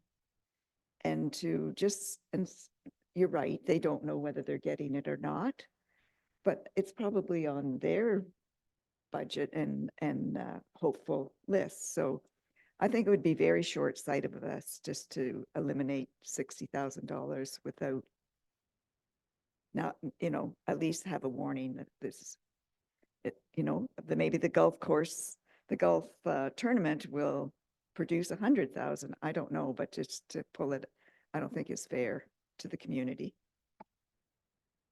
Councilor Ball? Thank you. Yeah, that's my train of thought as well. I don't want to pull community grants from our community. I agree with the golf tournament. I think that all of us should be having a hand in planning something like that. I think we should all be there in support of it. And I think that it would fund future community grant funds. So we don't have this on our tax rate next year, but allowing that to be gone completely and have no access to that funds. A lot of those of community organizations, like Councillor McDonald said, they spend that in our community and they offer something for our residents. And we should be allowing them to gain some sort of financial help from that, as minimal as it is. As we're just going to get these requests coming back for us throughout the term saying we need this to help our organization. And then we'll have to make that decision then. If we can pull that from somewhere, I'd rather have that money there and award it to them in that fair process we have already. And then next year we can look at eliminating it based off the success that I agree we would have from a golf tournament. Councilor East? Sure, Your Worship. Last year, because of the community grants, we fed families in need. We paid hydro bills that weren't able to be paid. We paid water bills that weren't able to be paid. We kept roofs over desperate families in need. We were able to offset some of the fees to bring a wonderful music venue here. I see the validity in pulling it to save on the tax base, but the people that apply for these grants, the charities that apply for these grants are in desperate need of help. And I can tell you right now that it's not any easier this year than it was last year to feed families. We stood together and we made some very hard decisions last year. And I know that in my heart and everybody sitting around this council that didn't see what we were able to do, we saved families' lives and needs. And these families were in desperate need. I'm fully on board with supporting the golf. I suck at it, but I'll come with you. But pulling this is the wrong thing to do right now, because I can guarantee you that many of the same charities, even that boat, the emergency boat, we spoke to them to apply for it as well, to come to us. And we said, this grant will be here. Come apply for it. We're not going to guarantee that you're going to get it, but we're going to look at it. But this gives us the ability to help families in need. And this year more than ever, families are in need. So as much as I respect what you're trying to do here, driving our percentage down to help families keep in Midland, but there are families actually farther in desperate need than the millimeter of a percent that it's going to help. So I would have to say, pleading with you, keep it in. Okay, I mean, that's a good emotional argument, and I'm not dismissing it for 1 second, but the taxes impact every single family and residents in Midland, and they are all in need. The people that benefit from the community grants are a fraction of that, and not all of them are even Midland residents. So that was just so people understand, I'm not being a Grinch here. My focus is on Midland's community first. And the lower our tax rate is, it impacts 18,000 people that live in Midland. So their needs will always trump the needs of people that aren't my responsibility in Midland. So that was a rationale for this, that, you know, it impacts a lot more people than the few. However, I'm not going to sit here and hammer through and try and rip $60,000. It was simply floated as an option for council. If we're looking for a little more savings, here's an opportunity. But it wasn't just savings for the sake of savings, because I am offering an alternative, albeit not possible to pull off in this year in time.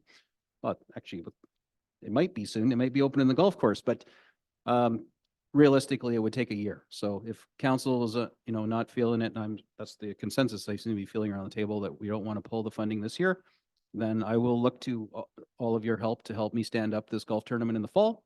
We'll all go out there and some of us make fool of ourselves. Other people will be amazing. And we'll raise some money for the community grants pot. And next year, with any luck, we can, with good faith, not see it on our tax rates, and it'll be funded by this this event.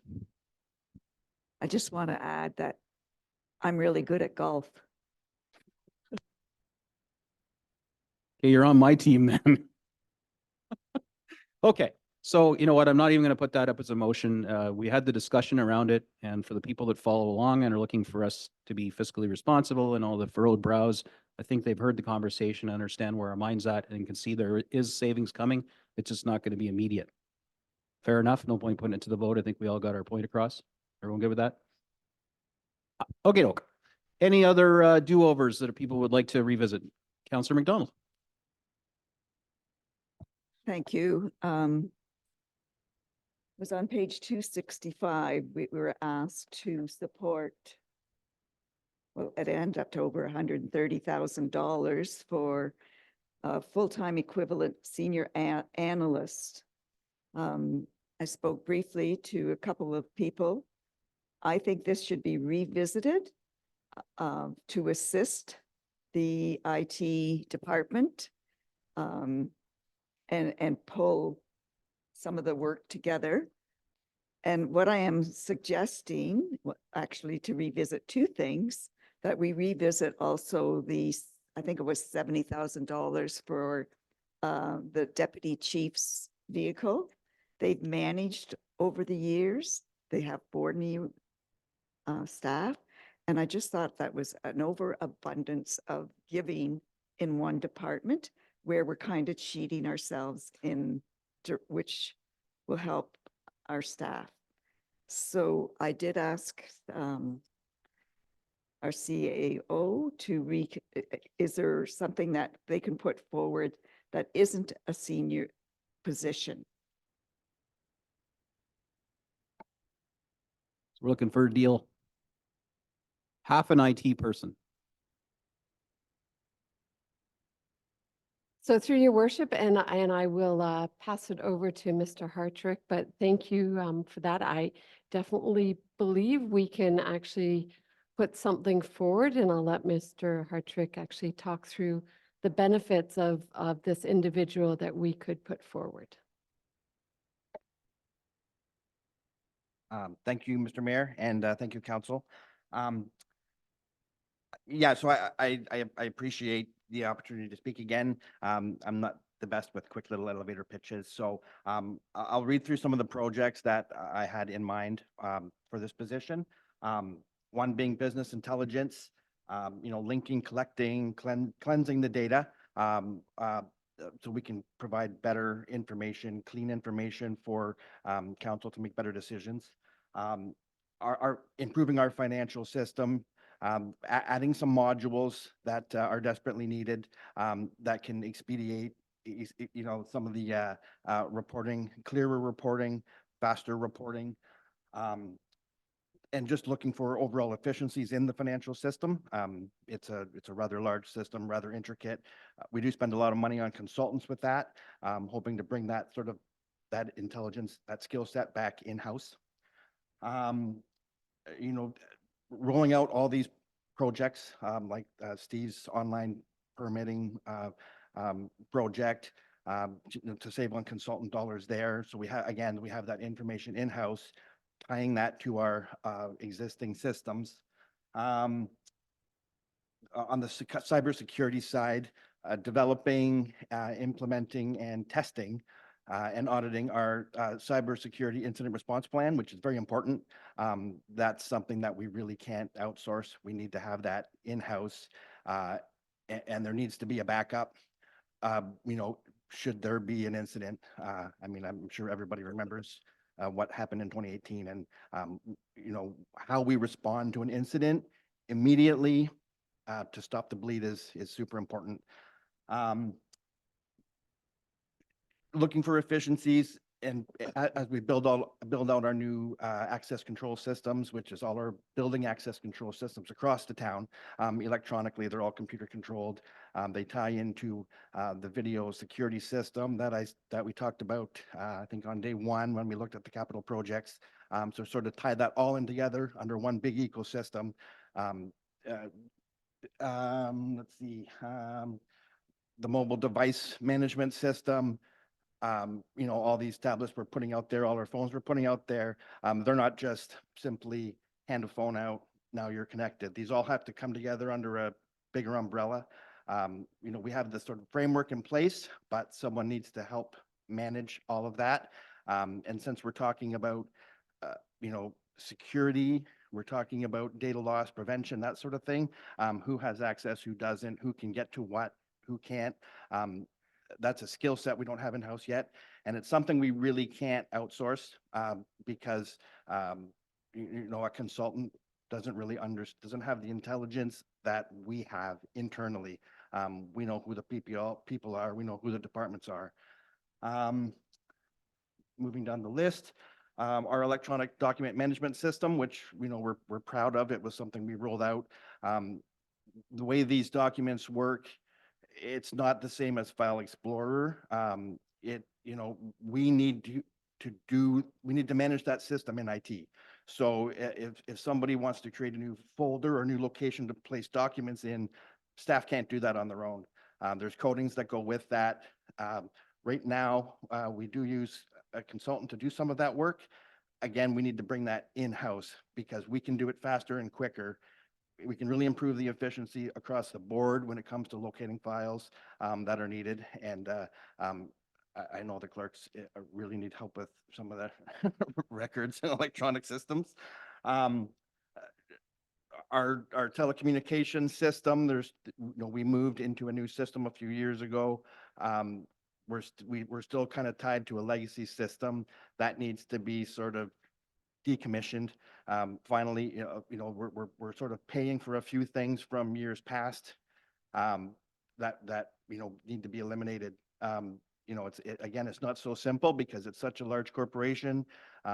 You shut something off here, all of a sudden an access control system here doesn't work. So we need to look at the big picture on that as well and sort of tie it into the new system properly, as well as go over our entire communications plan, how residents interact with the town. So when you're calling, what number are you calling? Are you getting to the person you need right away? Are you stuck in the telephone loop? When our new system was brought on board, it was sort of just implemented as, it was done, I wouldn't say in a rush, but it was done out of necessity during COVID. So it was basically, here's what you had, and now here's your new version. We need to go over that whole thing so that, a resident calls in and doesn't get stuck in the phone loop. They're not, ending up with being transferred to the wrong department, that sort of thing. So these are just a few of the projects that I kind of alluded to the other day. There's a lot more to that, but I'm happy to discuss any of them at length. Councillor McDonald.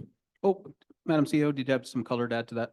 I was just going to say, and through that, as you just heard, there's a plethora of important projects. Some of them, would be the cost savings, I think, will be not having to, as Mr. Hartrick had mentioned, not having to pull in a consultant to come in. I know that there was an ask and can this position be a less senior position? Can we start the position? And so that I think the commitment would be a 50% for this year, understanding that next year it would actually, the full cost of the position would come to realization. But I think just from the amount of work that needs to get done and the data being a lot, so everything that council has asked for from a KPI perspective, from information that you want, it all stems on the data and the cleanliness of, that was a tough word, cleanliness of the data, and making sure that everything is there so it's accurate. We have the one version of the truth for the data. So those are the kind of sell, just to add on to that there is a cost savings from not having a consultant come in. Councillor Ball. Thank you. Yeah, I know I spoke about the merit yesterday. I think there is merit. I think not at this level of salary, though. This is the highest salary. I don't know if we need to start rethinking farming some, software engineering students into our summer programs or our, they're full-time co-op students every 4 months and at Waterloo. That's what Google did. They set up an office right there to farm those students in. They do some of that grunt work for us, and then we allow our IT department to move into some of these projects. I think there's an ability to have some of this coverage with a lower amount of money and not a senior job.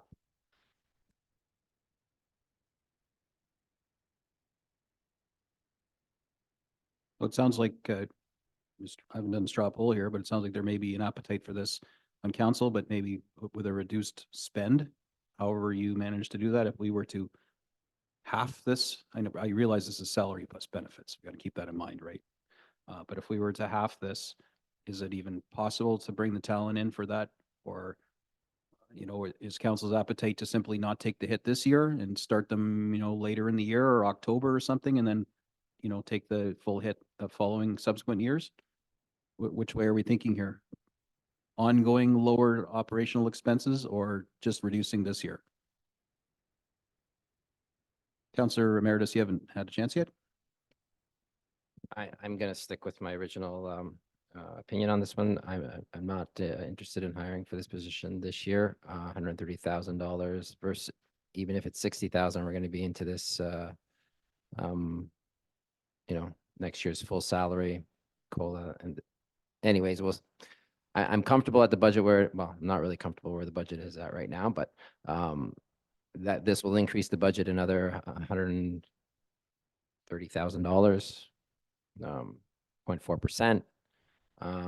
So I'm not in favor of this at all. So I think we were good where we're at. And then obviously if Councillor McDonald is the fire truck's on the table. So I would be interested in that. That in deleting that, but we're not talking about that, but that doesn't really affect the tax rate. So, but this one does. This one affects directly the tax rate. So I'm not in favor of it. Thank you. Counselor Downer. Your worship, we dealt with all this yesterday. Why are we opening this up again? We debated this wholeheartedly. The decision of the majority of council was not to hire this position and was to go with the half-ton truck for the deputy fire chief. Why are we talking about this again today?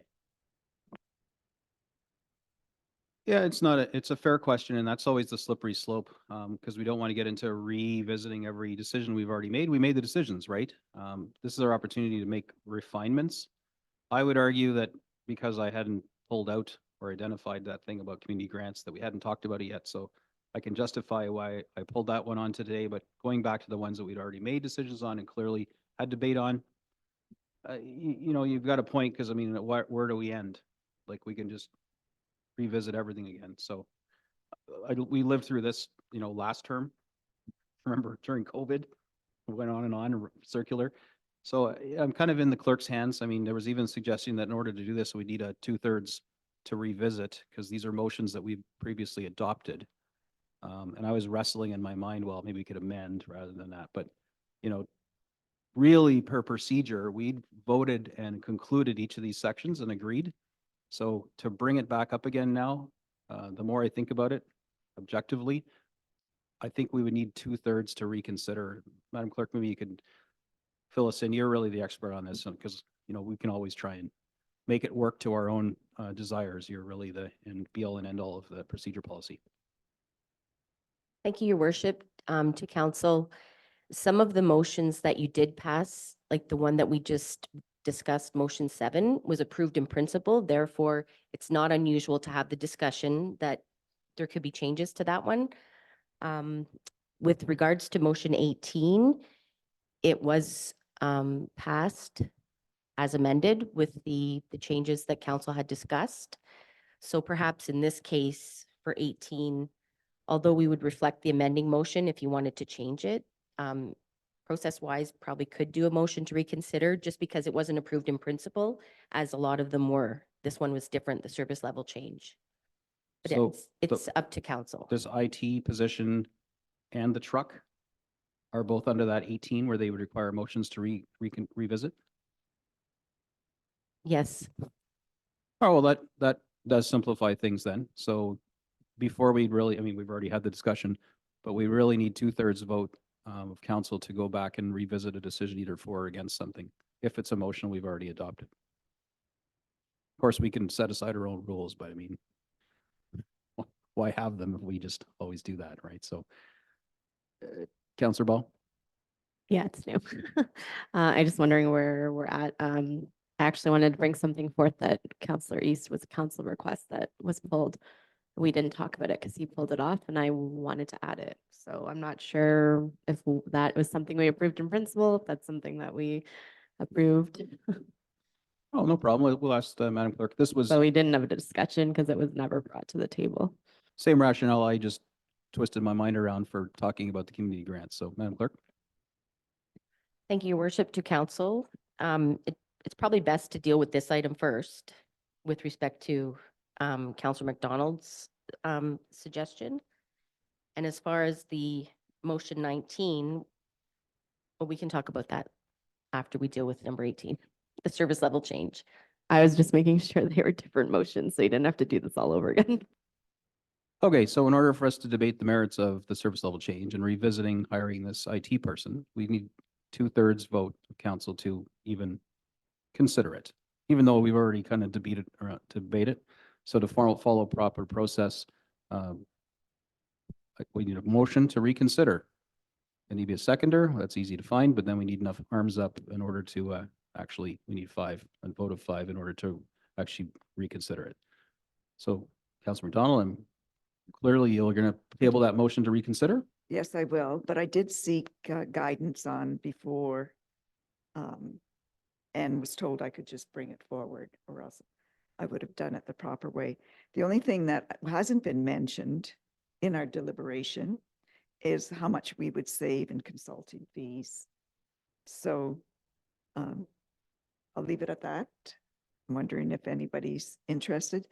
And I would be putting forward the motion to reconsider both the vehicle for the deputy chief as a savings, and then the analyst, not necessarily senior, but somebody that can help us link with the data and improve our reports, be reconsidered. Madam Clerk, just one more clarification. If I'm recalling our procedure policy correctly, I've tried to commit most of it to memory. A motion to reconsider has to be brought by somebody who originally supported the motion, right? Not someone who lost, you know, when they voted for something. It has to be somebody who was actually on the winning side of the motion. Is that correct? I don't think so. Thank you, Your Worship. A motion to reconsider should be brought by someone who is on the prevailing side. So if you voted against it, yeah.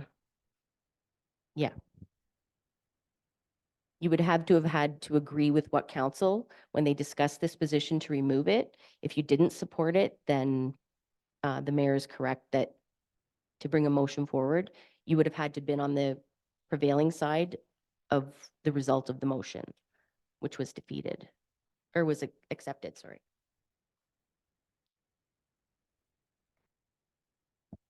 I supported the senior analyst, but it was defeated.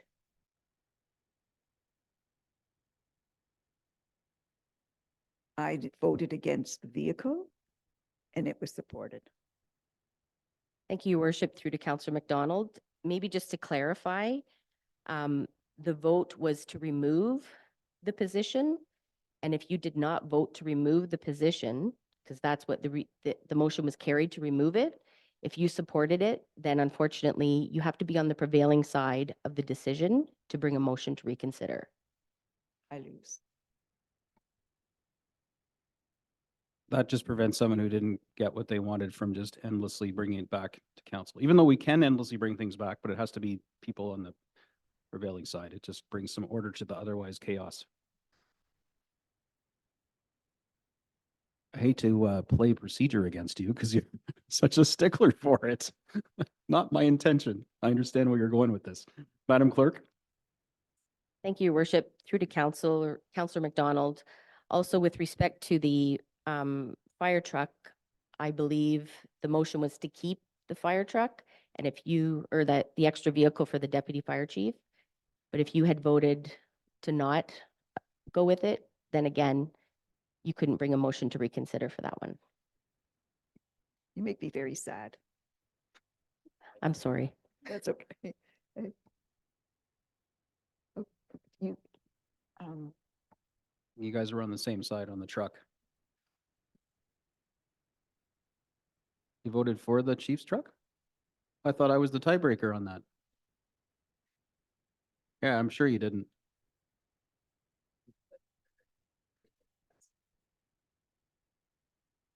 You know what, though? I mean, to be fair, I'm not going to use procedure against you guys. So the bottom line is, if there is an appetite from council, I did support that truck, so I can bring back a motion to revisit. So I'm not going to use procedure to quash democracy here. So I understand there's an appetite. I'd be more than happy to, even though personally I do still support it, I'm happy to bring back a motion to revisit it, see if we get the support, and then we can have the question, because that's just, you know, team playing, right? So it isn't gonna, you're right, it's coming from reserve, so. oh. Well, Councilor McDonald. I was just gonna say, as long as the purchase order isn't already out there.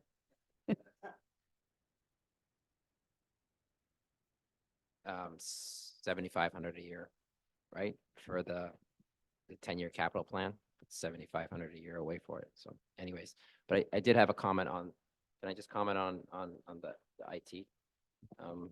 Well, it's not going anywhere. It's not coming back on the table. Oh, all right. Well, just in future, if we're buying all these electronics, maybe hire the, you know, if we need help with all this technology, and I'm not a techie guy. But if we're purchasing all this equipment and we need more staff to read it, let's get the staff passed first before we dive into all the computer gadgets. That's all I would suggest, I think, right? For we get the full bang for our buck when we get all these gadgets and we can't do what we want to do with them fully. So that's all I would say. Thank you. Okay, so there we are. Those darn procedure policies. But anyway, if there is anything like that, again, I mean, I'm more than happy to, we'll have the conversation. You know me, I like to have conversations, but we got to follow our policy too, so. Otherwise chaos erupts. So, Councilor Meredith, got something new?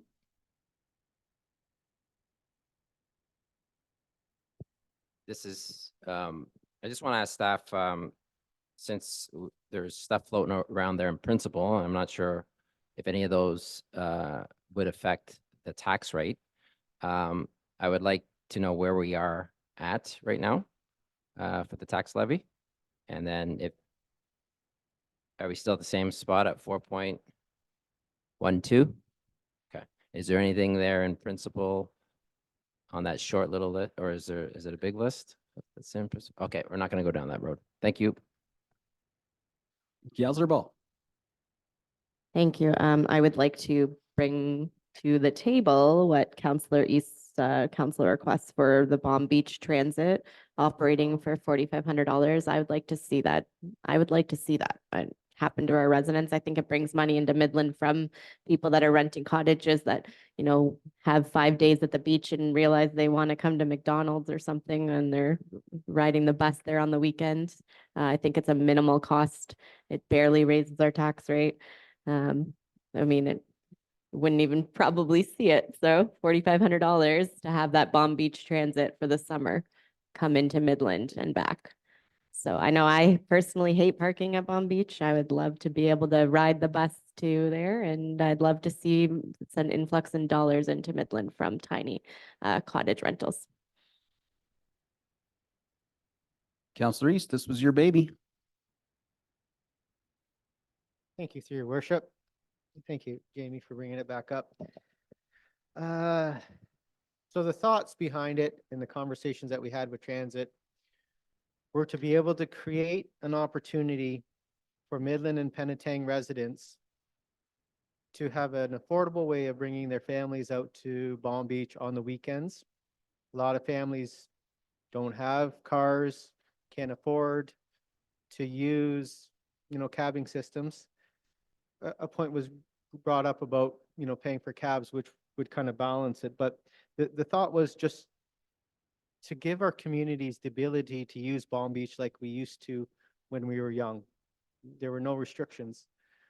Right now, the problem is that any one of us Midland residents that don't have any sort of permit have to fight and pray that we can get a parking spot out in Bomb Beach at one of their beaches, period, which are usually completely jam-packed during the weekends. So the thought behind this project was to see if we would have success in letting our community have the opportunity to have a bus that would bring them out to Bomb Beach and then a return trip at the end of the day. The other thought process behind it was that the tiny township residents would be also able to use this service to come into Penetang and Midland and do their shopping, restaurants, blah, blah, blah. It kind of moves back and forth.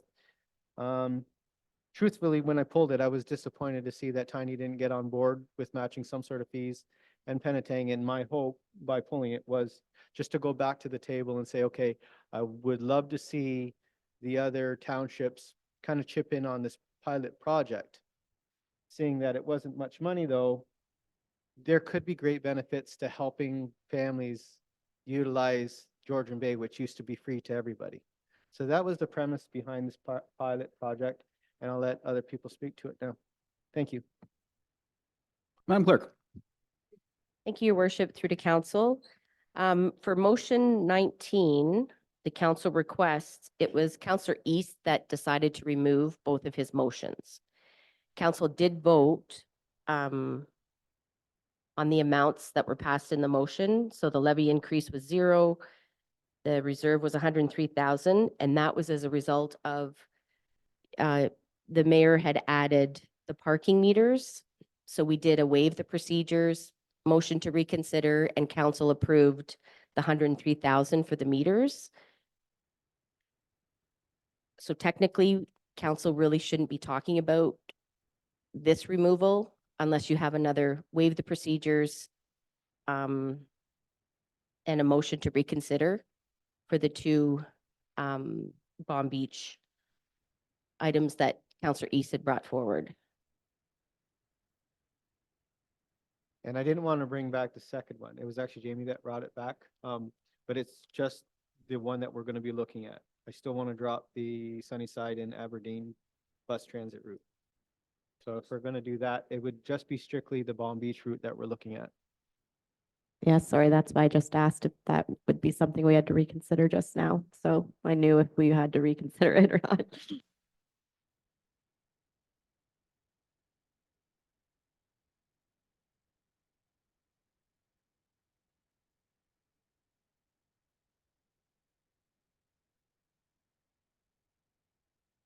Thank you, Your Worship and Council. Thanks for your patience.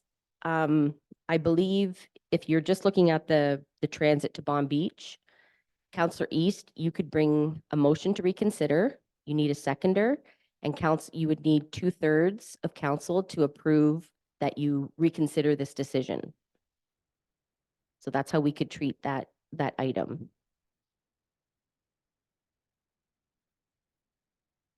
Can we bring it up on the screen so we know what we're talking about? Sorry, can we bring it up on the screen so we can see the $4,500 so we know how minimal of an ask it is?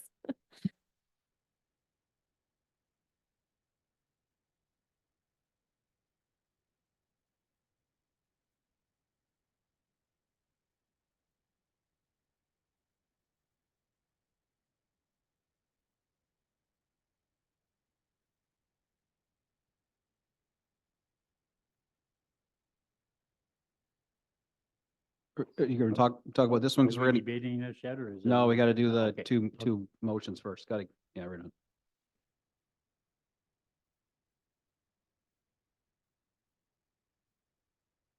Are you drafting up the wording for the, oh, sorry. You weren't looking at the computer screen, so I knew the answer to that question, but it was rhetorical. Yes, I get it. Yeah, no worries.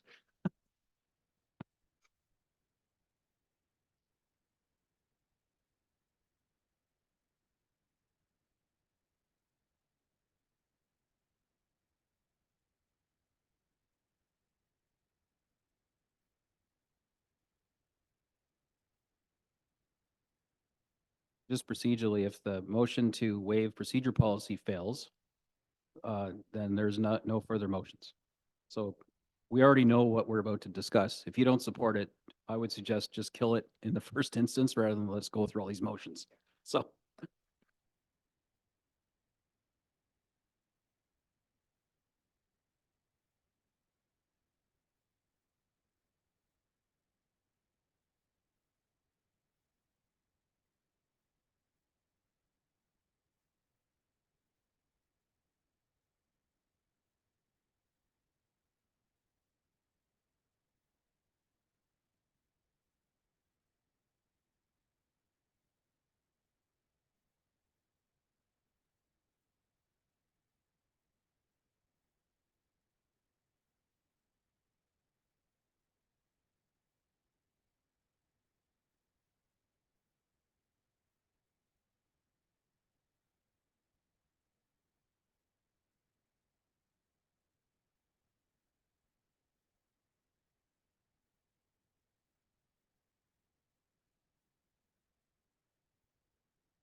Folks at home are just crafting a motion here, in case you're wondering.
All right, folks, we're back. Just a couple moments of drafting a new motion, refreshing our tea, as it were.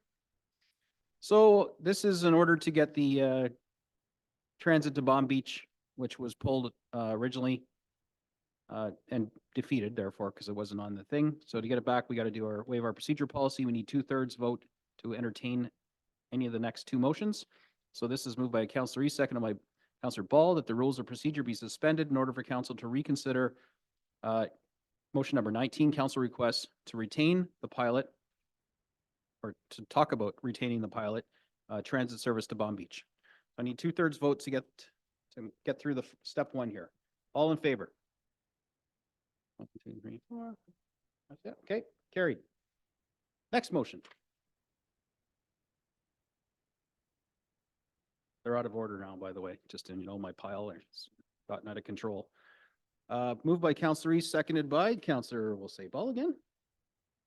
That motion 19, council requests be amended by approving the addition of pilot transit service to Bomb Beach. So this is the time where we have the discussion, and I know Councillor Downer's chomping at the bit here, so it's all yours. Thank you, your worship. Could you define pilot for me? Staff, we're looking for a definition of the pilot program and scope, obviously, because it's a word that can have a lot of connotation, so. So like one summer, one summer?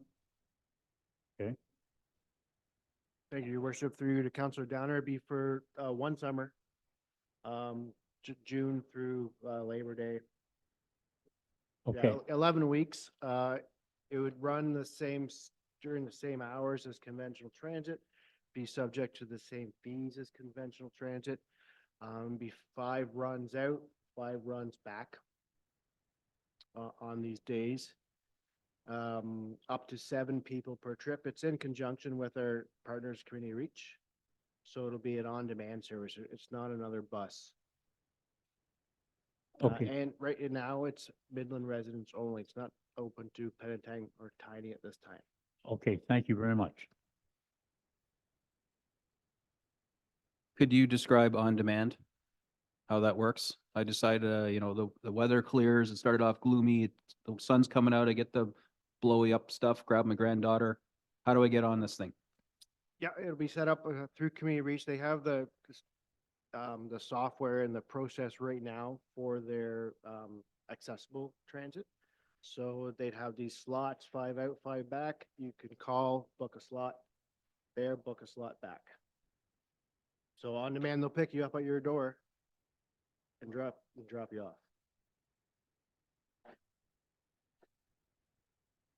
It's pretty cool.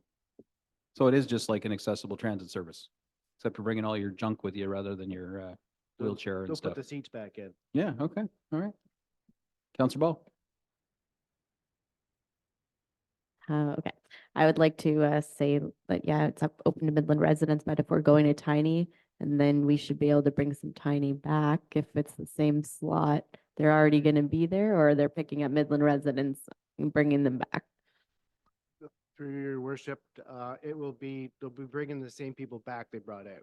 So if there's 3 trips, only 3 trips went back or went out, 3 would be coming back. We currently do not have an agreement with the Township of Tiny. Hopefully, we can be able to get there to offer this both ways, because I see the value in offering, being able to get Tiny into Midland. But I still think that for this amount of money, the value is there for Midland residents to be able to use the beach. Okay, but just to be clear, this is not a bus service. So what you're suggesting is not going to happen. I don't know, you're saying that it's nice, but that's not what's being proposed or we'd be approving if we approved it. Yes, I would hope that we can get there, though. Councilor McDonald? Thank you. I would like to clarify, you said 11 weeks, 5 runs, same hours, same fee, but what days of the week? Through your worship, only on Saturdays.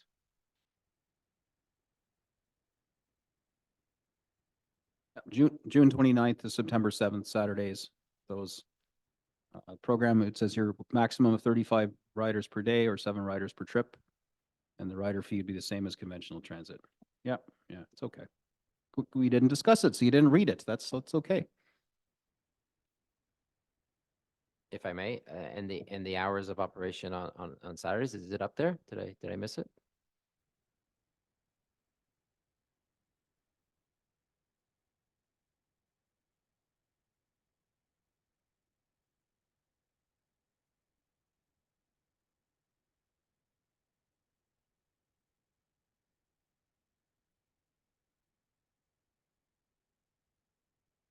Those, I imagine. Yeah, Yeah. they won't be leaving at 4 a.m. but, No, but yeah, I believe it's between 9 and 5, 9 and 6. thank you.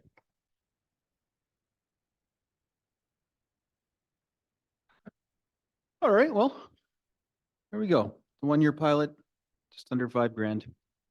See how well used it is. If it's crazy uptake and we have tiny residents with blow up things wanting to come into McDonald's, waving us down, we're saying no this year, but that would give us some evidence to maybe look at expanding this and also expect Tiny to be part of it.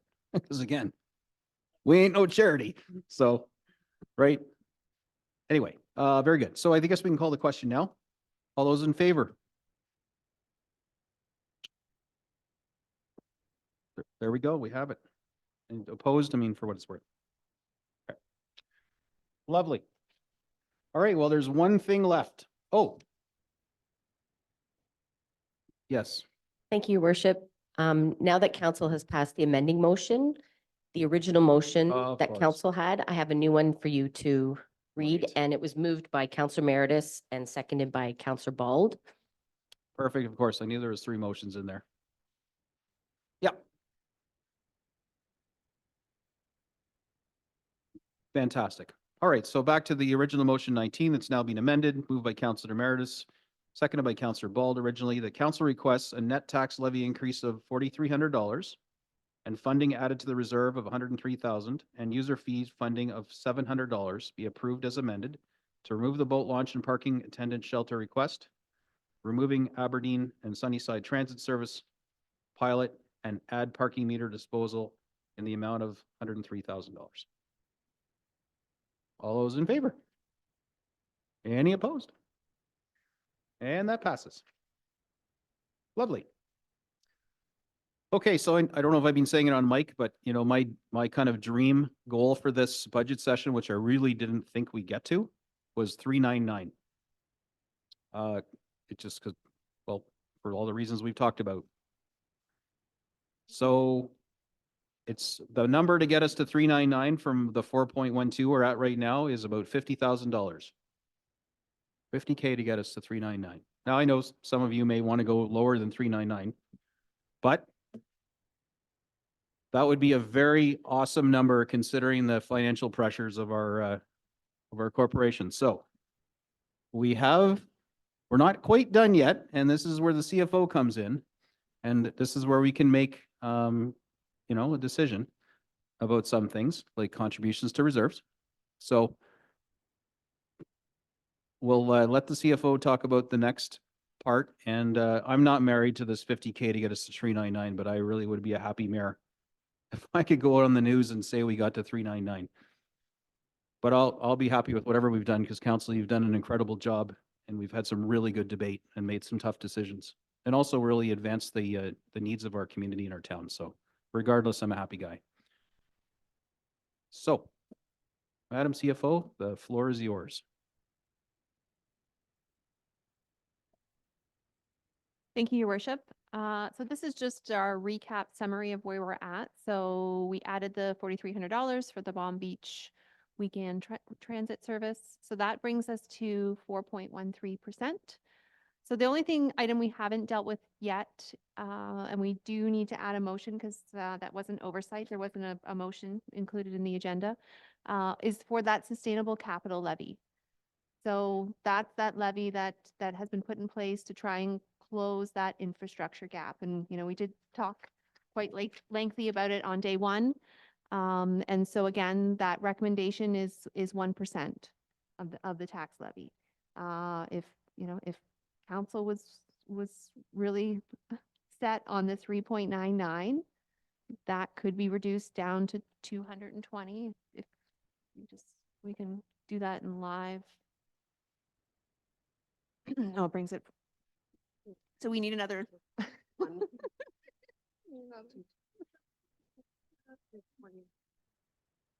You went up, you need to go down. There you go.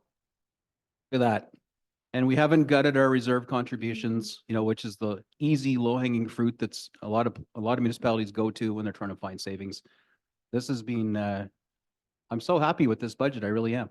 Not everybody left with a smiley face, maybe the fire department, but you know, everybody gave it the office and I'd be really happy if that's where we ended up, but I'm in council's hands because that's my little number that I was dreaming up and you may have a different one. Councillor McDonald. Thank you, Your Worship. Are we at the mercy, like the blended rate, has that been established for sure? Like we might pass 3.99, but get something else and it would still be 4.2.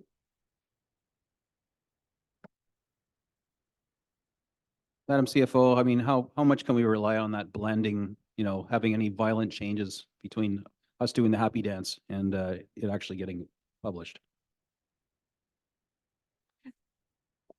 Through Your Worship to Councilor McDonald. So it is an estimate at this point in time, but it is a good estimate, right?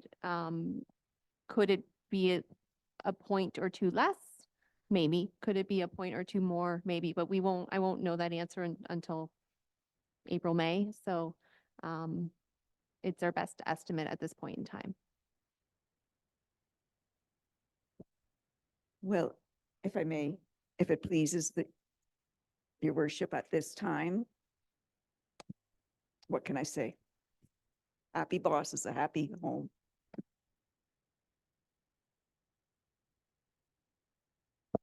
It'll please me as well, just like greatly.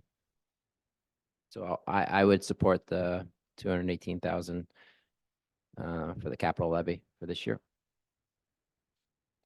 Councillor East? I would support it as well because I think we're going to make residents smile. Councillor Downer? 100% of support. I'd like to thank staff for all their hard work. This was a tremendously well done budget, in my opinion. Thank you. I've seen a few of them. Councillor Prost, soon to be Deputy Mayor Prost. This is by far the best budget I've been involved in. It's been great. Thank you. And I love the number. All right, well, I need a motion moved by Councillor East, seconded by Councillor Prost, that sustainable capital levy be reduced from $270,000 to $218,000. All those in favor? Opposed? Carried. I am fresh out of motions, other than the one to adjourn. No, I'm not fresh out of motions. That's just wishful thinking. Through your worship, if we could just do a quick break while our CFO gets the right numbers all put in there for our final motion, that would be awesome. Fantastic. Yeah, that's good. I forgot about the bean counting. So we'll take, what do you need, 10 minutes? I always say 5, we take 10 anyway, so we'll take 10 and maybe be 20. All right, folks, it's 3:39. We'll see you back at 4 o'clock. We'll call it that. Hello, everybody. We're back. It's now 4 o'clock and we have our final number. I have a motion here moved by Councillor Prost, seconded by Councillor East. The council approved the 2024 tax-supported base operating budget with total gross expenditures after our hacking and slashing of $37,782,912 and a net property tax levy requirement of $28,929 and $28 million. Yes, yes.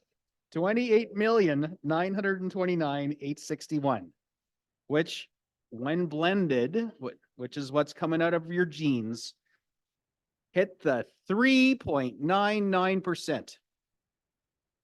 So anyway, happy guy.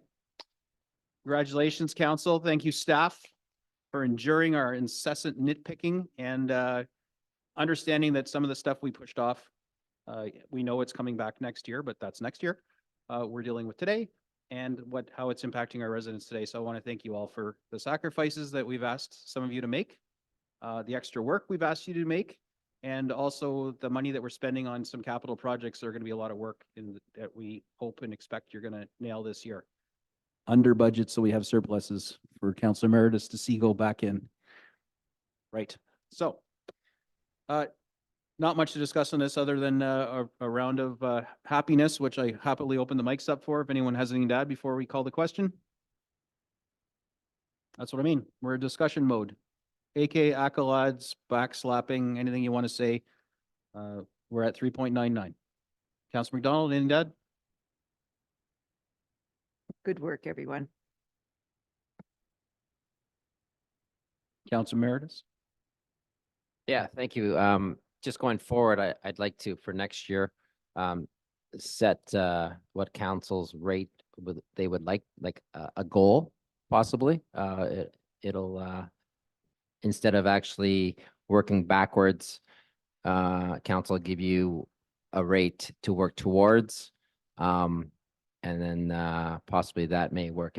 This has probably never been proposed before, but I'd like to see not only, my goal was around 3.5%. So I'm glad there was a 3 in front of it. So not saying that our goal is going to be met, but it's a point where we can try to achieve, try to get close to. I'm proposing that for the next round of budgets. So I'm not sure if that works that way in municipal governance, but it's worth a shot. Anybody want to add Thank to you. that? And it does. We do that county. We set a target. Some people argue, well, what if they were going to come in lower? Now they're going to come up higher to your target, but that never happens. So rarely. And I would actually, I'd double down on what you're suggesting and say we also tell our ABCs that we have an expectation so that we don't have a repeat of a 12% ask come before us. If they know that our expectation is nothing higher than 4, then they budget accordingly. That doesn't mean that for some emergent circumstances, something may happen, but at least we've set a target ahead of time that staff and ABCs can work towards. So, yeah, I agree. And so I think we could probably do that June or July this year, to be fair, once we get a feel for the impact of our changes now. So, yeah, 100% support of that. Anybody else want to take a stab at this other than a hand up? Okay. I'll call the question. All those in favor? That is unanimous.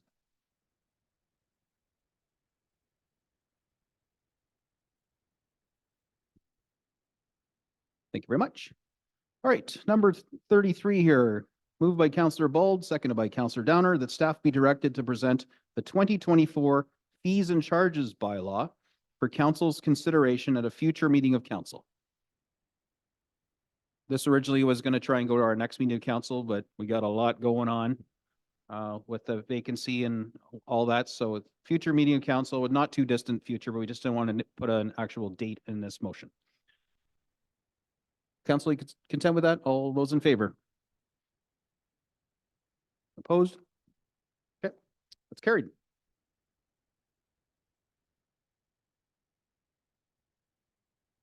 Next, I got a motion moved by Councillor Ball, seconded by Councillor McDonald, that staff be directed to present the 2024 tax rate bylaw for all classes of property assessment for council's consideration at a future meeting.